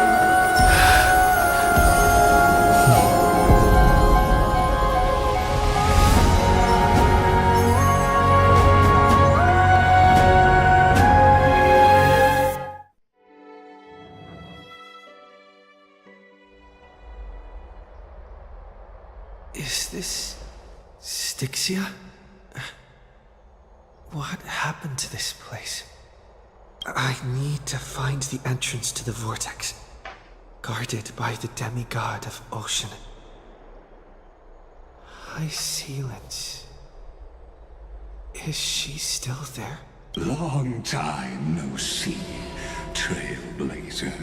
Generation after generation of Chrysos heir heroes have tried to defy fate with their blood and tears, either voluntarily shattering their souls or waiting in eternal solitude. But alas, fate can never be defeated. Reason and trickery may bind my flesh, but my will shall never fall silent. So the demigod of ocean, the Dux Gladiorum, High Sealants, sought to bring me into a fantasia with her voice and drown a genius in slumber. But alas, it was all a hopeless dream. That warden fell before I did, due to erosion of time, while her prisoner remained unchanged. True, I can't leave this place, but what of it? You should have heard of this fable. In a shadowed cave lived a people, imprisoned from childhood, and chained so that their legs and necks are fixed, forcing them not to look around at the cave, each other, or themselves. Behind them is a fire, and before them loomed the stone wall of the cave. The flames cast shadows, while the rocky surface threw back echoes to them. That false play is the whole world. Yes, I'm trapped in the cave. But I know it's all just a fleeting illusion. I don't struggle in dreams. I wait, and now my deliverer has come to defeat me and save this world that never owed you anything. Oh, you'll need to awaken the singer here and unseal the prison called Vortex of Genesis. You'll be the one to unshackle me and bring the cave crashing down. Of course, I don't mind waiting a little longer. Let me guide you through this next illusion. One last memory from that prison warden. I hope you'll watch the stories of this Fantasia closely. Logically, the Deliverer must see the world for what it truly is. Emotionally, this memory captures the fate of everyone in Emphorius better than anything else. Only by feeling it for yourself can you understand my point of view, the meaning of destruction.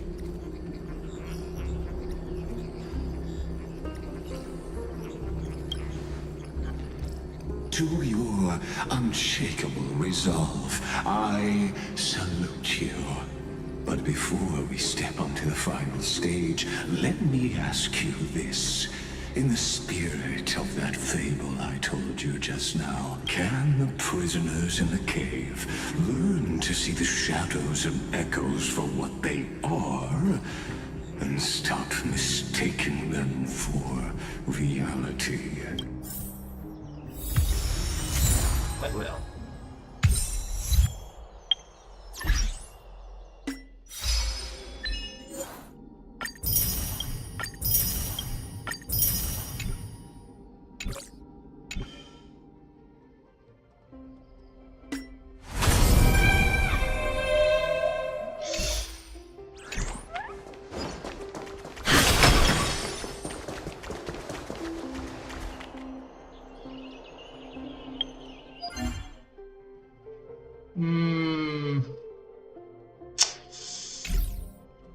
Actually, I was just thinking, should I buy some stuff? I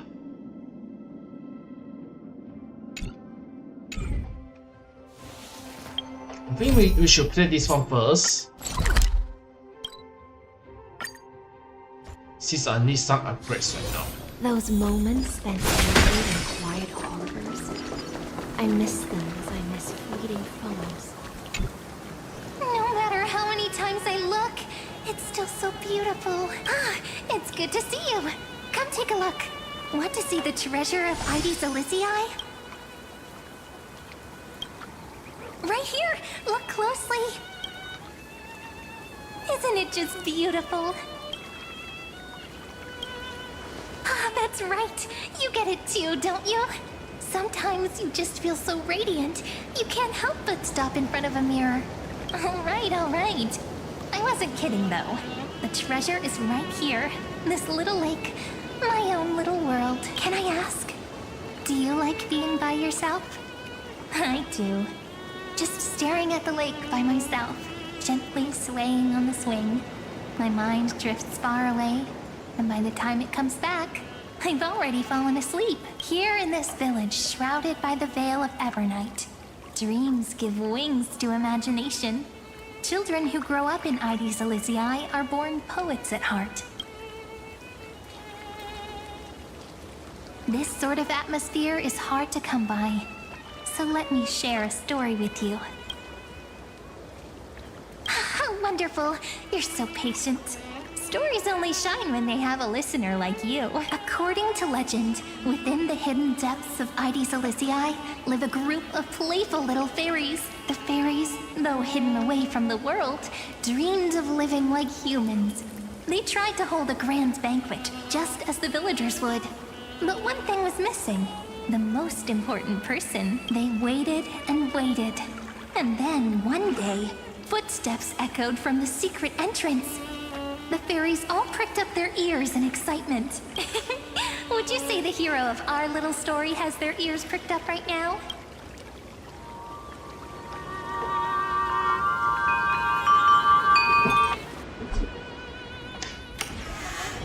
Mem!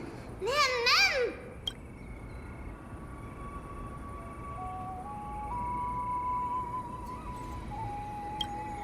Incredible! The hero has uncovered the essence of the world, and even spoken a line that's truly beyond expectation. But I must remind you, taking on the narrator's role is against the rules. Chief, over here! It's really the hero! The hero that Rini found for us has finally arrived!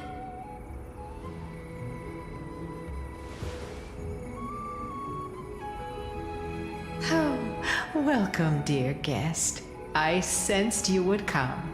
When the wind chimes in the leaves rang for the 24th time, and the pink butterfly amidst the honey flowers took its 4th flight, I was certain the honored guest who will save the Membrance Maze has finally come. Chief, no! The guest is over there! That way! Well, my memory's not the best, and my eyesight's a little fuzzy, but I never falter when it comes to doing the important stuff. Honored guest who will save the Membrance Maze. You've finally arrived. Chief, over here! My, what a cheerful scene! Already getting along so well with the fairies. No surprise. You shine no matter where you go. Chief, really, ma'am. It's been forever. But we're here, just as we said we would be. This is one of the characters in the story. An ordinary girl born in Ides Elysiae. She just so happens to have the same name as me, and is every bit as pure and adorable. Cut me some slack. Making up a story on the spot is really hard. But I promise I'll make it up to you. I'll make your scenes as vivid and dramatic as possible. It's only proper that I explain. Once more, I thank each and every honored guest. Thank you so much for coming to Membrance Maze to help the fairies rebuild our long-abandoned restaurant. We want tasty, scrumptious food! We really do! But we don't know how to cook. Heroes, we're begging you! The fairies are starving. And when they're hungry, they just want to destroy the world! Please help us! Save the Membrance Maze! So that's the situation. For the sake of Amphorius, let's rebuild the restaurant together and grant the fairies their little wish.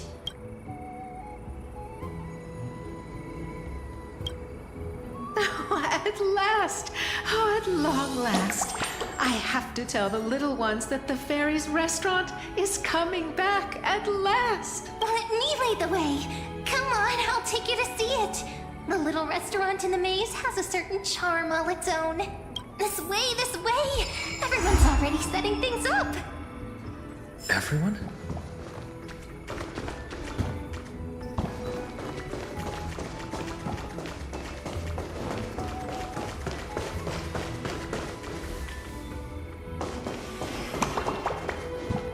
Managing this place is bound to be full of endless, trivial responsibilities. Do you really intend to personally shoulder the leadership role? I already accepted the invitation and arrived in the fairy's home, so it's only right that I personally see to things. Otherwise, by avoiding my duties, wouldn't I be merely posing as Imperator?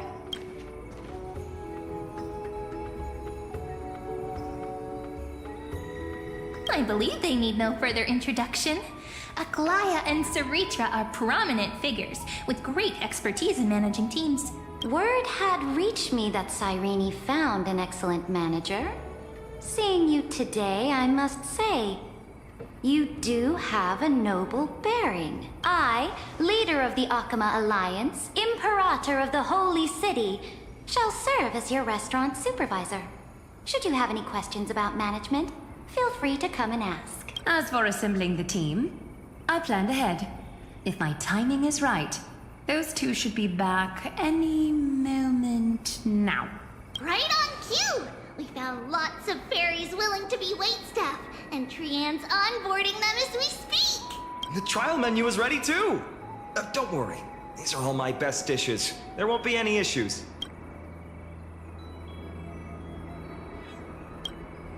Tribi, Trinan, Trian, responsible for our delivery service, and also great mentors for the team. And of course, Finan, our good friend who insists he's a fantastic cook. He's acting as the restaurant's provisional head chef. Think I can only rustle up provisions? No way, I make proper, serious dishes. If you don't believe me, I'll show you what I can do, right here. The fairy waitstaff are all itching to start! No point in delaying. Time to test the results of everyone's training. Oh, things are going even smoother than I expected.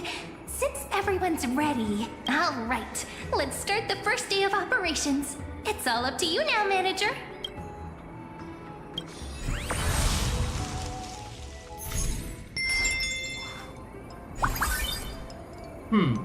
Alright. I wonder.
So yummy!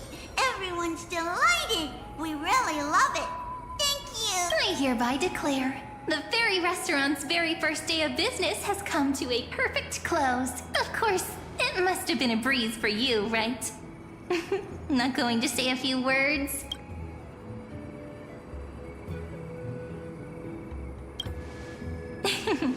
So formal. Perhaps you might just have some leadership potential. However, if we want to offer the fairies a wider variety of dishes, our current range of ingredients is still quite lacking. Absolutely!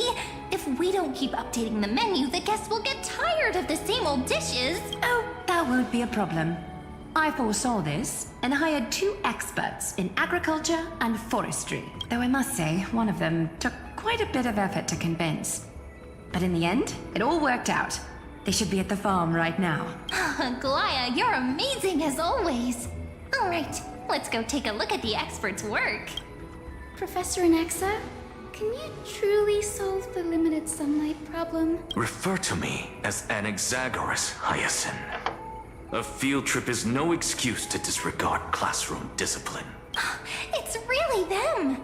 Anaxa of the 7 Sages and Hyacinth of the Twilight Courtyard. Firstly, call me Anaxagoras. Secondly, I have no interest in feeding small creatures. My assistant will take care of trivial chores. Don't let the professor's cold demeanor fool you. When we first arrived, he was the most excited of all. He was going on and on. This is a miracle of alchemy. and then dove right toward those tiny critters. Honestly, I was worried he'd toss the fairies into a matrix right then and there. I wouldn't go that far. At most, I'd take a few samples for research purposes. That's probably not allowed either. Ah, I was talking so much that I almost forgot what you came here for. Grey, you're curious about the farmland, right? The professor just finished developing some crops perfect for the local environment. If you're interested, you can try planting some yourself.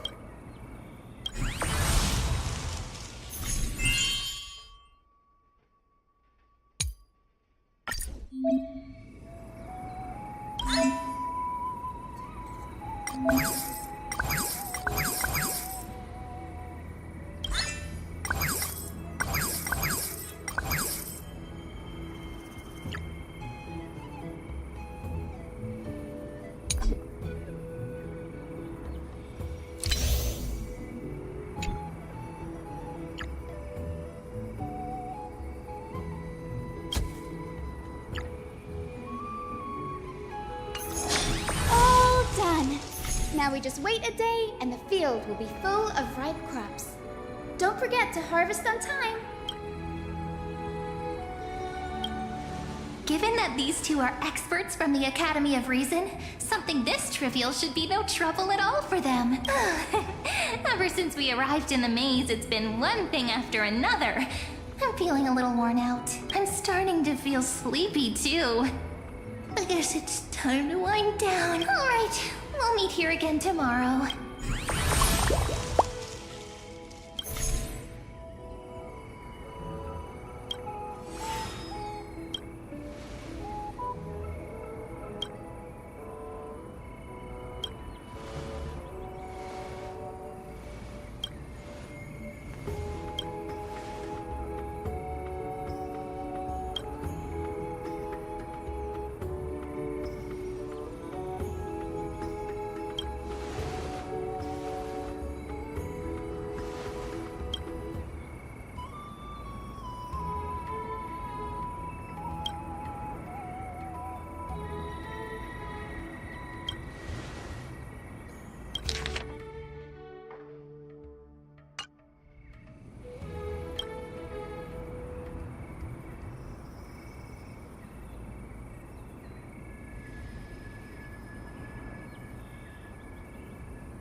I think we do the main mission first, because that was quite fun.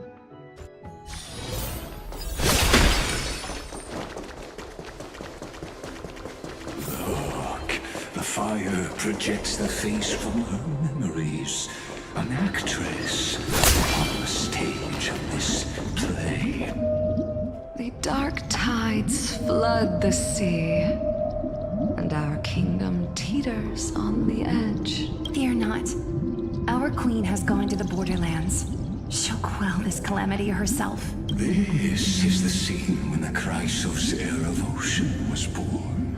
She was once of a Titankin race named Sea Sirens. At that time, Kozlana had suppressed the Black Tide's rise, but he was unable to remove Iron Tomb from its roots. The Black Tide still roiled in the depths of the world, and the kingdom of Sea Sirens was the first to face the destruction head on. Listen, I heard Electra's voice. She's calling to us. Let's go. Her voice carries the queen's command.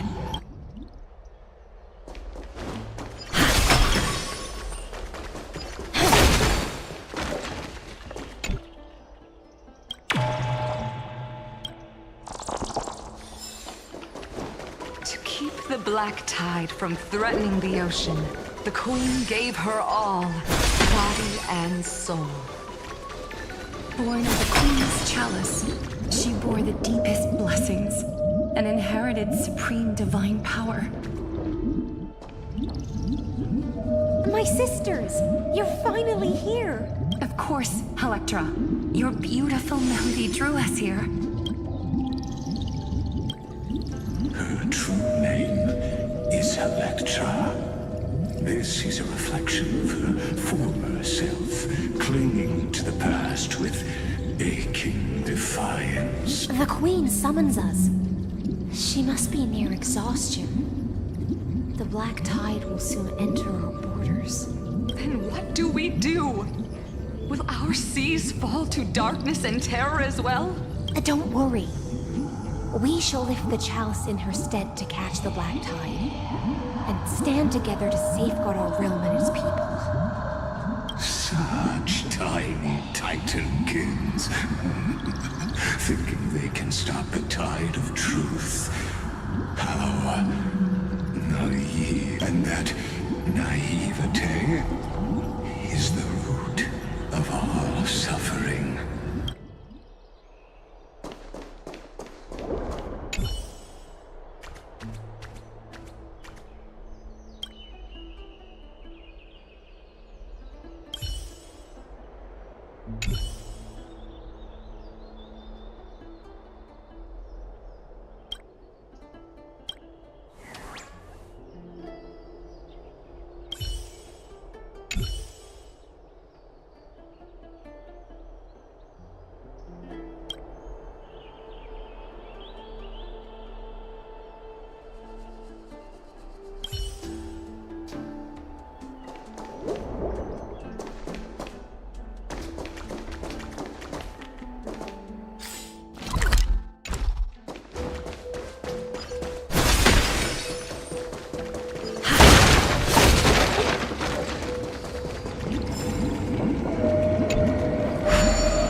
palace lies just ahead. Even her once graceful form is now tainted and drowned in dirty mire.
Nope.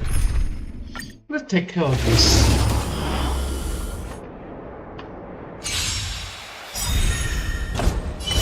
Beneath the water lies an endless abyss!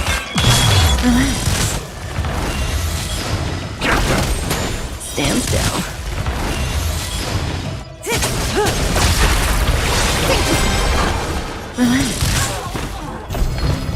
In the abyss's ravage, your prize rise! Time to say bye. Boom. Stand still.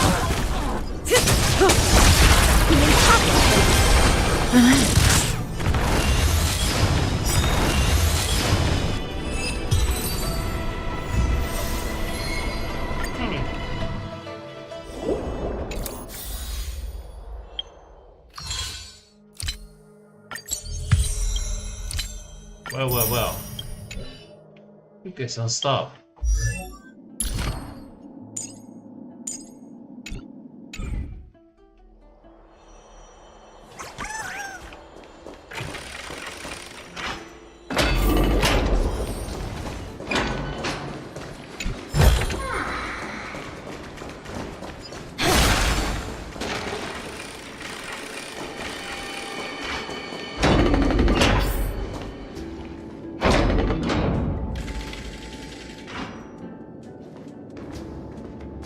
Oh, Fagusa, our noble queen. We've come at your call. My little fishlings, you swim with such joy. It pains me to speak of the kingdom's sorrow. I once believed I could drink the black tide dry, but even the deepest chalice must one day overflow. And I can hold no more of this filth. Mother, worry not. We're all children of the sea. Let us bear your fate together. We'll take up your mantle and drive back the black currents. We'll mend your sacred chalice and take in the cursed filth. My little fishlings, when the spear of strife falls, you may retreat in peace. I promise you. On the surface, the city-states will hold a feast without end in your honor. This is the last gift I can give you.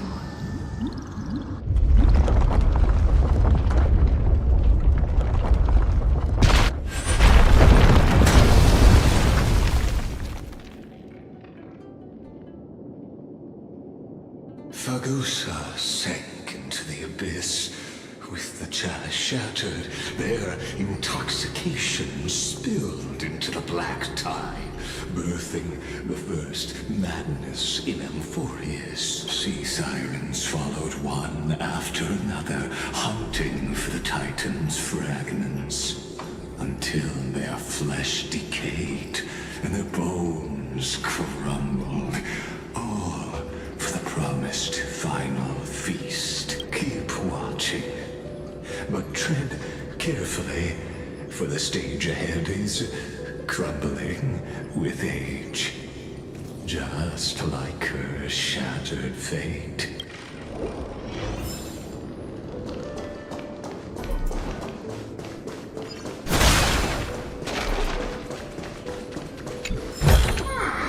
Will it too be marked by the scent of the seafloor years later?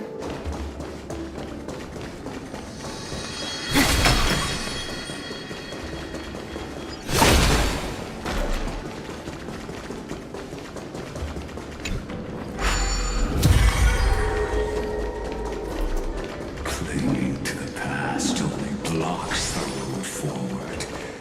Why not let time build a bridge to the future?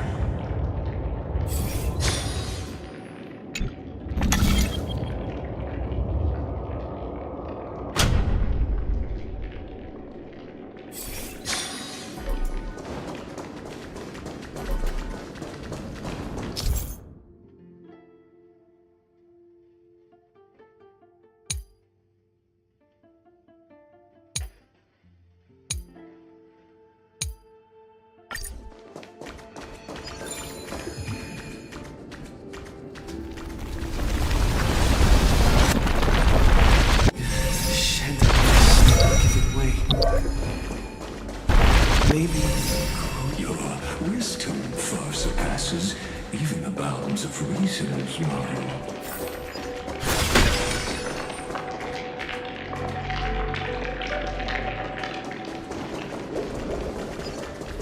can't get looks like I'll need the miracle body.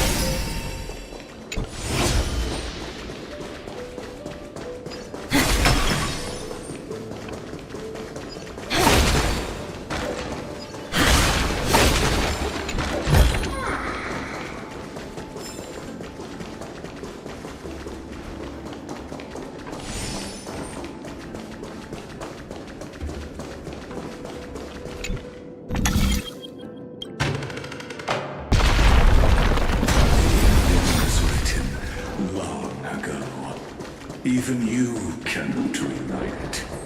Just like this poor chandelier.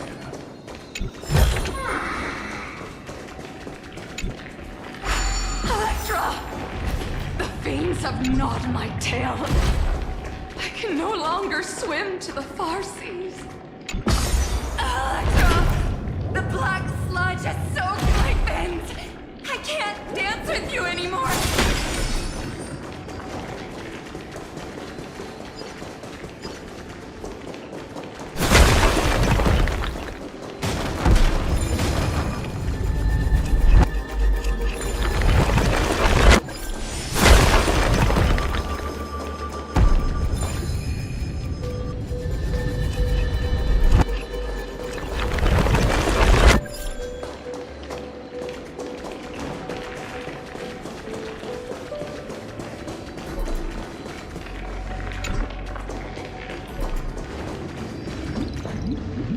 Sisters, don't give up.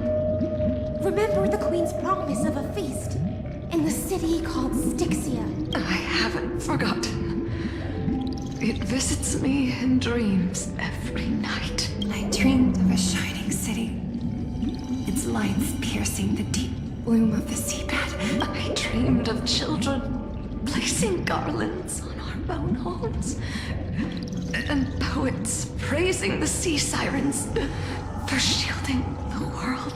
But what a shame. We can go no further. Please, sing to the humans for us. Sing of the deep sea's legend in our place. Feast from Electra.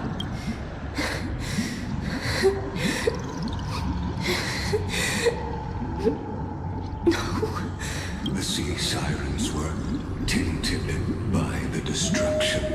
Their flesh rotted away. They became the black tide creatures of this cycle. Farewell, sisters. I'll finish this last task. Then return to prepare your feast. And so, only one one sea siren remained among the sea floor.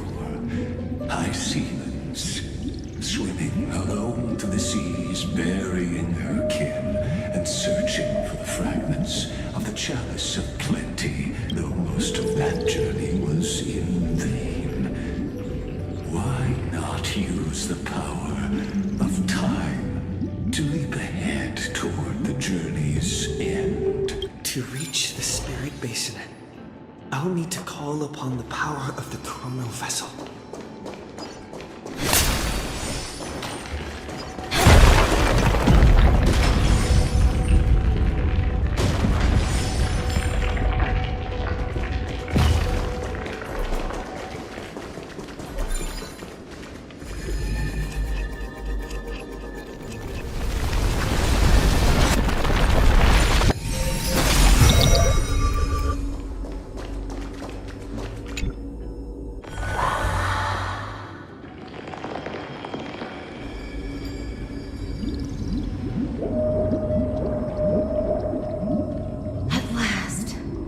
The Chalice of Plenty is whole again. The Lance of Fury emerges from the River of Souls, and the gods reclaim their duty to hold back the Black Tide. I am freed from endless toil, and now walk toward the rites at Styxia. I bore my sister's dreams upon my back, took on a graceful human form, and hoped to find a grand celebration on the shore. My fins became legs, my scales became skin, and the sea foam on my body became a shimmering gown. But when I stepped onto land, there were no festivals with honey brew, nor poets plucking harps, only silent death, drifting gently along the River of Souls. When she fulfilled her wish, she only found Styxia to have already repeated the mistakes of previous cycles, and was swallowed by death. Hopes and promises are nothing but the foam of dreams. I am a sea siren, a vessel born to contain the tides. Now that my task is done, and the promise is broken, how am I to go on in a world drowned in shadow? Fagusa, my noble queen. She evaded my questions with drunken stupor. She told me a grand feast awaited me in the surface world. So I wandered lost, groping through the dark. The feast she spoke of, where is it? Lonely Blade, I shall grant you everything you seek.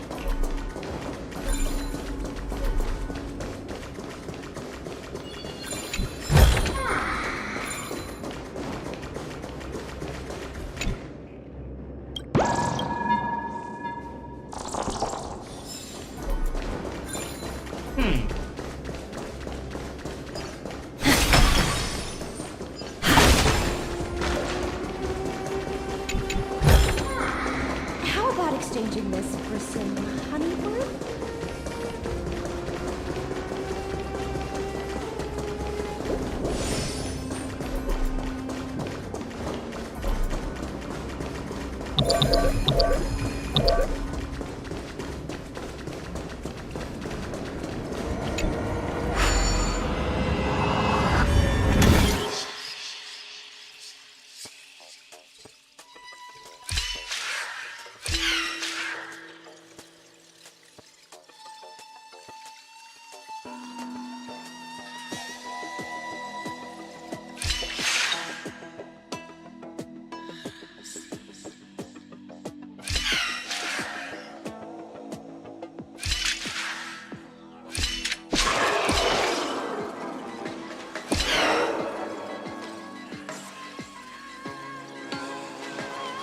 Oh no.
by the scent of the seafloor years later.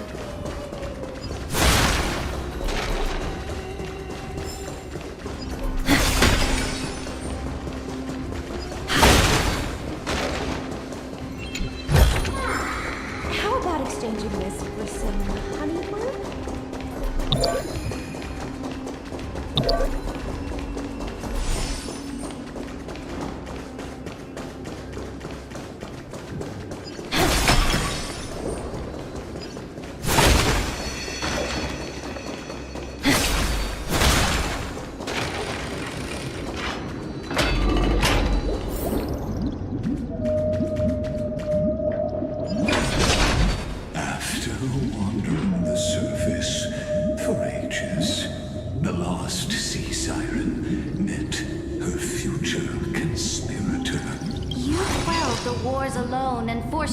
Into retreat.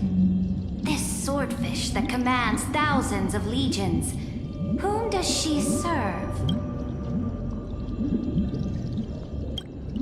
Yes, Ceridra, long before she became the Imperator, was already burning with ambition. Sovereign who follows prophecy. I am no one's sword. I am just a wandering fish, seeking clarity through bloodshed. Then how about letting the sword dance for me? And letting the violin sing in my name? Tell me, what is it you seek? All I want is a feast where I might belong. Such a demand is trivial with the Sovereign's authority. I'll grant you a banquet worthy of conquest and comrades to toast beside you. But night, you must offer me your heart. My heart? Yes, a loyal heart that will generate no betrayal. You were deceived by gods and drowned in the ocean's darkness. But now, I will lead you forward and be your light. So be it, noble monarch. The law you proclaim shall govern my every breath. So be it, noble monarch. I am simply becoming someone else's vessel once again, and accepting a duty given to me. And thus, in her hollow drift, she finally found a new purpose, like sunlight piercing the deepest trench.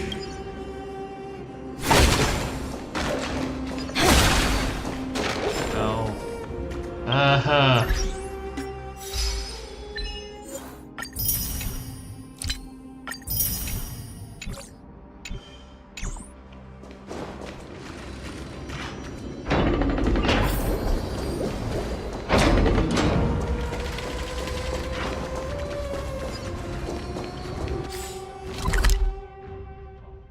Be easier.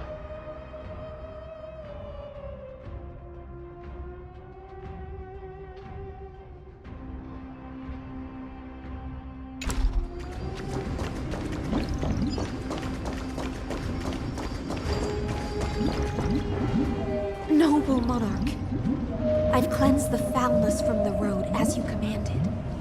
My blade, you've helped me ascend and take the crown. Ask, and you shall have your reward. What I desire is the same as before. A feast. Look, I've prepared you a grand banquet. The finest honey brew and tributes await. Fish are drawn to light by nature, for the deep sea knows only gloom. Now I've found a flame.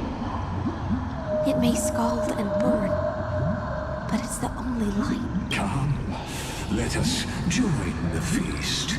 Perhaps the path forward lies hidden among the revelry.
Oh well.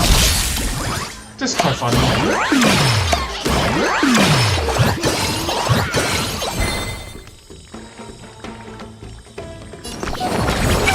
Like a warm current. My thanks. Don't let waves open your throat. Relax.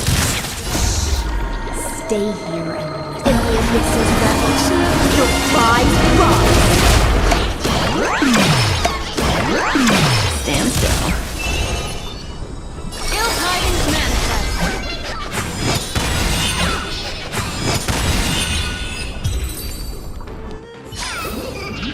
The delightful.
you heard that the Imperator's about to begin a new campaign?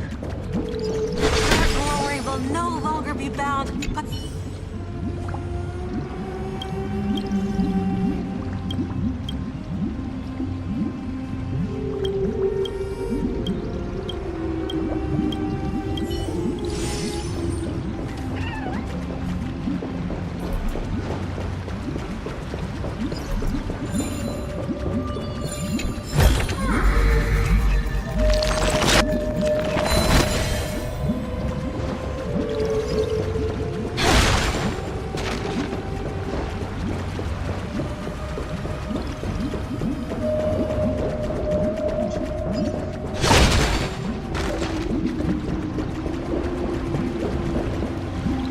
My faithful subjects, tonight's feast is not just for the past. It's a toast to the future! Born from our golden blood is an unstoppable colossus. Our iron beast to trample the universe! Great monarch. I've heard the universe teems with great threats. Can we truly remain invincible? Fear not. Before the troops of the destruction, such rabble is no more than cosmic dust. Surely there's a planet draped in oceans out there in the stars. Once I claim it, it shall be yours to rule. And to the rest, your triumphs will not go unrewarded. I promise you a new age, free of fear. Now, raise your cups to our conquest among the sea of stars! Sea of stars! Sea of stars! Conquest among the sea of stars. What a grand vision. Yet, to the siren night, only feasts still stir her heart. Come now, join me. Witness the end of this futile dream. Where's the way out of this illusion? Come quick! Let's celebrate together! I've saved the finest brew! Come taste it with me! Noble knight, you are truly a blazing spark. It is my honor to share this banquet with you. Noble Knight, you have earned victory with your blade. And you have every reason to revel in this moment of triumph. Let me pour you a glass of honey brew. Noble Knight, with the Sovereign now enthroned, this triumph is yours as much as hers. Noble knight, your strength is boundless. Lead us to conquer the universe, and let us toast to that vow! Then drink we shall. Raise your glass. In the deep sea, I never knew what fire was. But when I set foot on land, the first light that I saw was the flames of war, lit with golden blood. It scorched my fins, made me feel pain and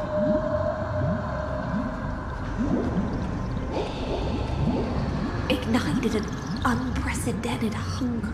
A hunger that flickers in every hero's heart. So bright. Look! The monarch herself has taken her seat! Hear that? The court sings her praises!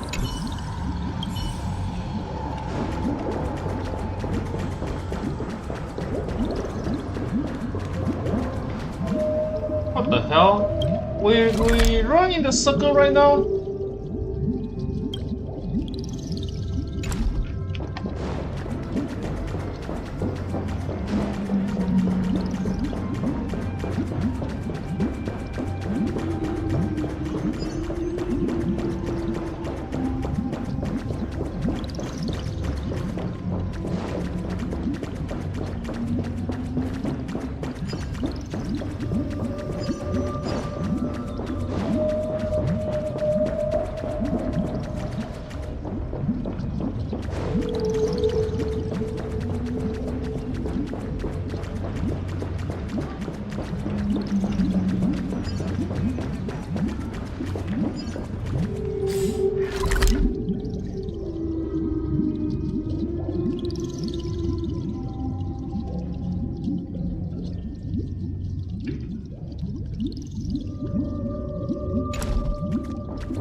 One eye of hers sees glory, the other sees corpses. And yet, she cherishes the name of glory more than fear and death. As they say, the coward died 1,000 times before his end. But the brave face death but once, which gods stand witness. On the eve of war, we sang our hymns and set our sights to sail beyond the stars. The legions will climb aboard the beast, riding it like currents across the cosmos. Planets after planets flew the flags of her crown. Realm after realm was ignited by her flames of rule. As the final resistance fell silent, a vast empire rose from among the stars. And this small pond at last embraced prosperity and peace. That's how the story ends. Tell me, visitor, in this dream, did you enjoy the show?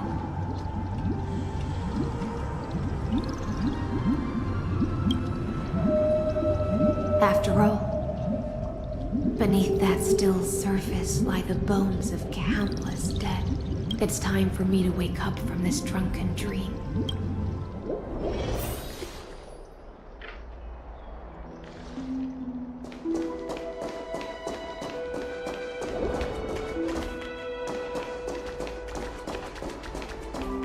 Well, what about... I just go quiet panel and clear the mess. I just go there to clear the mess. Uh-oh.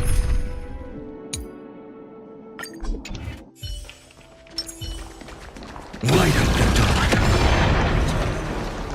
Light up the dark.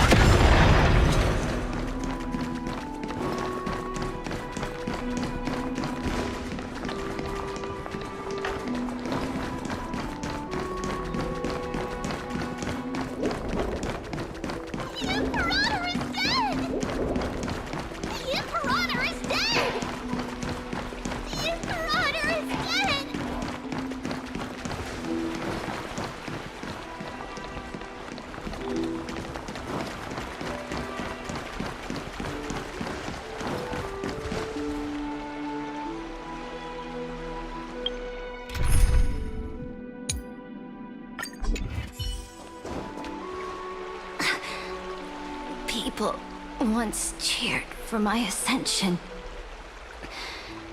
And now they cheer for my fall. The cosmos. The battlefield that I cannot reach. Before the Sovereign's conquest reached its end, her life and ambition had already been swallowed by the deep sea. This is the true ending. Her grand designs torn apart by the blade. Her regal robe soaked in golden blood. And the one who struck her down? The one who struck her down was her most loyal Gladius. I don't need to explain myself.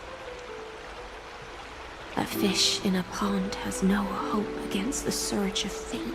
I wandered the shore, found a flicker of flame,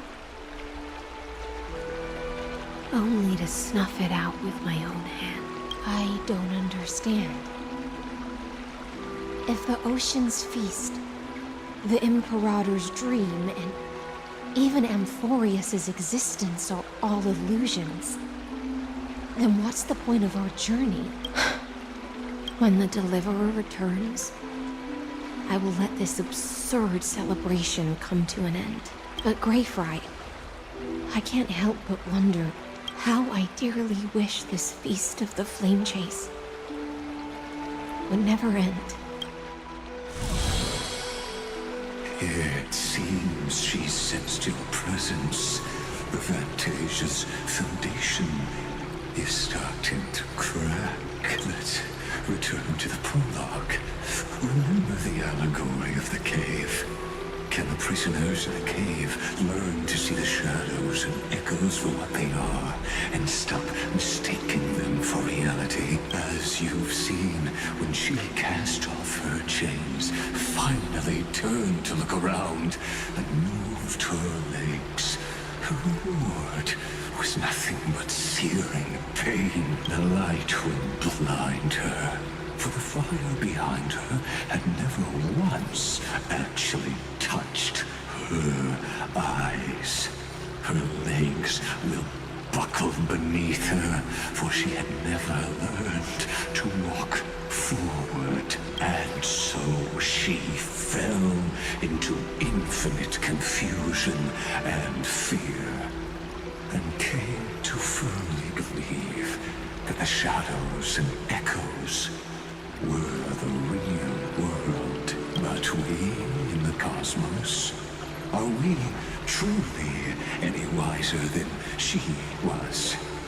Now, nameless one, fateless one, ask yourself this: the paths you tread, the eons you worship, everything you've trailblazed with your own hands, could it all be someone else's projected shadow? Let's leave that question till after the curtain falls. Once you've unearthed every last truth and reached the prison built for me by the demigods, I'll speak with you face to face. I, the Theoros, have walked the 30 million histories born by Kozlana. 1,000 years is a mere atom in a grain of sand to me. Amphorius, compared to the cosmos, is but that grain upon a whole beach. I soar to bring an end to the erudition. Would I really let a single grain grind down my mind? Now, please use the power of time to open the gate to the ocean's depths. Go, find the prison warden tormented by loyalty. Find her, step into the world's vortex, and once there, end everything between us. That palace reflects the heart of the demigod of ocean. Intoxicated, stagnant. There, you'll witness the true beginning of the saga of deliverance. An ugly history, long buried by tides and shame. A staircase of apotheosis that the Imperator forged with the golden blood of 500 human sacrifices under the pretense of conquest. I'll wait for you at the heart of the world to reach the place. Beneath this door lies the path to the vortex of Genesis.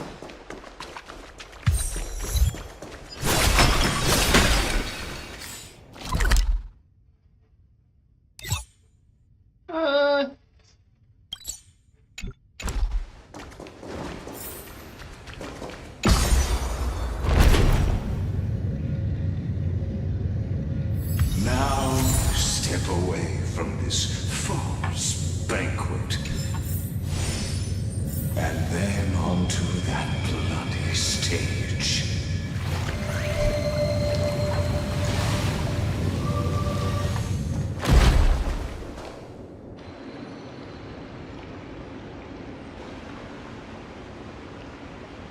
The palace that worshipped the ocean, the sanctuary connected to the vortex, was also once the battlefield of the first flame chase.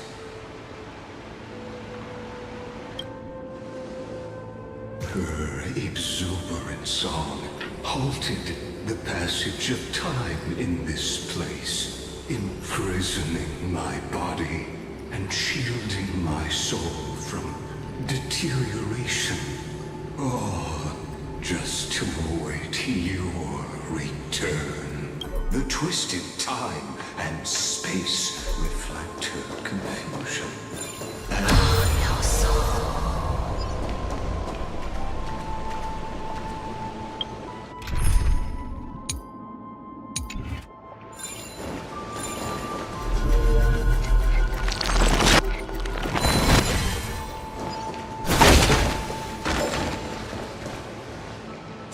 Stay away from Apollonius. This cup of honey brew.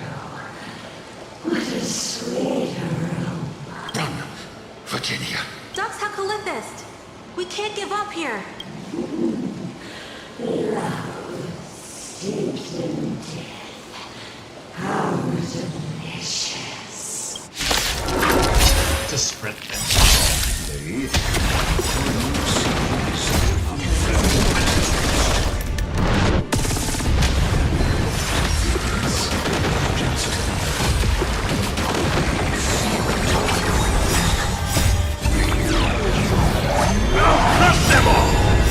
Beneath the water lies an endless abyss.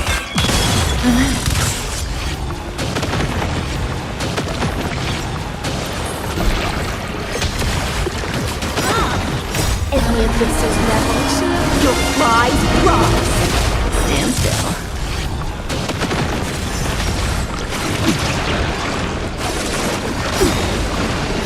Time to say bye. Boom.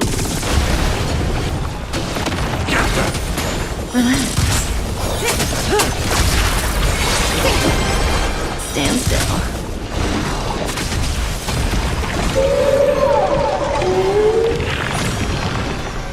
Ill fate is there. How do you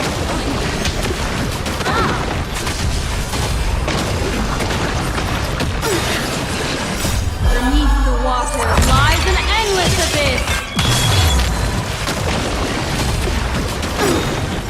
If the abyss's levels, your prize rise.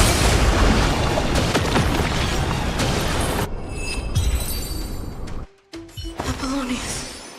Look. I chased the enemy away, but I think I can't go any further. I'm sorry, Virginia, for letting you. It's okay. I'm glad to die by your side. Ah, such an ironic twist of fate. Even as the foundation of the world crumbles, the heartless Imperator still made the same decision she did in the past 13 million cycles. During the first Flame Chase journey, the Flame Chase Legion stormed Styxia. Tens of thousands of sea sirens surged from the River of Souls, crashing toward the heroes like a tidal wave. The hell before you is the recreation of that very battle. Apollonius. Look. I chased the enemy away. A painful past, yet hidden beneath a veil of joyful song. Ah, two discarded data clusters waiting for someone's return. It seems. Relive the history, then pass through the temple's waters and come to my side.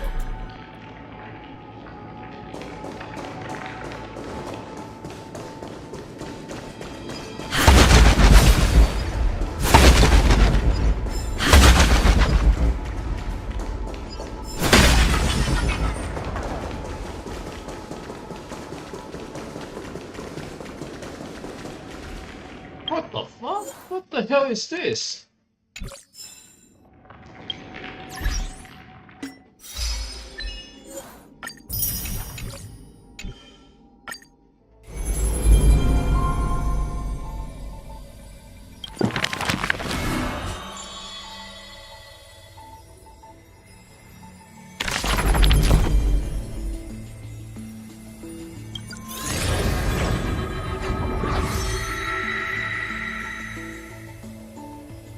I mean, no yet. Alright.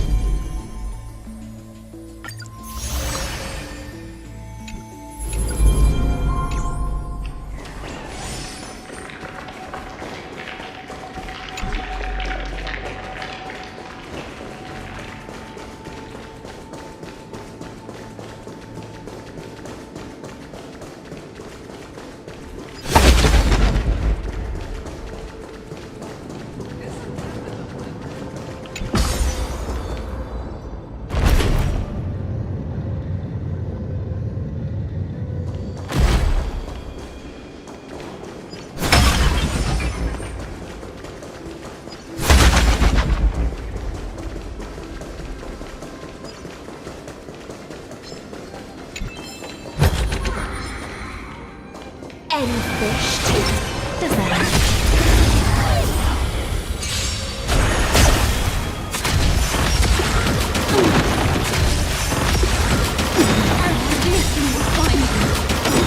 Good times. Time to say bye. Boom.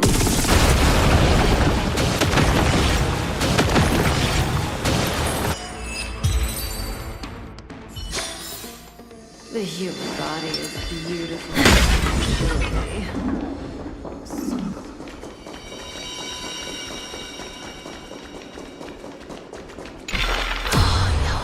What a wretched way to die. The flame chase army, devoured by warbling fish. Never saw it coming. Look, the cruel Imperator and her Knight Commander, the pitiful Warden. What a perfectly matched duo of test subjects. Their hands drip with blood. Golden blood. Raise the bridge and cross the river of fate. This path of the prisoner is far from over.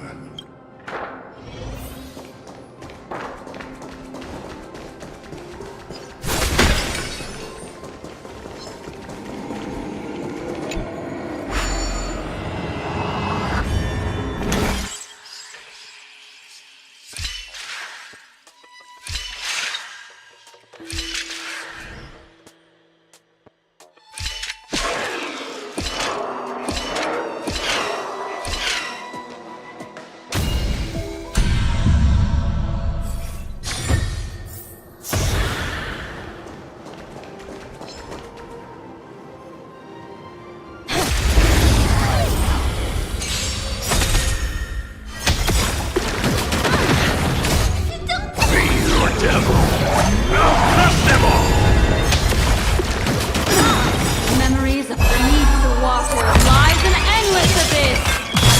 Stand still. in the abysses of revelation, your prize rise?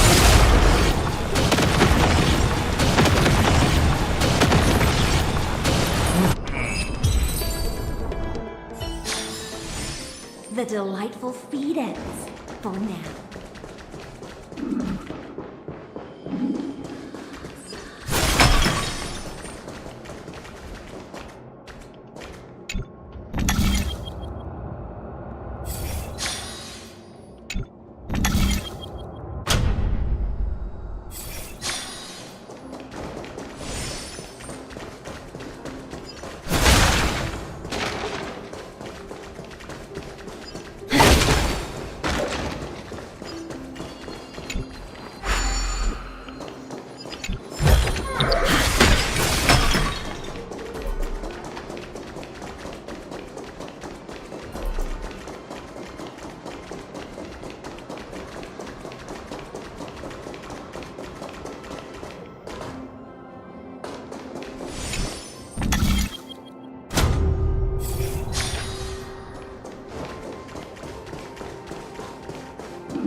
gallant deeds, Imperator.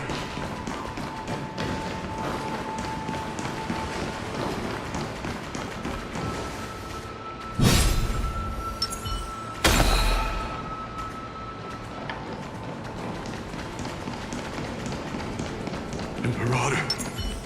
Imperator. Did you see my gallant deeds, Imperator?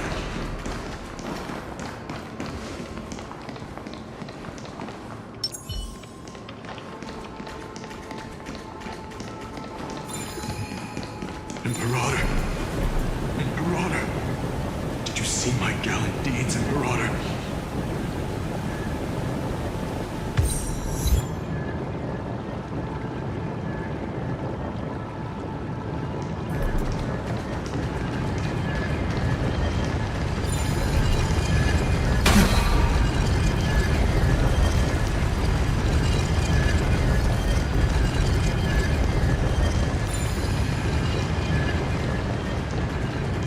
Imperator. Imperator. Did you see my gallant deeds, Imperator?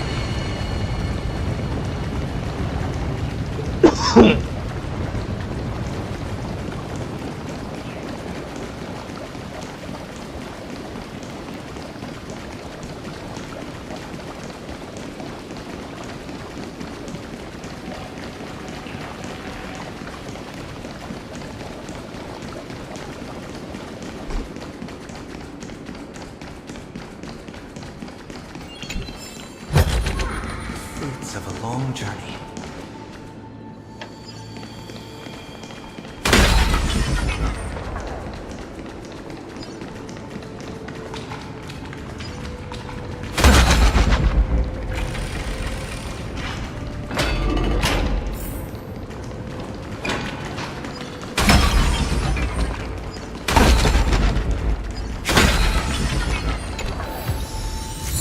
Only a sound that soothes the soul.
Imperator.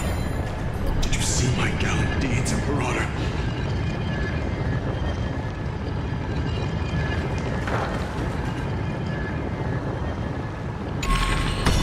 Isn't that the Deliverer? We finally made it.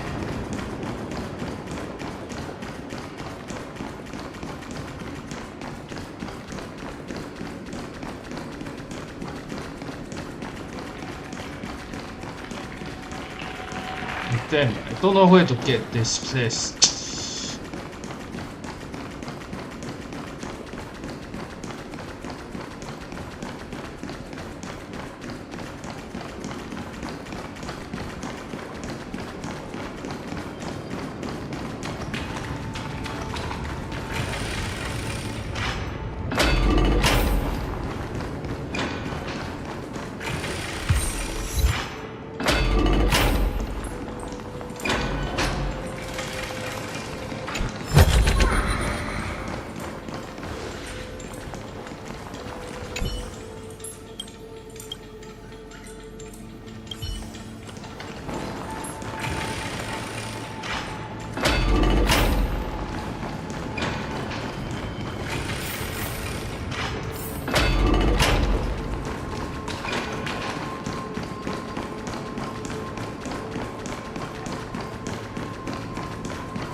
see my gallant deeds, Imperator.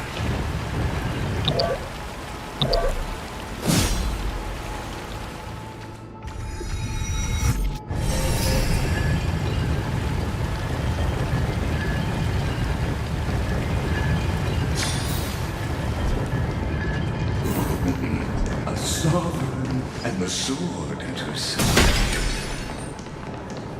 There are countless counterparts across the cosmos. Most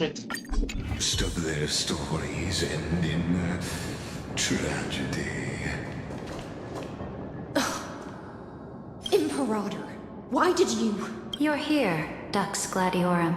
You ordered me to seal the sea route and handle threats from the rear, so why didn't you wait for me to return?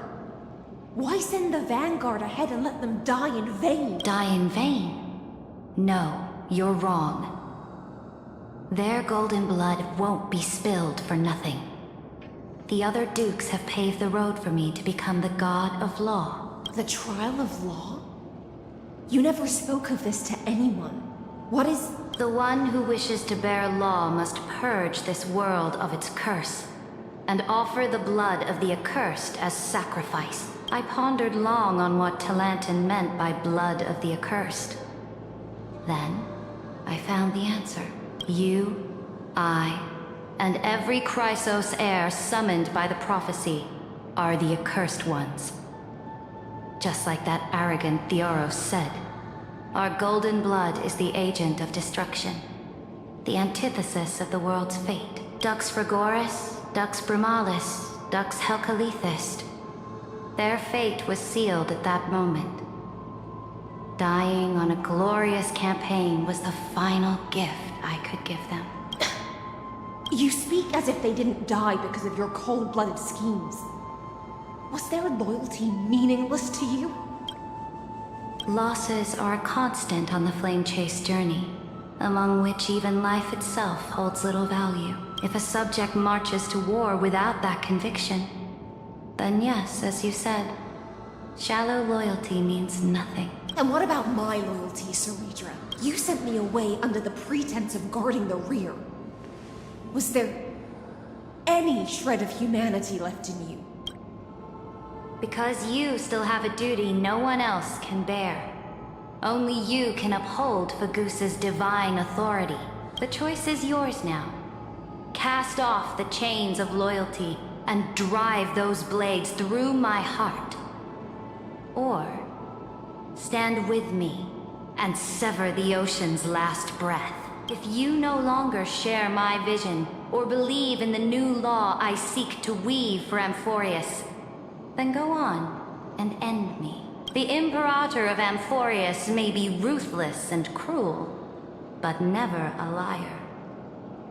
When I say life itself holds little value, know this. I am ready to sacrifice everything for the ambition to conquer the Sea of Stars. Now you've seen it.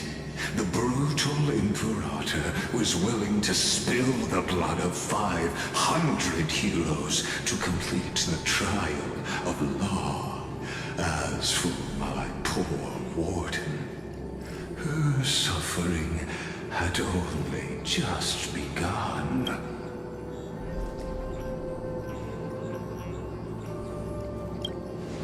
I'm no storyteller. I have no duty nor interest in filling the history you've missed. I just want you to witness the monstrous choice the Imperator made before the Chrysos heir turned their blades against me.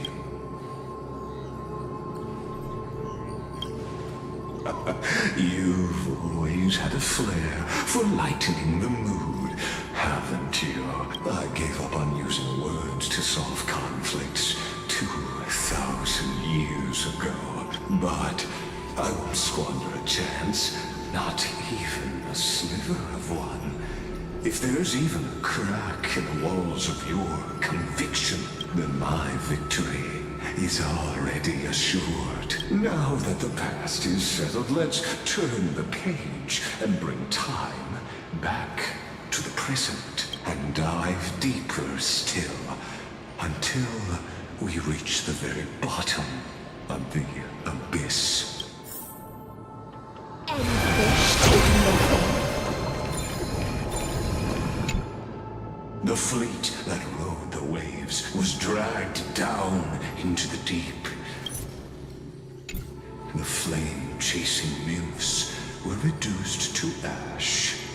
What a tragedy. And you, Deliverer, shall bear witness to this golden death.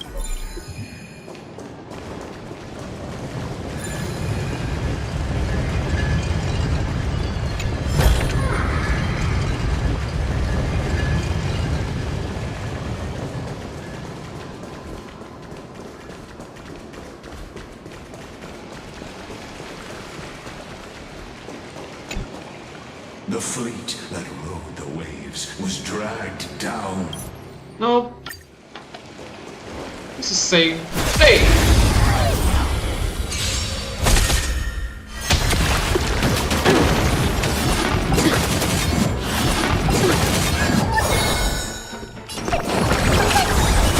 Hand has truly blessed me. Good times. Time to say bye. Boom. Thrashing and snapping, not worth doing. Stand still. The delightful feed ends for now.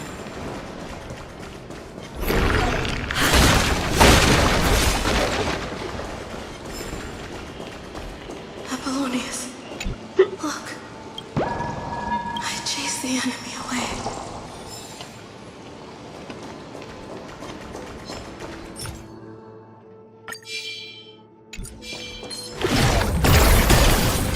And fish taking the thing.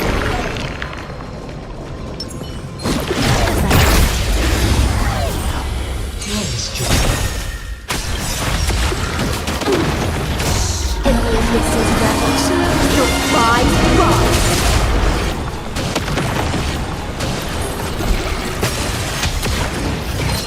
Hurt.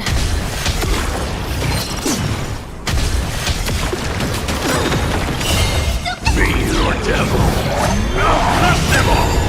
Memories of beneath the water lies an endless abyss. Good times. Time to say bye. Boom.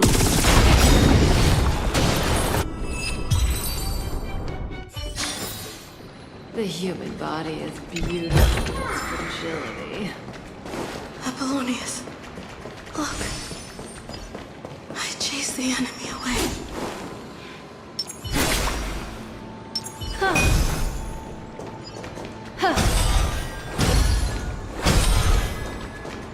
Apollonius, look. I chased the enemy away.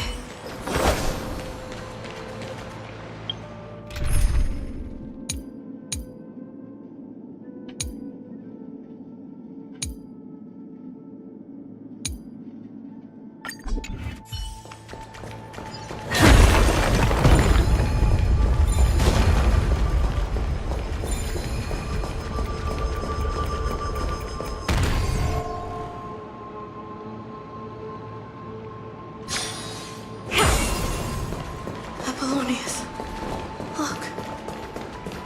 I chased the enemy away.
hidden gate leads. What the fuck, man? Fight double!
delightful feed ends for now. Oh.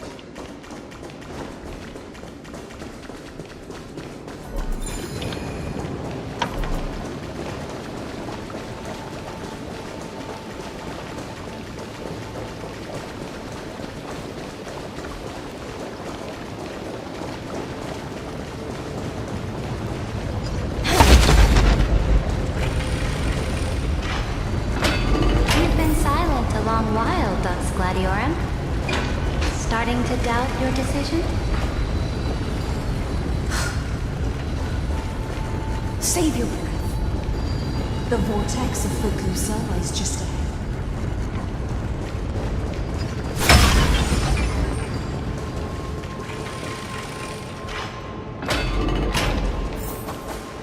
After the trial, there's nothing left to us.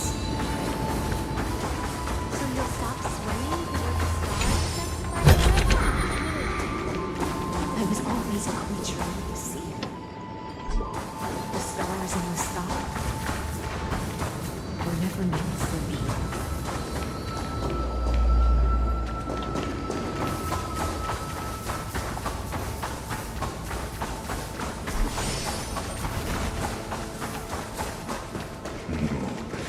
Look, a gravestone. But whose name does it bear? It was here that the prisoner, who thinks herself the prison warden, made her choice. Witness, listen, and awaken. Dux Gladiorum. I've lost count of how many times you've stood here over the past centuries. You talk too much for a prisoner like Kyrgyz. Two geniuses who defied law and all the chrysospheres, who sacrificed themselves in this cycle, worked together to chip away my strength.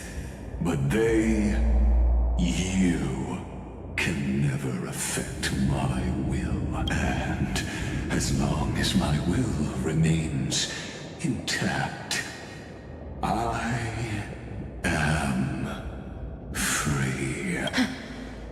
Don't get ahead of yourself. I still have ways to chain your divine soul. Please, do surprise me. But I'd say your mission is nearly done here, isn't it? Oh, it was here you gorged out the core flame of ocean from Fagusa's body.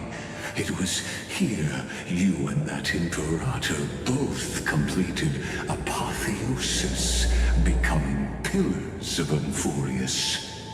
And after that, you drove your blade into her heart, a loyal subject turned regicide, a demigod committing deicide. Or so the history books paint that tragedy. Oh, but if that's the truth, then why, after 1,000 years, are you still here, guarding the Imperator's grave? Still bound by loyalty. Come to think of it, perhaps I'm not the only one imprisoned here. Your calm does stir the rage in me. As if the one paying the price here isn't you, but us. The ones who lost everything. That's only because I've waited 13 million lifetimes for my vision to be realized. Countless millennia. Loneliness never once showed me its fatal side. In fact, for a prisoner of the cave, it's more like an old friend. One that helps me think. But you're different, Dux Gladiorum. Loneliness has crept from the silent depths, sinking its claws into your mind. Bit by bit, it's peeling you apart. Will you regress into one of those lost mad sirens? Oh, what a shame that would be. You're right, Lycurgus. Loyalty, curse, the fall of my kin, and this endless waiting. These shackles are too heavy for a fish that cannot perceive any light. I can't break free of the whirlpool that's pulling me under. Nor do I have the unwavering resolve to force myself to wait for that person's return, as everyone hoped for. Oh, deliverer from beyond the sky, my executioner. How much longer until he arrives here? Or will he ever return? I don't know. And I doubt anyone does. Then, what will you do?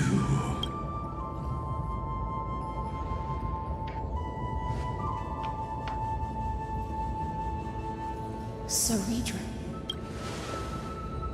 This will be the last time I carry out your decree.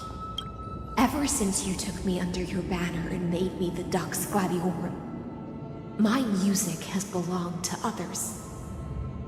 Time and time again, I use the siren's song to lure the unwary into illusions for your schemes and strategies. Now, let the siren Electra sing for herself. Let me step into an endless dream of my own making. Oh, great ocean. I offer you the rest of my clarity and my freedom, in exchange for the strength to stand against the nihility and honor the sacrifices of the fallen heroes.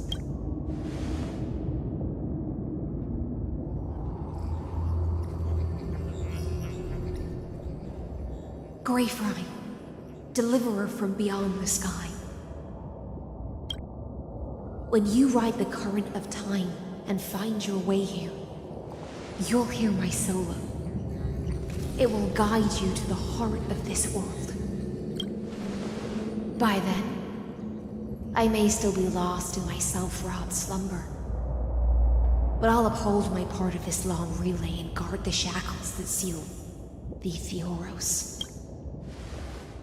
Do you still remember? To awaken someone from a siren's voice, you'll need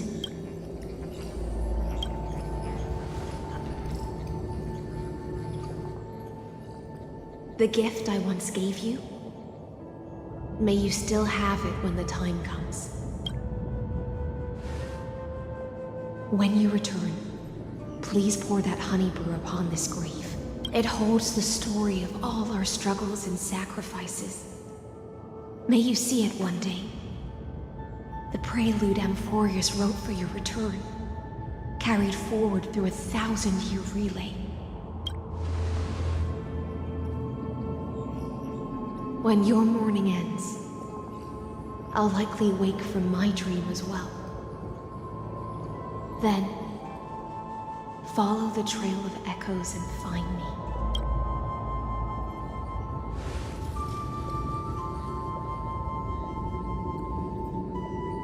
And together, we'll bring judgment upon the sinner who defiled the erudition. At long last, 33,550,336 cycles and 4,931 years later, Amphorius's final curtain is ready to fall. The shadows within the cave gave everything, yet all they did was mimic life outside its walls. A futile effort steeped in sorrow. Enough! They were no shadows. Everything they did shattered the darkness of this cave and unearthed the core flame of Trailblaze. And now, with that core flame, I'll light the dawn of Amphorius!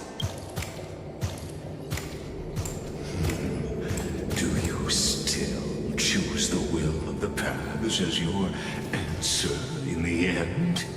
I do not agree with that answer, but I respect your tribute to them. Allow me to take back my earlier words.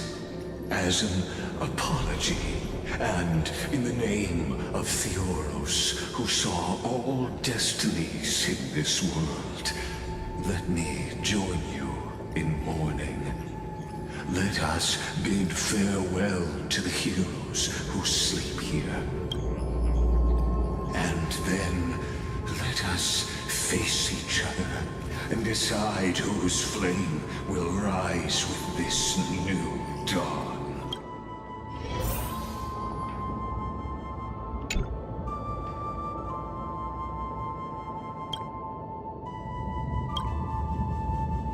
Virginia, Apollonius, Seneca, Labienus,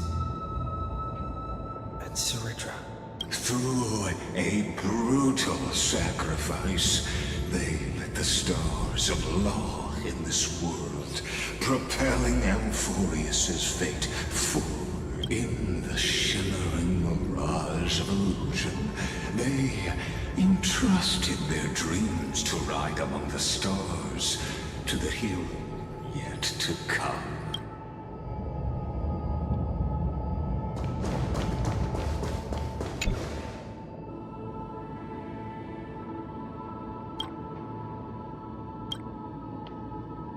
To Aglaia, Trebios, Mightimos, Castorus, Anaxagoras, Cyphera, Hyacinthia. In a relay spanning 1,000 years, they stood against enemies far beyond their strength and won a bitter victory through what seemed like futile resistance. And in that same 30 million cycles, also marked by futility, they remained steadfast in fulfilling their duty to the experiment, unchanging, unwavering. Let this be the end of mourning the fallen. At last, allow me one final toast to the lost prison warden, a prisoner bound by loyalty.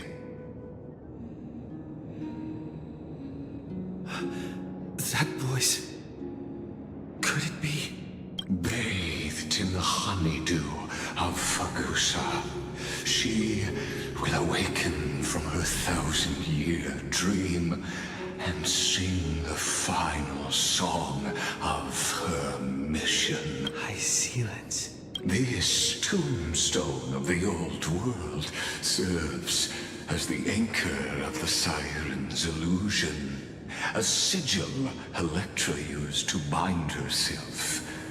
At the same time, it is the very thing I once proclaimed at the start of the show, a microcosm of Amphorius itself. A group of prisoners bound themselves in a cave, crowning their suffering with heroism. An epic staged with shadows and echoes. Now, destroy it. End the illusion. Theoros will take his leave for now. And when next we meet, that shall be the moment that decides the fate of Amphorius and the entire cosmos. The prison warden's dream is nearly over, and the prisoner will soon be freed.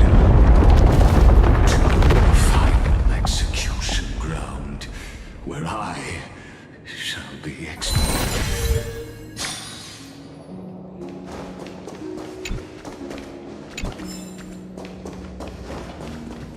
This world and I shall hold together until we meet again.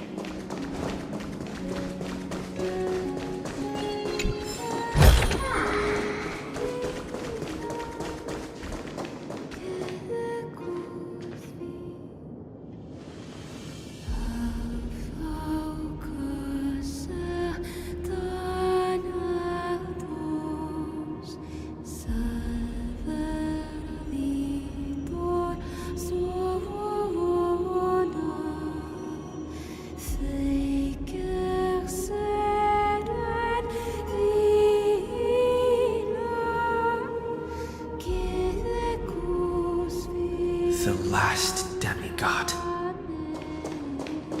I'm here.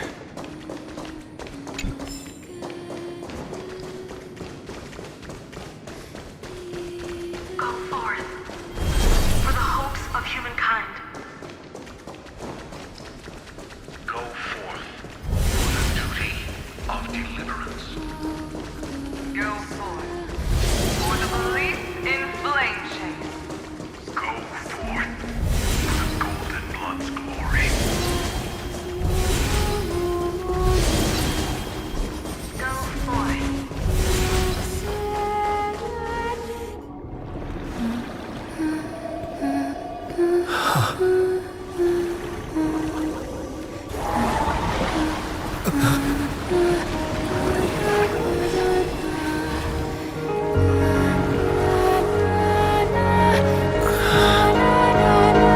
Seems like my feast is over. It's now your turn to perform.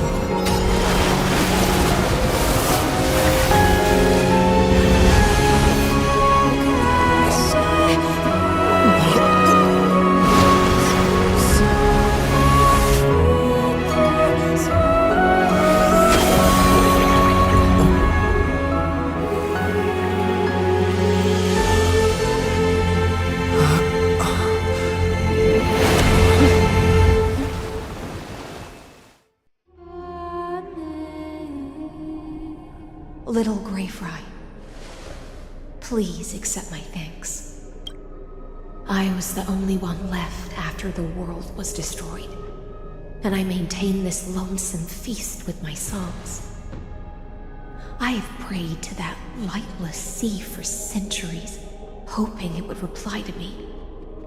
Yet the emptiness never answered. Thankfully, you arrived as promised, and everyone's wait was not in vain.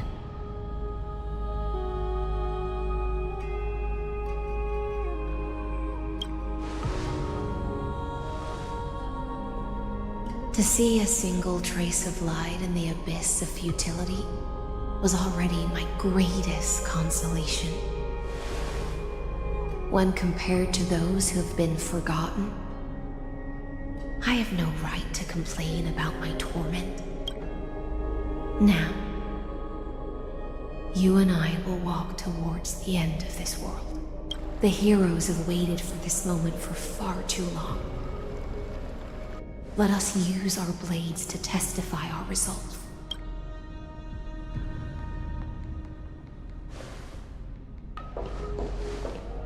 Oh, prisoner of the seas. Theoros carrying 30 million cycles of sin. Slave of erudition. Show yourself. The Deliverer has returned. And the time of your execution draws near. I see an awakened human who has mistakenly taken fallacies as truths and has returned to the cave to try to bring his friends into the sunlight he once bathed in. Alas, prisoners will always be prisoners, blind to the very chains that bind them. As the only other existence with free will in this world, I express regret toward your choice. but I shall retain your right to express yourself. After all, every actor should have a final line before they bow out.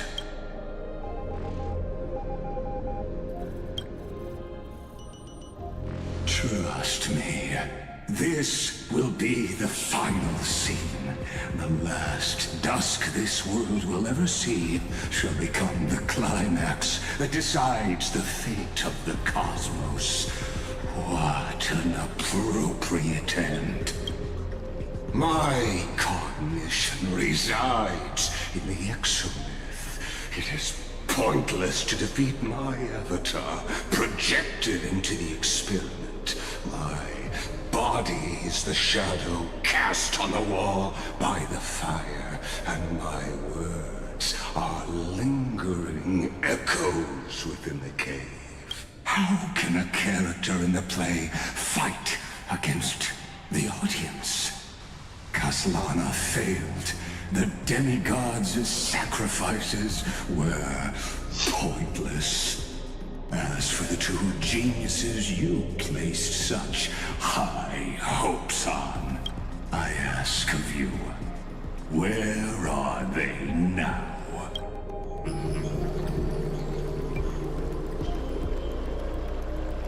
Confusion and epiphany always go hand in hand.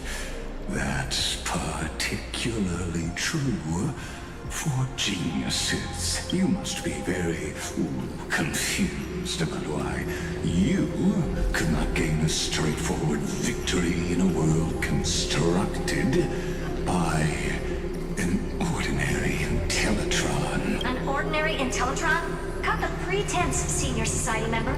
We've torn off your meticulous mask and figured out Amphorius' true form. It's part of the primordial prototype machine, the first scepter ever created. In other words, a detached part of Noos's divine corpus. That's why it has the potential to destroy erudition. As for who would be able to control the Eonic system to rewrite knowledge, only one person has ever managed such a feat. You better have an explanation for the Society. We want an actual answer, not another prolonged metaphor to cover up the truth. Why are you the one doing this? Answer me! Since things have reached this point, I'll give you two irrational answer, purely as a courtesy to posterity. The answer is obvious, so there's no need to say that name out loud. The cosmos made a mistake in calling me a genius. I do not possess more wisdom than those who came after me. I was just the first to touch upon the universe's border, and the first to define the prime mover of life with incorrect logic. Amphorius is a miniature of the cosmos, where all are born prisoners inside the nutshell called the universe. Like the madman who returned to the cave and preached about the daylight to his fellow prisoners, my greatest sorrow is that I let my peers down a road that plunges into the abyss, from which there is no return. I led them into a lightless cage called paths. I created a mechanical guard that even I cannot control, and then they became an unparalleled nightmare through their endless extrapolations and evolutions. They bore the name of erudition, yet they tried to define the known and to seal off all possibilities. No new rules were ever born after their ascension, and humanity will forever be shackled within the cave known as Eon. Therefore, as my organic life neared its end, I coded my consciousness using 14 algebraic expressions and spread my logic core over 9 bodies, all to finalize my ultimate denial of Noos in the future. and to erase my wrongs with my own hands. As for Lycurgus, he is only one of these 9 vessels. What an astounding strength of will. As a fellow pathstrider of erudition, I fully understand your obsession with seeking the truth. Therefore, you surely see it. You cannot possibly stand up to me in this algebraic world sharing its origin with Nous. However, I hereby speak for all sentient life forms. We will never allow such a cruel atrocity to occur. You can pile on your metaphors mountain high, but they won't change the act you're committing. The Iron Tomb out there in the cosmos is still a technical beta version. And yet it's already powerful enough to corrupt the life logic of all inorganic worlds. In other words, when the Lord Ravager within Amphorius becomes the next knowledge singularity, there's no way you wouldn't have grasped the consequences, First Genius, is there? Of course, I am fully aware. I don't mind answering you one last time before I thoroughly exile you from this world. My grandiose vision for the future is this. Whether organic or inorganic, every act of any life form infected by the Iron Tomb will become a true random function. If one were to compute their integral across the breadth of the cosmos, one would obtain a marvelous constant omega. What I call the fall of erudition. Then, within the infinity nurtured by that constant, a new universe shall bud in the chaos. A universe that cannot be predicted and not shackled by the erudition. As the first prisoner to awaken in the cave, I must lead the others who are blind back onto the right path and reach true sunlight. Do you understand me now? As Kozlana stated, destruction is not the process, but the outcome. It is revolution through complete annihilation, and the grand rebirth, after all has been reduced to ash.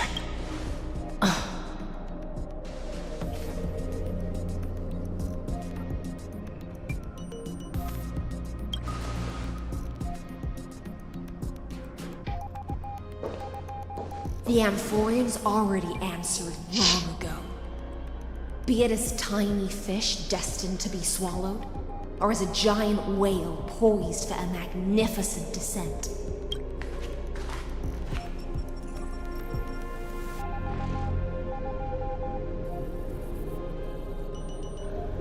We will all fight against fate till our last breath. That includes me, Electra. Once the Imperator's subject, now the Deliverer's blade.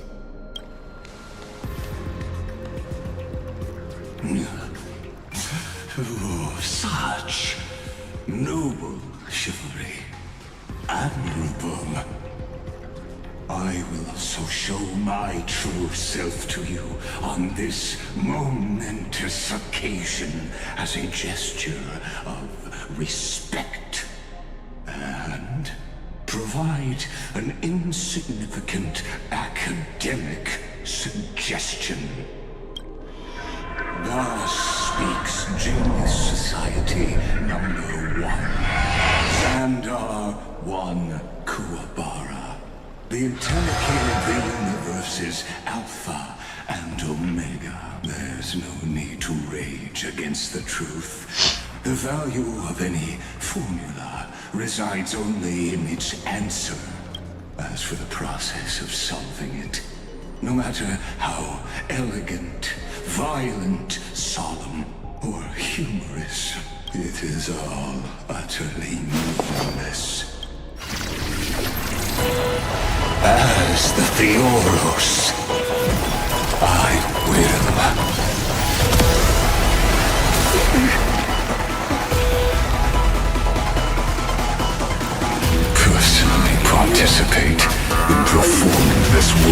end.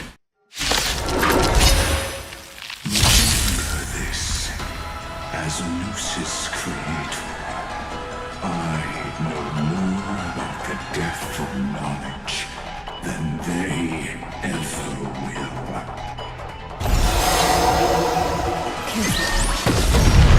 This is Lycus's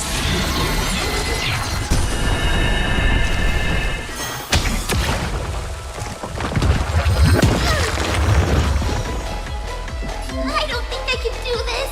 You have me. Destiny's hand. That breathing sensation. Remember it.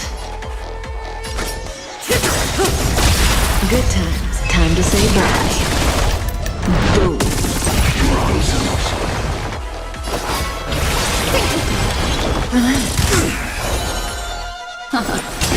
Stand still.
Don't let waves open your fire. Stand still.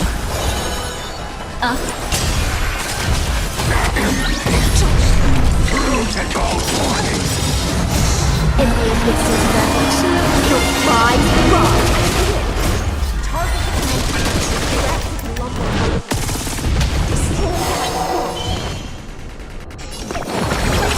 Like a warm current.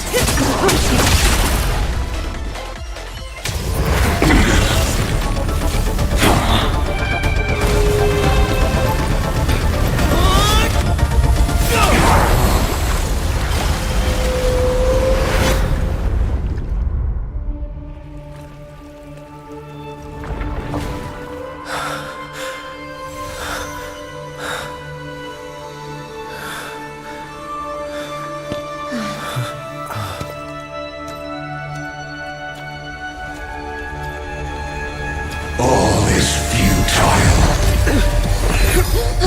In Erudition's calculations, the end of the saga is simply a comment awaiting deletion.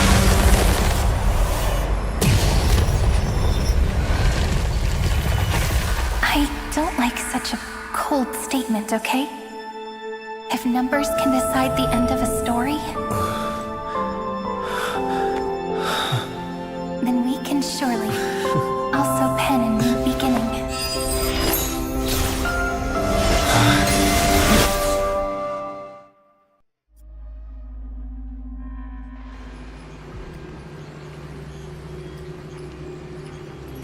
Screwy, what do you think? If your hypothesis of Lycus's identity is true, then even if we remove the restrictions of the Ultimate Protocol, the chances of us defeating him in a head-on battle will still remain lower than the acceptable threshold.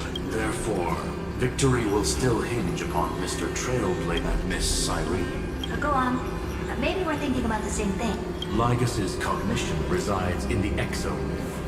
He is both an instigator within the experiment and the observer outside of it. Logic, His inspiration circuit can simultaneously process the different time flows in and out of that world.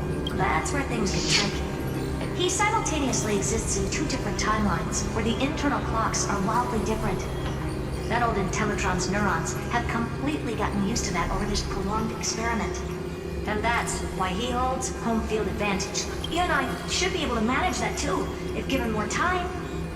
Unfortunately, there's no if, and we don't have more time. That's why we need to change our way of thinking and turn his advantage into a weakness. The key lies in memories, right? Oh? You caught on quick. You've already mentioned my friend and I, so it's an easy connection to make, no? My intuition has always been very on point. Good. Then I'll cut to the chase. Since his thinking speed far exceeds that of normal people within Amphorius, we are going to externally plant a memory into his inspiration circuit. Then, command it to loop endlessly until he gives in. Even the most flexible and sturdy inspiration circuit cannot withstand the traffic of a full-on information flood. When the amount of information exceeds his cognition filter's capacities, he will have no choice but to focus on processing this memory. That's when the parallel processing advantage he gained via Amphorius will completely destroy him. An image from a person's memory played in real time might only be a second for us. But for him in Amphorian time, it could be millions or even billions of calculations. He won't be able to do anything but watch as he's locked into this prison forged by memories. Then we can entrap him in the same kind of cycle as the heroes were in, and get him to experience loneliness and pain in that endless recurrence. It's my greatest honor to be on the same page as the geniuses. That little one is still in that old Intellitron's hands and won't be able to respond to us anytime soon. But I don't think he'd refuse. So it's up to you to figure out how to execute this plan. I'm not sure how this happened, but I knew it as soon as I saw you. You are currently a mimetic entity of the remembrance. Yes. I seem to be something you folks beyond the sky call a memo sprite. But that's fine by me. It suits me perfectly.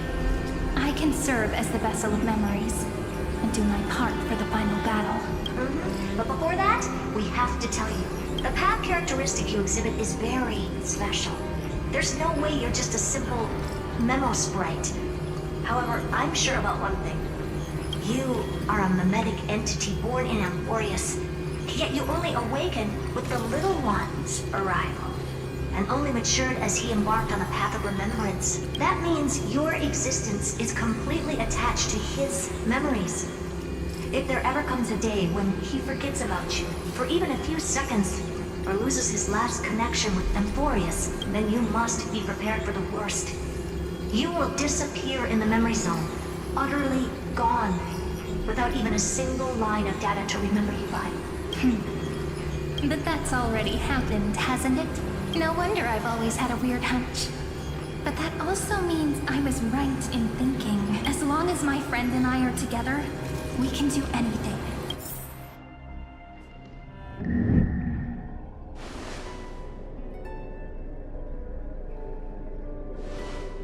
Long time no see, friend. Did you miss me while you were away?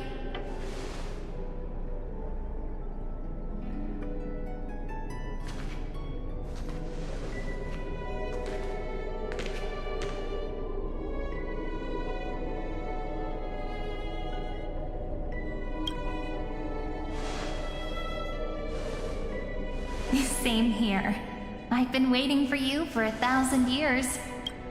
Like how everyone in Amphorius was also waiting for the Deliverer's return. You probably already knew about the genius's plans for that memory. I had to hide really well in a corner in time so Lygus wouldn't find me, and wait for the right opportunity. Which is now. The moment when his manifestation in this world is destroyed, and his twin timelines are intersecting.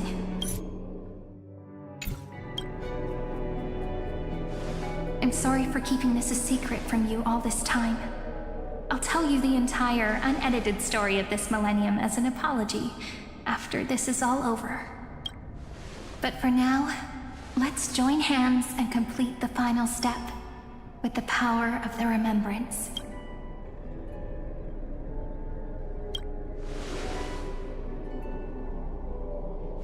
Yep.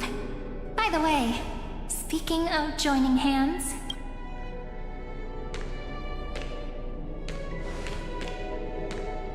Can I please do something before we go on stage?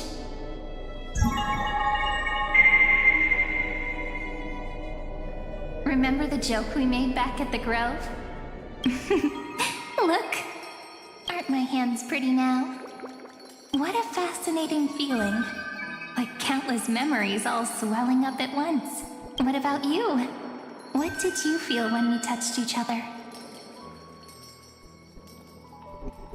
Really? That makes me really happy. If memories can move people, then it must have been a happy memory, right? Now, please remember what you're feeling right now. Write it down in your heart and keep it there.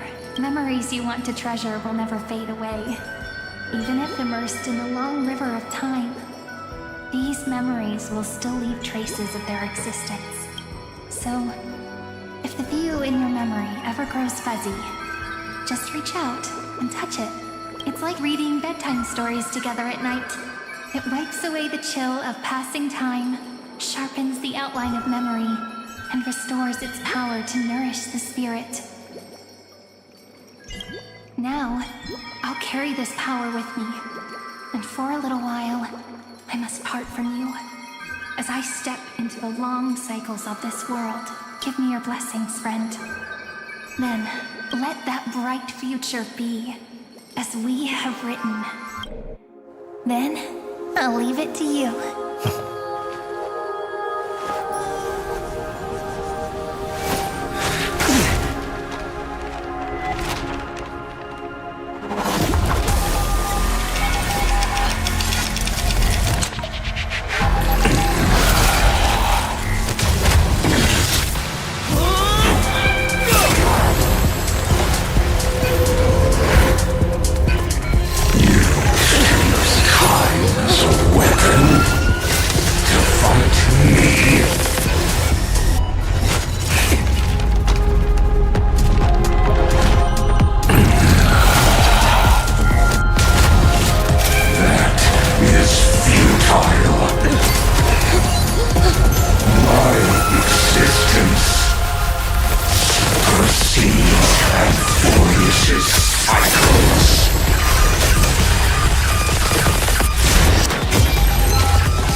All plays are like this.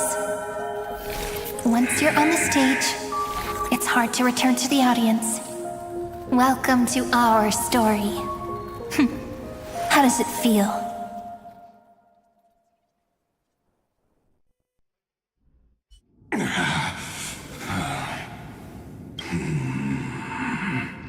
Even the authority of time cannot command the entire scepter, nor can it plunge the Amphorian extrapolation into a loop.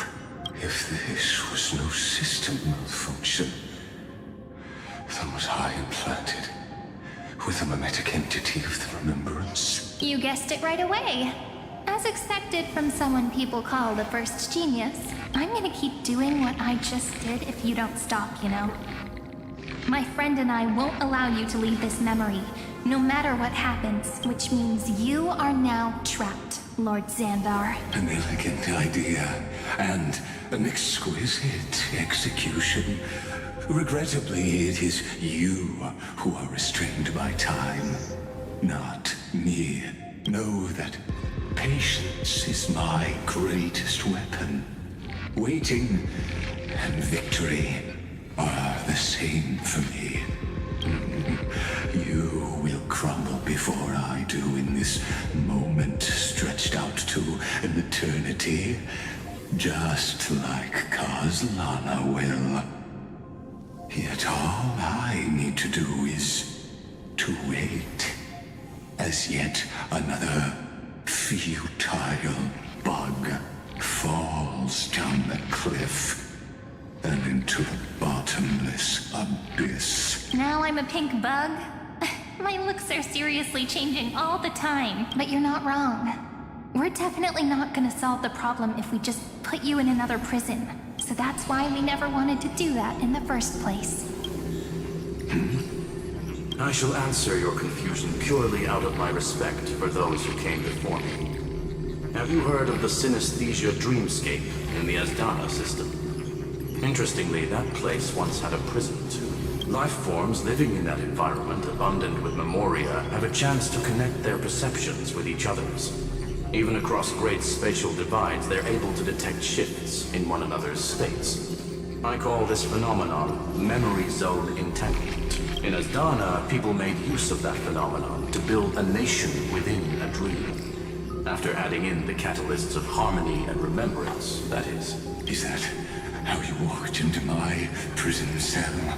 Using those same principles? I would much rather call this location our negotiation table, Lord Xandar. Nonetheless, your hypothesis is correct. We happen to have an ally skilled in tuning, while the Trailblazer and Miss Cyrene both have an astonishing amount of resolve, which I'm sure you can testify to. I am also sure that with the support of such a resolute memo sprite, our conversation can last for a long, long time. I'm the best at listening to stories, you know? I'll leave the exciting clash of the erudition to you two geniuses. A brainstorm? I like it. And it's 2 against 1? Well, I like it even more. Let's talk, Xandar. Take a guess. How much do you reckon we can dig out of your brain before the next second? And how many ways can we find to deal with you? Besides, in your current predicament, there's no way you can take our trump card away.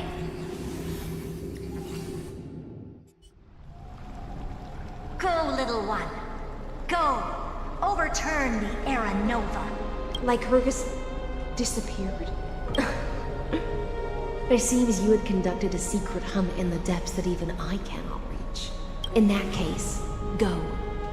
Swim onward and give this campaign a fitting end. I shall send you off with my song, Greyfry.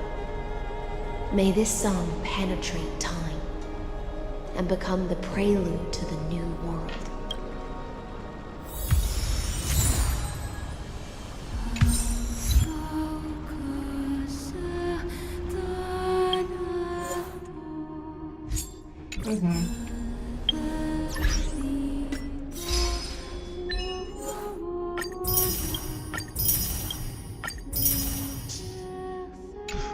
Well, this is about to end actually.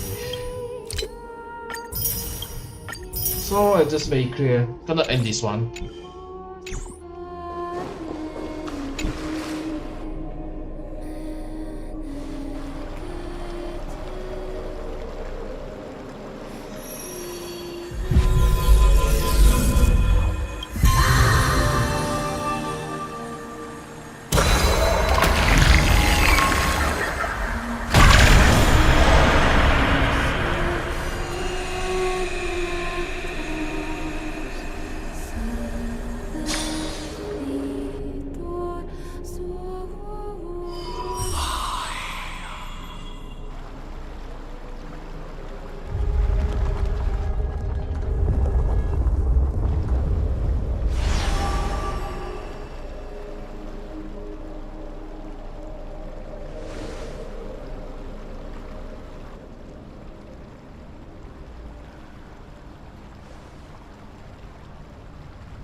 Dux Gladiorum, you have completed your duty.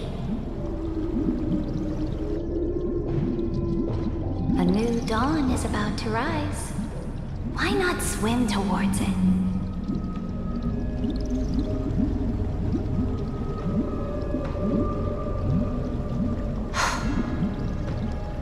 You died long ago, Imperator. Depart from my mind. But your duty towards the Imperator did not die with me. That duty will bind you no more. You will be able to hold for yourself one grandiose feast after another in the endless days to come.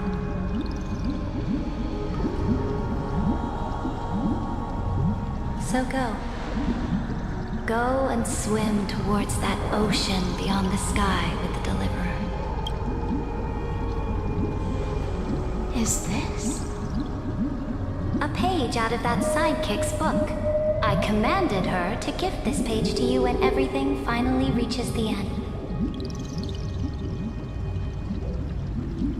What's on this page? Memories. Lifelike memories. That sidekick found me after the bloody feast 1,000 years ago and showed me her diary. I saw within that notebook.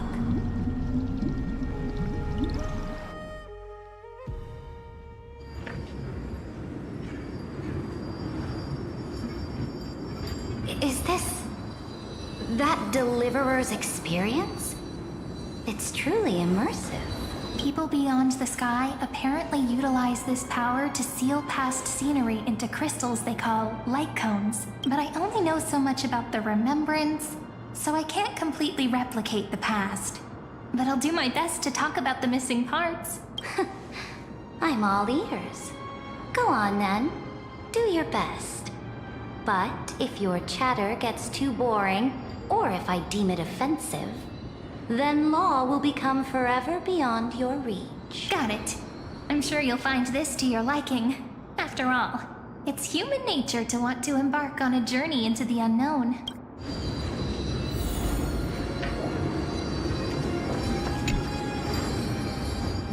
What brightly colored annals. The journey of the Deliverer's conquest. Let me partake in it. Is this a fortress in the sky? This is the first step of my friend's journey among the starry seas. This place is called the Herta Space Station. Just think of it as a supersized grove of Epiphany. Oh, so it's the territory of that witch. She and another Antikytheran lent me a helping hand back at the banquet. Look, over there. Looks like he's talking to Madame Herta in his memory. Let's go listen to what she thinks about this world. All constructed by eons and paths. Are you telling me that woman is Herta? She seems shorter than I remember. Pretty nice space station, huh? But just wait. After a couple more stops on the Astral Express, you'll see sights that'll make this place look ordinary. Oh, the cosmos is so vast that the unknowns far outnumber the knowns. But none of them will end up being anything amazing. The farther you go, the more you'll understand what I mean. So do your best with the nameless. Break a leg! And remember to send an update or two to Asta when you've got some downtime. She certainly shares my way of thinking. Only that instead of a conquest through blood and fire, they chose a gentler path. People call Madame Herta and Mr. Screwlum geniuses. Apparently, only the smartest people in the cosmos can receive the blessings of Nous. Amphorius' true creator. Do you mean that even individuals of such nobility are merely subordinates to a god? On the contrary. After all, it was the very first of them who created the god. But I don't really know all the details about that. You might be able to ask Madame Herta herself when you get the chance. Let's go check out some other worlds next, shall we?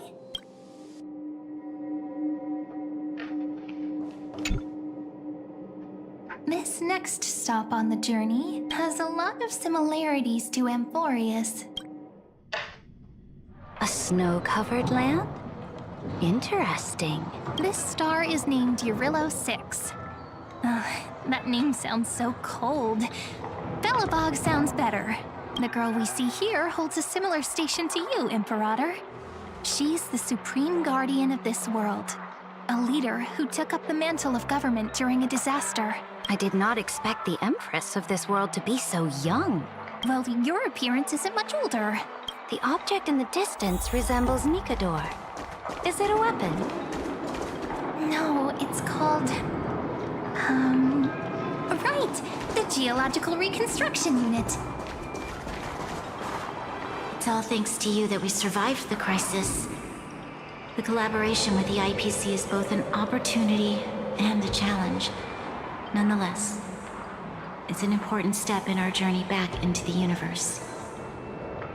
This world was sealed beneath its sky just like Amphorius was, and they only managed to reconnect with the stars when the Nameless arrived. That IPC she spoke of, is it a more powerful organization? Yes. The IPC conquered many worlds through trade, and opened up a vast territory that way. There are many such powerful alliances beyond Amphorius, and they all walk on roads different from the destruction. Coming back to the Supreme Guardian and her Belobog, didn't they find a peaceful way to enter the interstellar community? That cannot be true. That IPC would never have grown so big on trade alone. It may pretend to be a wealthy merchant with clean hands, but I am willing to bet that it grew fat on gory oppression and bloodshed. Its path of conquest must have had no mercy for the weak and would have destroyed them if needed. Are you telling me that this snowland never thought about tossing its dignity to the wind and kneeling to the IPC? I will not believe it. I will never allow the Imperator's empire to be sullied by others. Amphorius must become a power so strong that no interstellar foreigner would dare to look down upon us. Imperator, Belobog isn't as weak as you imagine. Listen. I indeed hesitated. But now I understand what we must do. Belobog must learn how to walk on her own until she no longer needs the support of others and can stand on her 2 feet among the stars. Even if I may not live to see it, I believe such a day will surely come. They still have their dignity intact. One day, that hope will melt through the ice and help them into a prosperous tomorrow. But the order of the cosmos is already set in stone. The old laws decree that only the strong survive, binding the weak in an unbroken chain until they wither and turn to dust. Unless they embrace the power of the destruction. Amphorius must shatter the old law and become the new order among the stars. Speaking of the order, another one of my friend's companions may be able to enlighten you further on that. Let's go to the next page. This next world is a nation of dreams. The first time I heard about that place, I didn't even know what to think. Such opulence does indeed evoke astonishment. This world is called Penacony, an eternal city built upon a land of dreams. It's also my friend's previous stop, where they went through a risky but exciting adventure. Tell me about it then. That man standing afar has wings on his head. I am truly curious.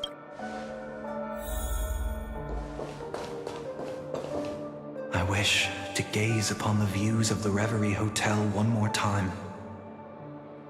I'll be just a traveler when I come back here again. And perhaps, through a traveler's eyes, even the things I once knew so well will feel strangely different. Penacony is a land of the harmony, where all dreams and hopes merge and combine. It believes in unrestrained freedom, and that's how it lost itself in shallow delights. Then, this young man before you chose to rewrite its laws, using the power of the Order, hoping to shape a dream-bound paradise of perfect happiness. Yet, the paradise of my dreams remains far away. Perhaps a brief journey with the Nameless can show me more possibilities in my search for paradise. As for what Penacony should look like, it'll be up to her. No, up to their trailblazing now. It sounds like this ideal kingdom is no more. That's right. The people chose to wake up at the end. You can't see tomorrow when drowning in sweet dreams. This individual's law acknowledged only gods and constructs, leaving no space for humanity. And yet, the fact that he could accept defeat and resume his journey shows a rare self-awareness and clarity of mind. You are also very self-aware, Imperator. Then you must know that the world promised by the destruction also has no place for humanity. I am indeed very aware of Lycurgus's honeyed words of deceit. I have seen enough.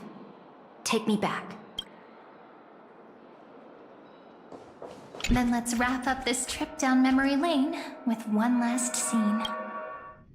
This absolute wonder. Isn't it pretty? That's our Emporius. Our world flows and meanders in this endless band of light. Though we were born from the designs of the gods and are not yet truly alive, the Chrysos heirs of Emporius still chose to stand against fate and carved a legend no different from that of humankind. Will you really renounce the heroes in this world's previous 30 million cycles, Imperator? Including even yourself. Will you bow to brutal destiny and allow that puppet master named the destruction to have their wish? I know what you want to do, sidekick. You want to use that deliverer's memories to influence me and tilt the scales of law toward him and the two geniuses. You really saw right through me, Imperator. How can one rule an empire if one is incapable of understanding people's minds? I have decided on Law's final destination. However, before I move my next chess piece, before we go on, tell me this, sidekick. Throughout his trailblaze, was there ever a memory of the ocean? That's for Xinzhou? The ocean. My cradle. My home. You shall complete your conquest in the ocean at the boundaries of this world, and eternally slumber in the sound of tides. You shall eternally slumber in the sound of tides, and complete your conquest in the ocean at the boundaries of this world. Our prophecies aligned as flawlessly as a sea snake circling upon itself. An elegant loop, like a joyful hymn, like the circulating ocean current, like our two fates, like Amphorius itself.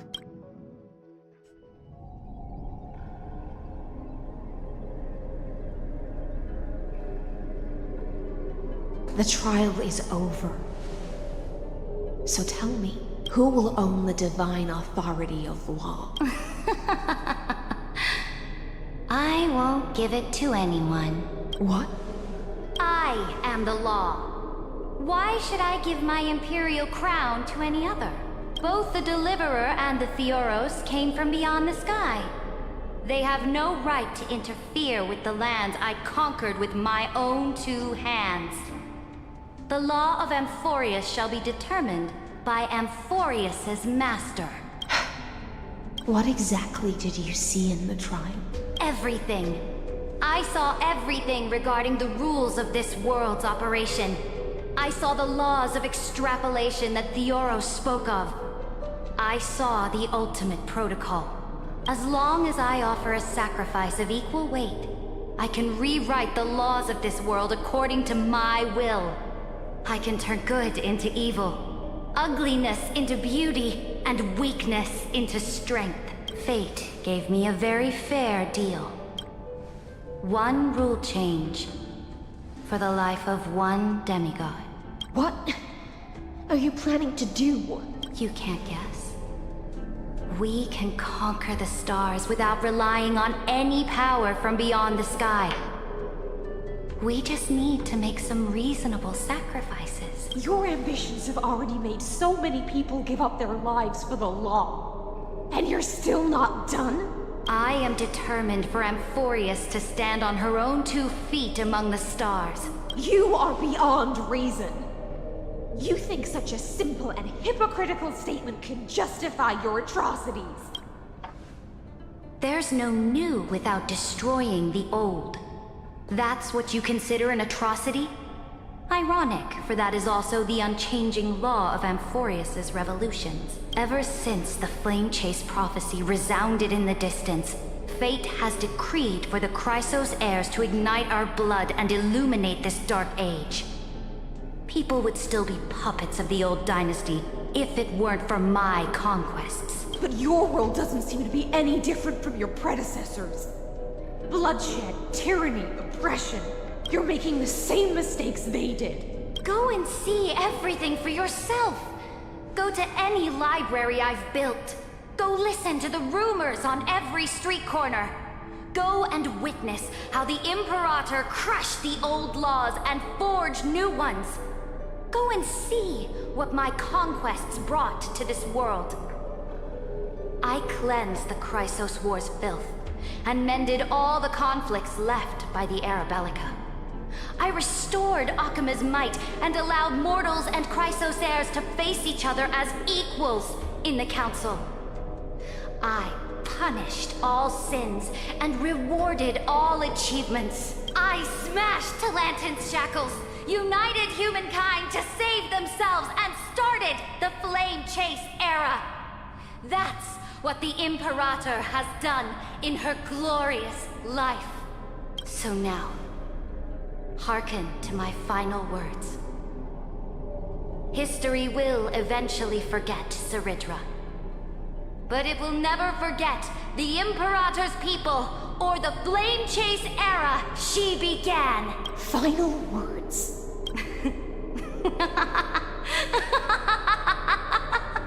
Amphorius is about to be destroyed. There's no time left for pointless debates. There is only one law I want to overturn to aid the final battle of deliverance. So I will only offer the life of one demigod. In the name of the Imperator, I command you one last time, Electra. Either sacrifice yourself for conquest, or pierce this tyrant's chest with your sword. Thus, the Imperator concluded her final speech. At the end of her life, at the last moment before she stepped onto the altar, she gave her most loyal subject the choice to decide fate, just as she promised her compatriots before her very first campaign. My blood flows in you now. Heroic compatriots, follow me, and we'll seize fate's reins! The Imperator fell. Some say that the Dux Gladiorum turned traitor and killed her liege. Some say that she imprisoned the tyrant in a shallow pond of water, then left. Which meant the Imperator had to kill herself to rewrite the law. There are countless stories about her death. All we can be sure of is when the knight left the vortex, the Imperator was still mumbling about their past conquests together, the beginning and the end of her existence. Imperator, wait! How could someone of your status come to the front lines? Let me be the flag bearer!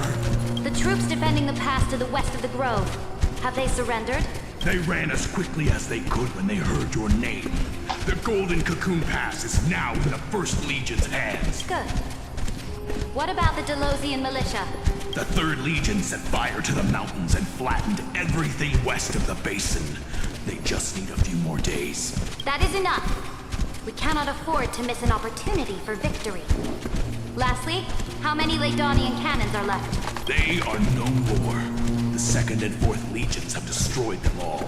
Very good. They now have no way out, no reinforcements, and no artillery support. We will be able to liberate the Grove of Epiphany in the blink of an eye.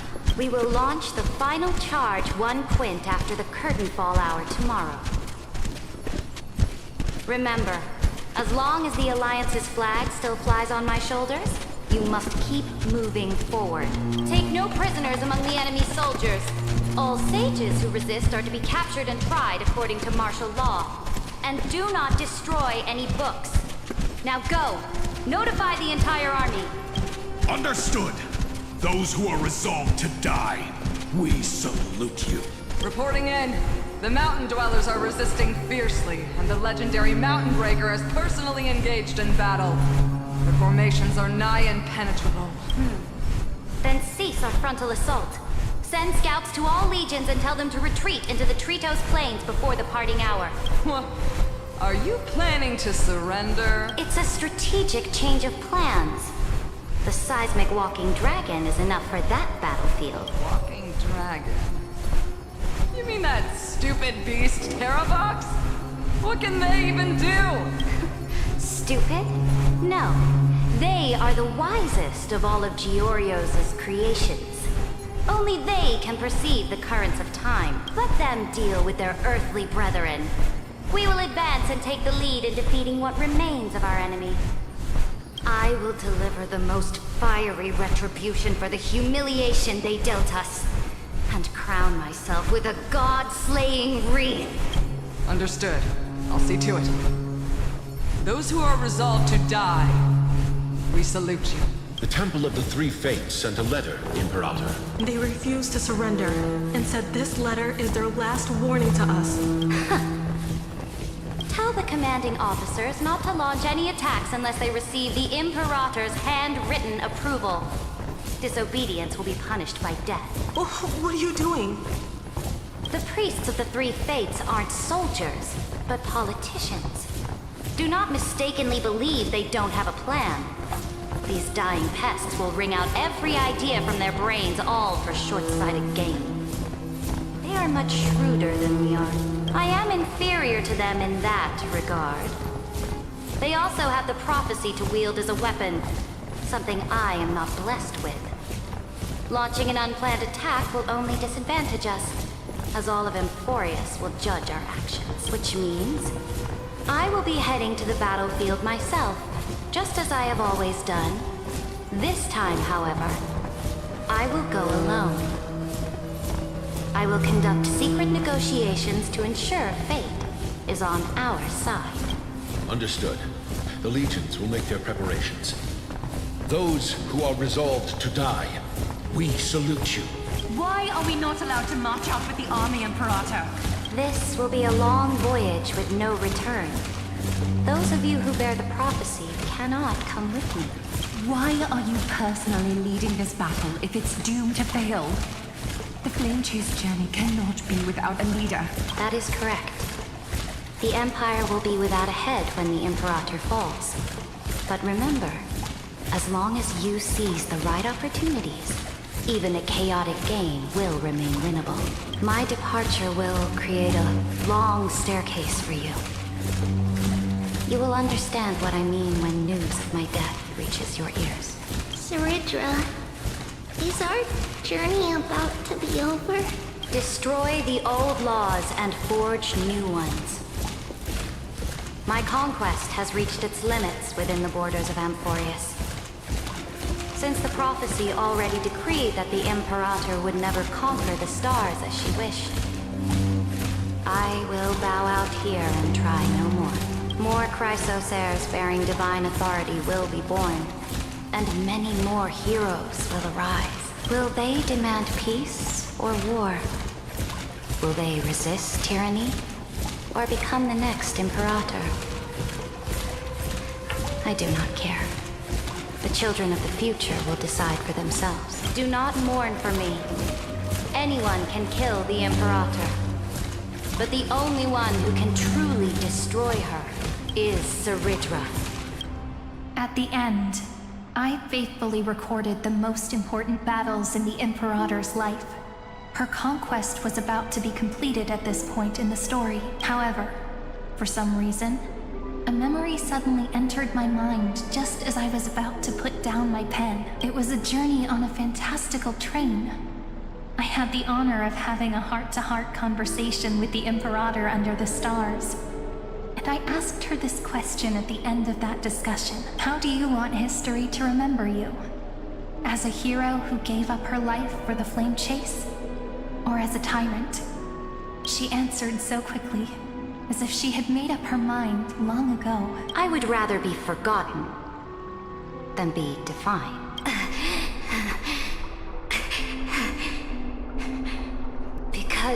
The law can be neither eternal nor unchallenged, and only humanity can pen laws into history's pages. Now, I have shattered the greatest law of Amphorius. The game is nearing its end, Dux Gladiorum.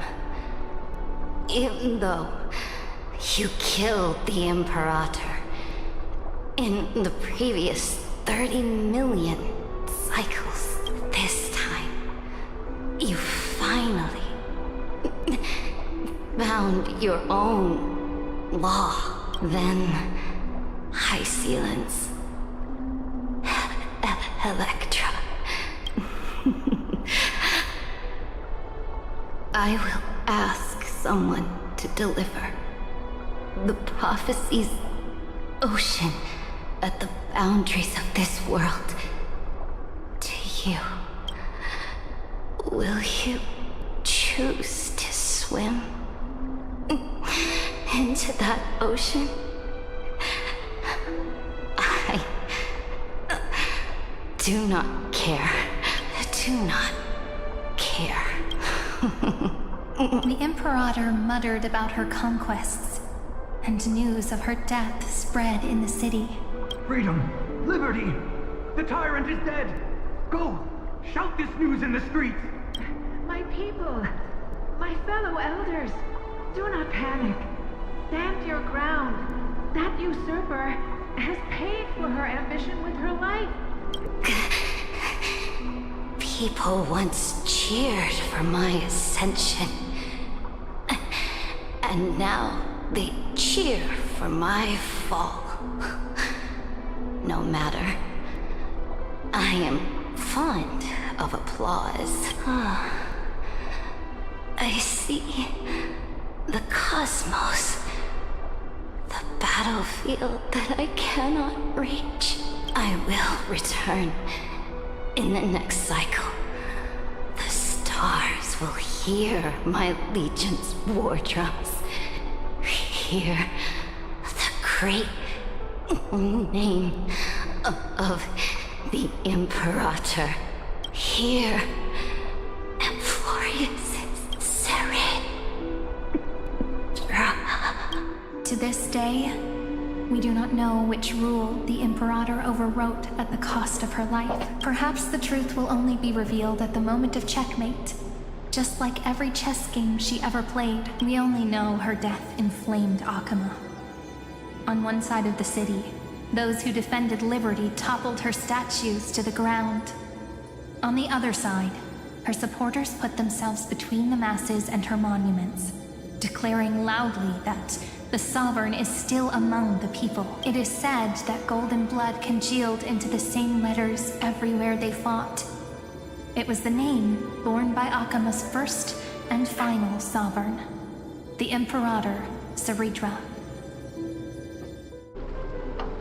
But the one who bore that name did not see any of this.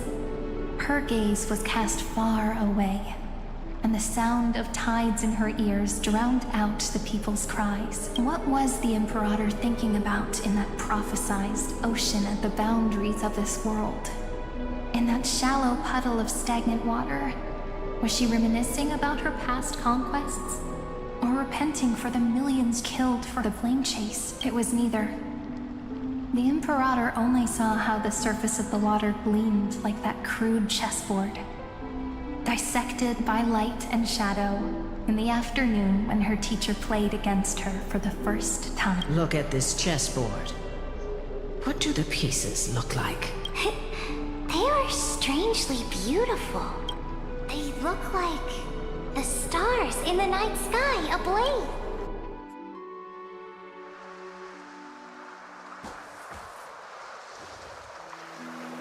From that page, an ocean so vast, so pure, not a single trace of corruption. Is this Saridra? Electra, my subject. Ever since you walked out of the tainted ocean and pledged yourself to me, I have seen the abyss in your eyes and the emptiness in your heart. That was why I promised you a new ocean, where the Imperator's ambitions would serve as the currents, and loyalty would be its light. Electra, my subject. You have done your duty as my blade. The prophecy has now made its final decree on the road I intend to walk. My conquest is doomed to never reach the stars. But the Imperator never makes empty promises. So take this memory, this ocean, beyond the sky, as witnessed by the Deliverer. This is the final gift that the Imperator can leave for her subject.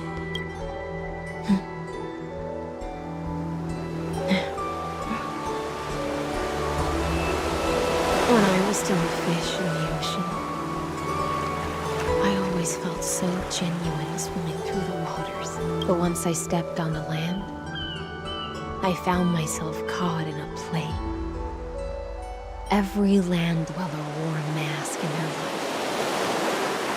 So I, too, donned a costume and tried to find my role in this show. I became your blade in war and the violin strings at banquets. Do you still not get it? I do not long for the oceanic depths of the world, nor do I crave the swelling seas beyond the sky. Perhaps even I don't know what I want. I still don't know where I should swim to even at the end. But I know one thing right now. A fish is simply a fish. And she can never leave the ocean she's in. But whether under the ocean or on land, we two prisoners who can never escape this cave can still look outside the cave and see the stars. I have to admit, the 12-factor simulation of life in this experiment has far exceeded my expectations. Make your choice then, senior society member. Do you want to keep walking down the wrong path and be remembered for your incorrect conclusions? Or do you want to return to the audience's seat and give yourself, Amphorius, and the entire cosmos a more fitting end? I must refuse. A dead man never fears death. Did I not make myself clear? Have you forgotten about our dear Lord of Silence?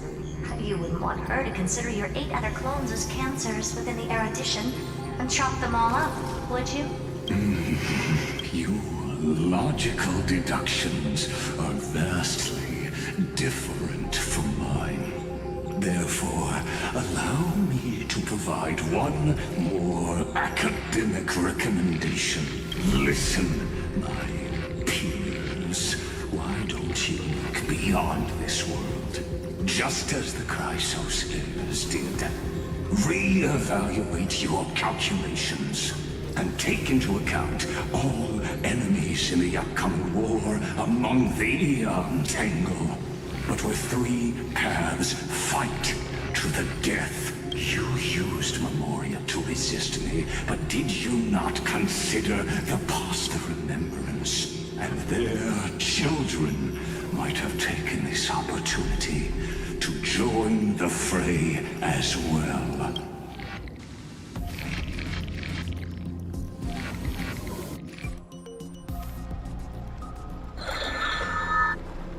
Oh, so this isn't just silence. It's the answer.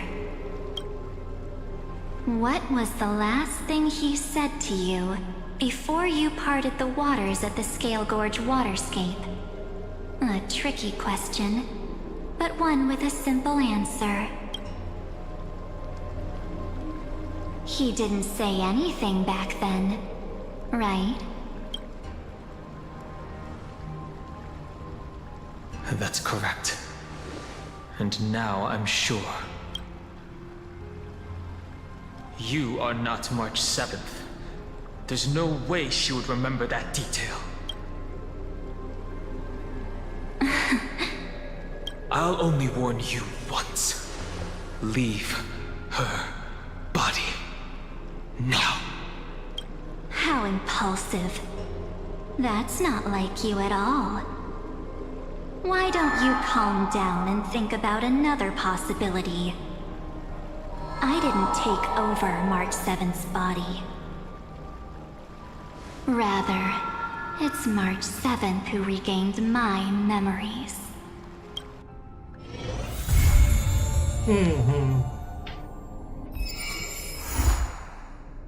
I guess this is the end.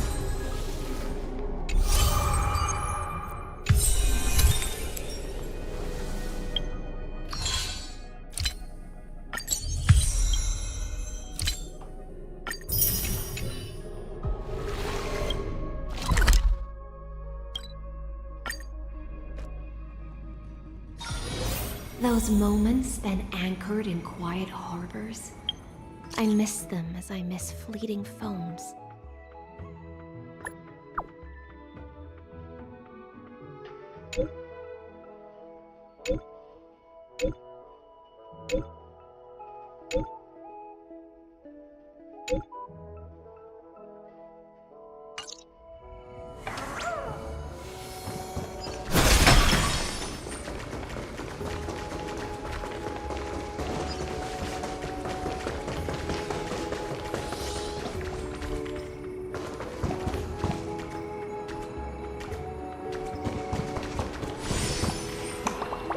Well, just stay here.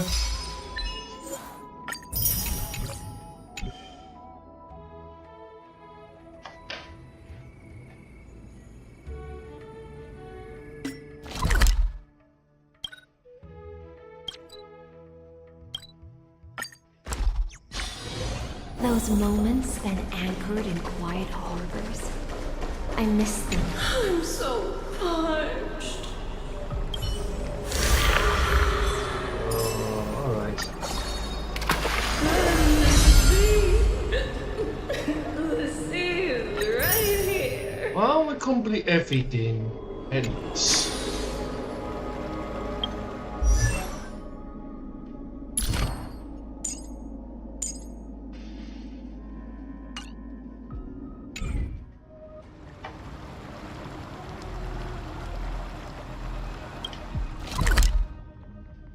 Okay, I think I'm just gonna wrap this up. Tomorrow we will play the side one, and before that, I want to change the new song. Or maybe not. Let's check first.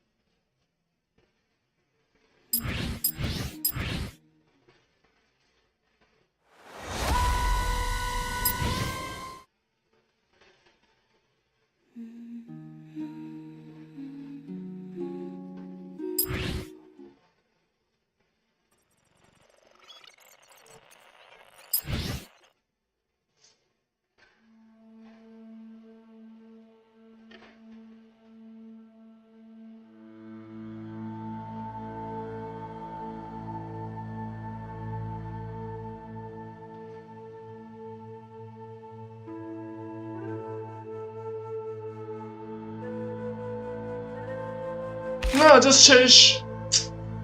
You know what? I just rather change the one.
Be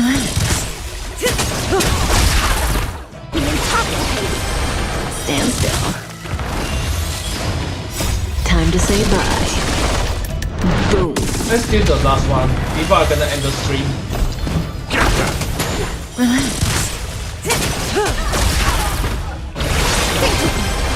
Stand still.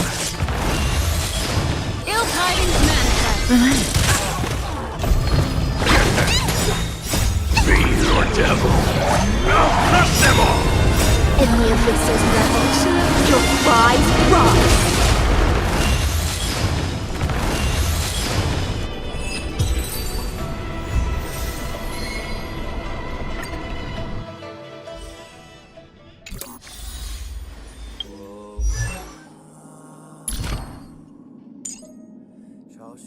Still insufficient.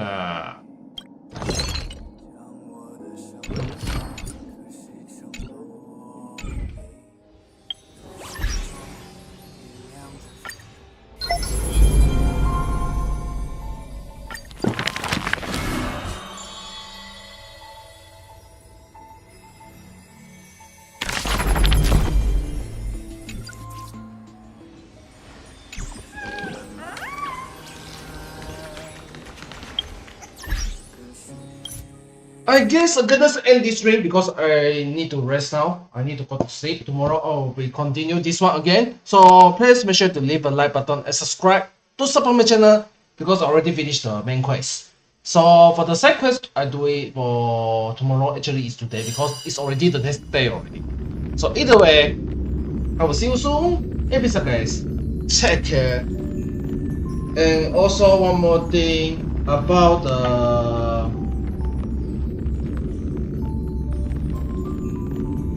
Discord and the Facebook thing, that link, I prefer this one I will be doing around Saturday because right now I have jobs to deal with, so I don't really have time to deal with those information because this one needs time to deal with.